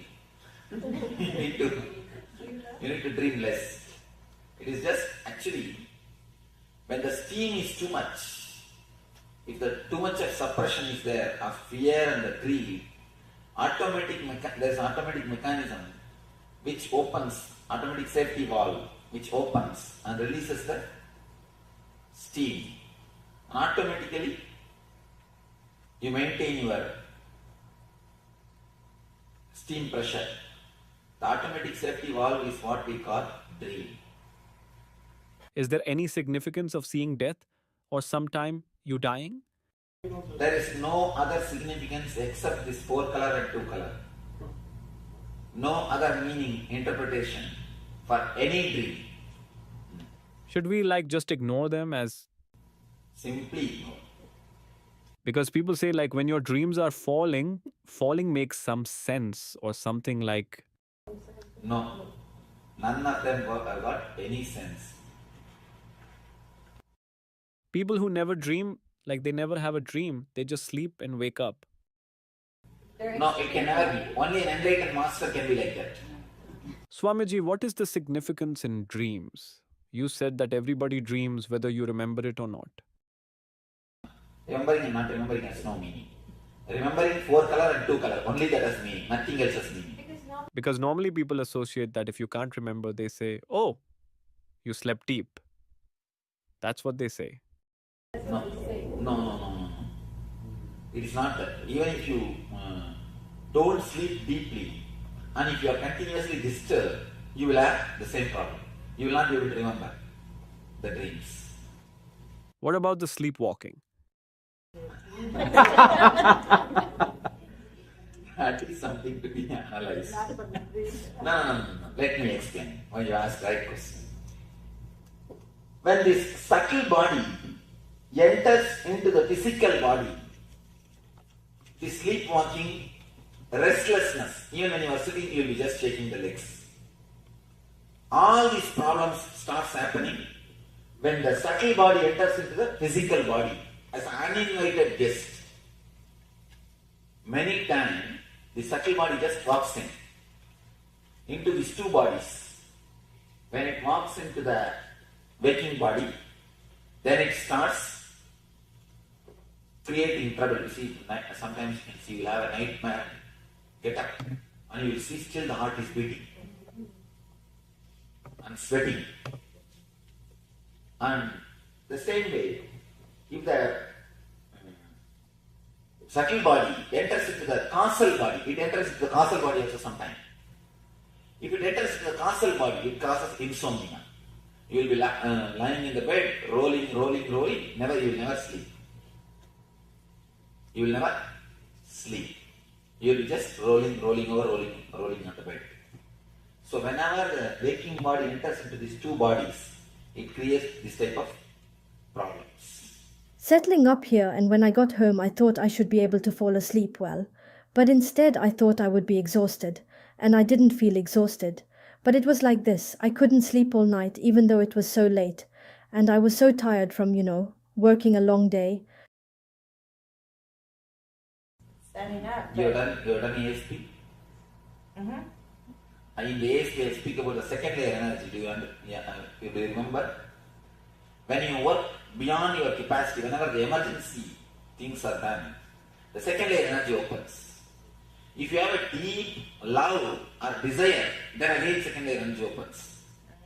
If you do some service with a deep love for me, it has to be done. I cannot use the excuse I'm tired. I have to do.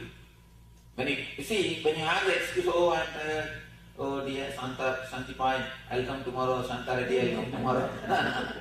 Then first layer energy over. But when you decide, no, I will do something, I have to do, then naturally second layer energy opens. That is what you feel. Even after going to the house, you don't feel sleepy. What about the recurring dreams that come back? Come back again and again? If you see them in color, again they have some meaning. Otherwise, they have no meaning. Of course, you have to totally release the steam. You should not maintain the steam in the optimum pressure level. You always maintain the steam in the optimum pressure level. Steam means a suppressed desire and fear. That is why you are in sickness. Better open the safety valve once for all and let the steam go out. We will be doing that. Today we will be doing the technique to open the safety valve. Swamiji, you said we will move in sleep or when we are awake. Even anytime. The subtle body actually enters into the physical body by force. See, the subtle body enters into the physical body by force. It means the physical body also don't have so much of awareness. It gives place. So people that bite their nails all time, is it the same thing? But what causes that to happen? Like, what are some things that cause them? Suppressed, that's what you see, the suppression, suppressed desire and the fear. If it becomes too much, it is just on the verge level. Any moment you can become this or that. That is the thing which keeps you in the restlessness. Swamiji, whenever I have a bad dream, why is it that when something undesirable is about to happen, I am able to realize it as a dream and I can either stop that from happening or I wake up? If some bad is going to happen in the waking state, it comes in the dream. You mean? No, when I am dreaming, if something bad like I'm about to fall off a cliff or whatever, in the peak of greed, in the peak of desire and the peak of fear, you wake up. Because desire and fear brings you to your consciousness, brings you to the present moment. The moment you come to the present moment, you wake up. And many times people come and tell me, I had such wonderful dreams on. I was seeing that person whom they want to see. Suddenly they wake up. They come and complain, oh, and you come. Why some dreams come true, some don't come true? That's what. If you can remember in the fourth column, it will come true. Otherwise it won't come true. It will never come true. Any two-color dream will never come true. You can do research on your dreams. Yes. Sometimes you do have a dream that you like and you want to continue. That is what. Yes, you see, that is what the deep desire or the deep fear will bring you to the present moment. The moment you come to the present moment, you are awake. You are out of the dream. So you were just saying the deep desire and greed. In other words, could you say that whatever it is true, live it to the best, and you say that will bring you back? That is what I mean. When you live totally, your greed comes to maximum. Then you fall in the present moment. You fall in the present moment. You are out for a single moment. You get a glimpse of the higher consciousness. Whenever you fall in the present, you come out. You come out.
Today is the best day.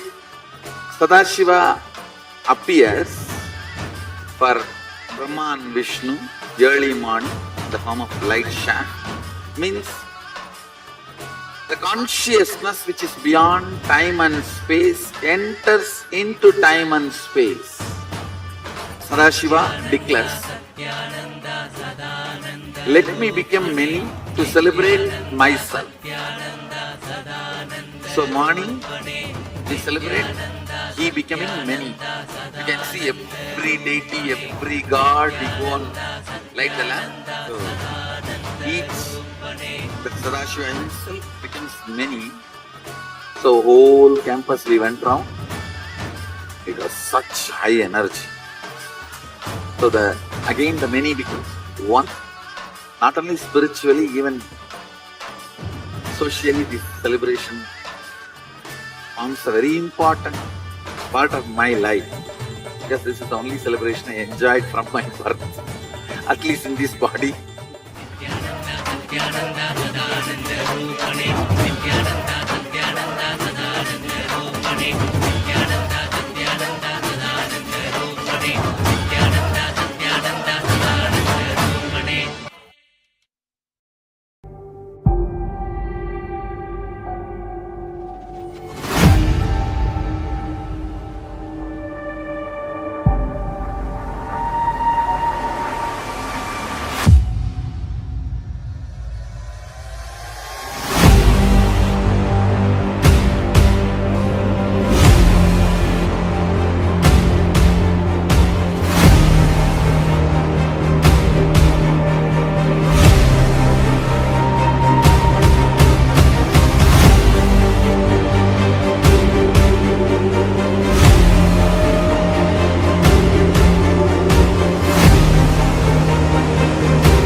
Today is the best day.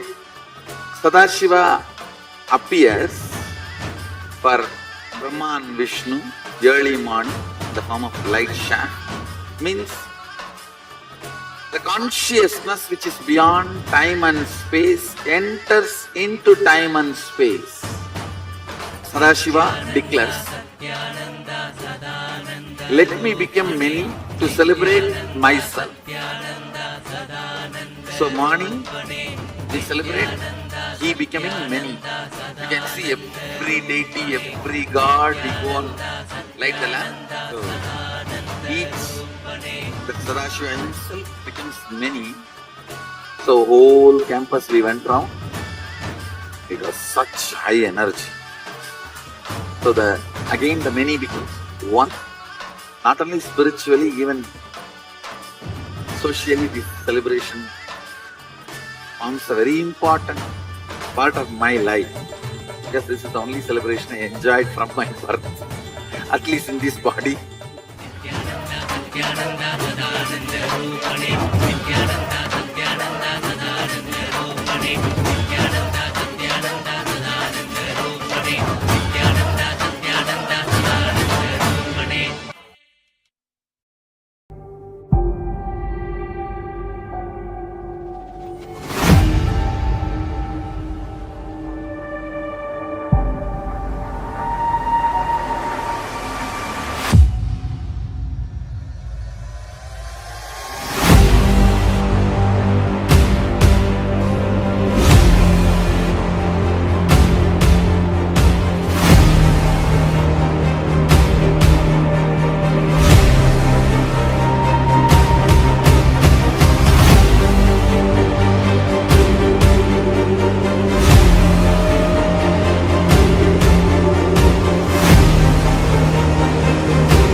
day, Sadashiva appears for Brahma and Vishnu early morning in the form of light shaft.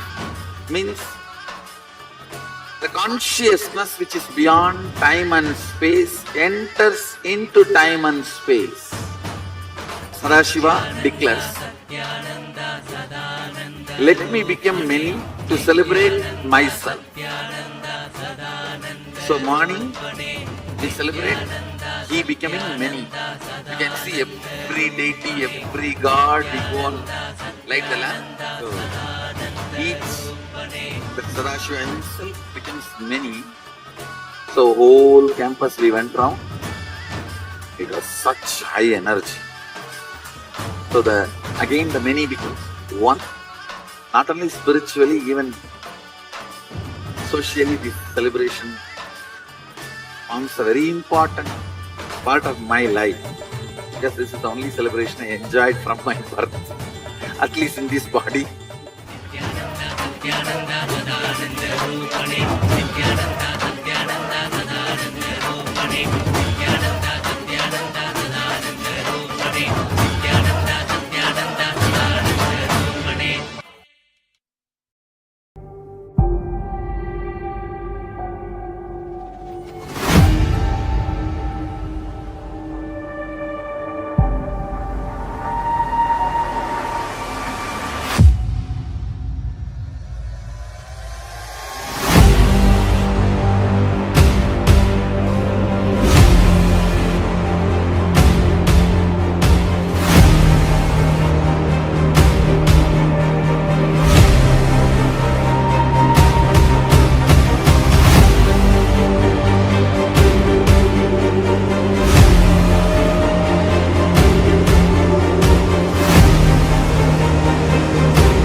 Today is the best day. Sadashiva appears for Brahma and Vishnu early morning in the form of light shaft. Means the consciousness which is beyond time and space enters into time and space. Sadashiva declares, "Let me become many to celebrate myself." So morning we celebrate he becoming many.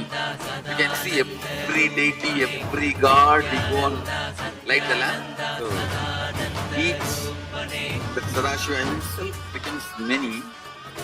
So whole campus we went round. It was such high energy. So again the many becomes one. Not only spiritually, even socially, this celebration forms a very important part of my life, because this is the only celebration I enjoyed from my birth, at least in this body.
Today is the best day. Sadashiva appears for Brahma and Vishnu early morning in the form of light shaft. Means the consciousness which is beyond time and space enters into time and space. Sadashiva declares, let me become many to celebrate myself. So morning we celebrate he becoming many. You can see every deity, every god, we go and light the lamp. So each, the Sadashiva himself becomes many. So whole campus we went round. It was such high energy. So again the many becomes one. Not only spiritually, even socially, this celebration forms a very important part of my life, because this is the only celebration I enjoyed from my birth, at least in this body.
Yes, Nithyananda, welcome back. Sorry for the technical glitches that we have been experiencing, but we should be back up and running now. So let us continue with our program. So now we are re-entering into the power manifestation. And power manifestation is the most exciting sessions as you allow Parameshwar to manifest to you. And when you manifest the power, you know that yes, Parameshwar is there and he is manifesting through me. I also have that potential to allow Parameshwar to manifest through me. So let's get ready. Today we'll be manifesting the power of remote vision. So in this round, the acharyas, we ourselves have few items in front of us. You'll be scanning these objects, these items which is in front of us. So you can sit with your head, neck, spine in a straight line. You can close your eyes or you can keep your eyes open as well. And visualize Swamiji in your inner space. Remember, it is that deep feeling connection with Swamiji. It is that deep feeling connection with Bhagwan that you start manifesting the powers. So visualize Swamiji in your space and visualize his infinite grace, his love, his compassion overflowing through you.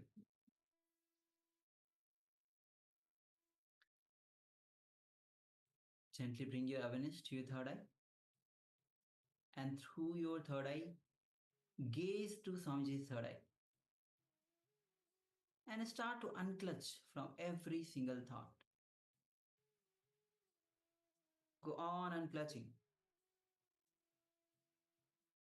whether it is a thought of even to open your eyes or to move from where you are seated or just to move your hand, just unclutch. Unclutch from all the inner and outer identities that you get. Unclutch from even the concept of time. Go on unclutching.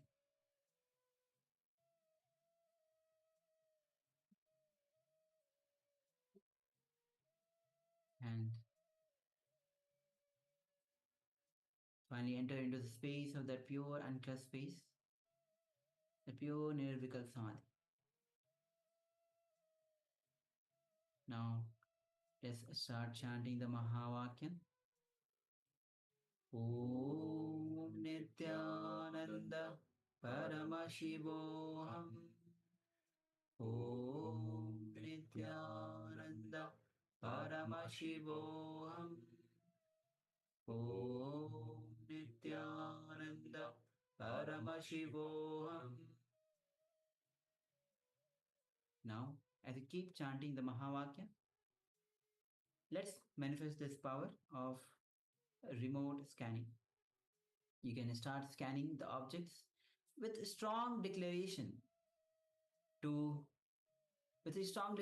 Ask Swamiji to reveal every detail, the items, the objects which are in front of the Acharya. Let's begin this manifestation.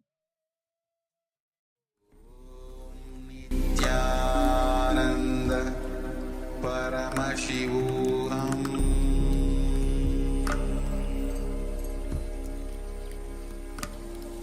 Om Nithyananda Paramashivoham.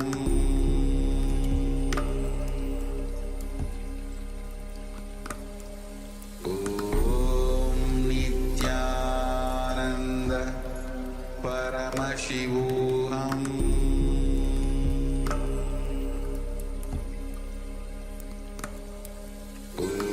Om Nithyananda Paramashivoham. Om Nithyananda Paramashivoham.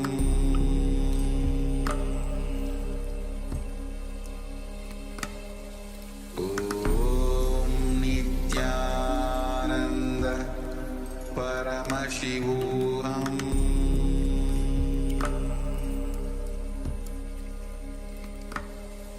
Om Nithyananda Paramashivoham.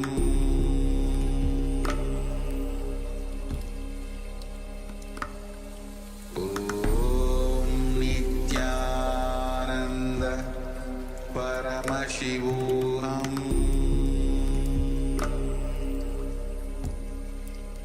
Om Nithyananda Paramashivoham.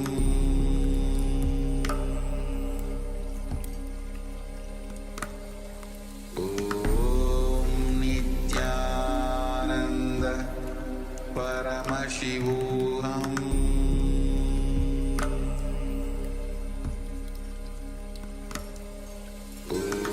Om Nithyananda Paramashivoham.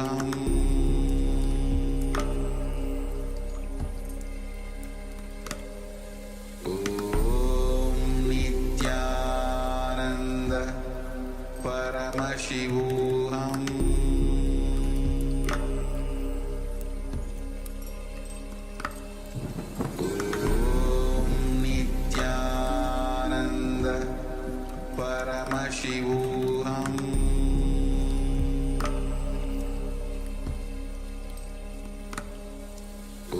Om Nithyananda Paramashivoham.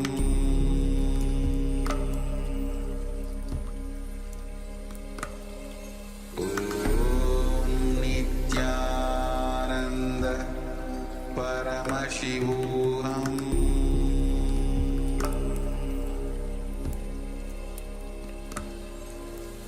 Om Nithyananda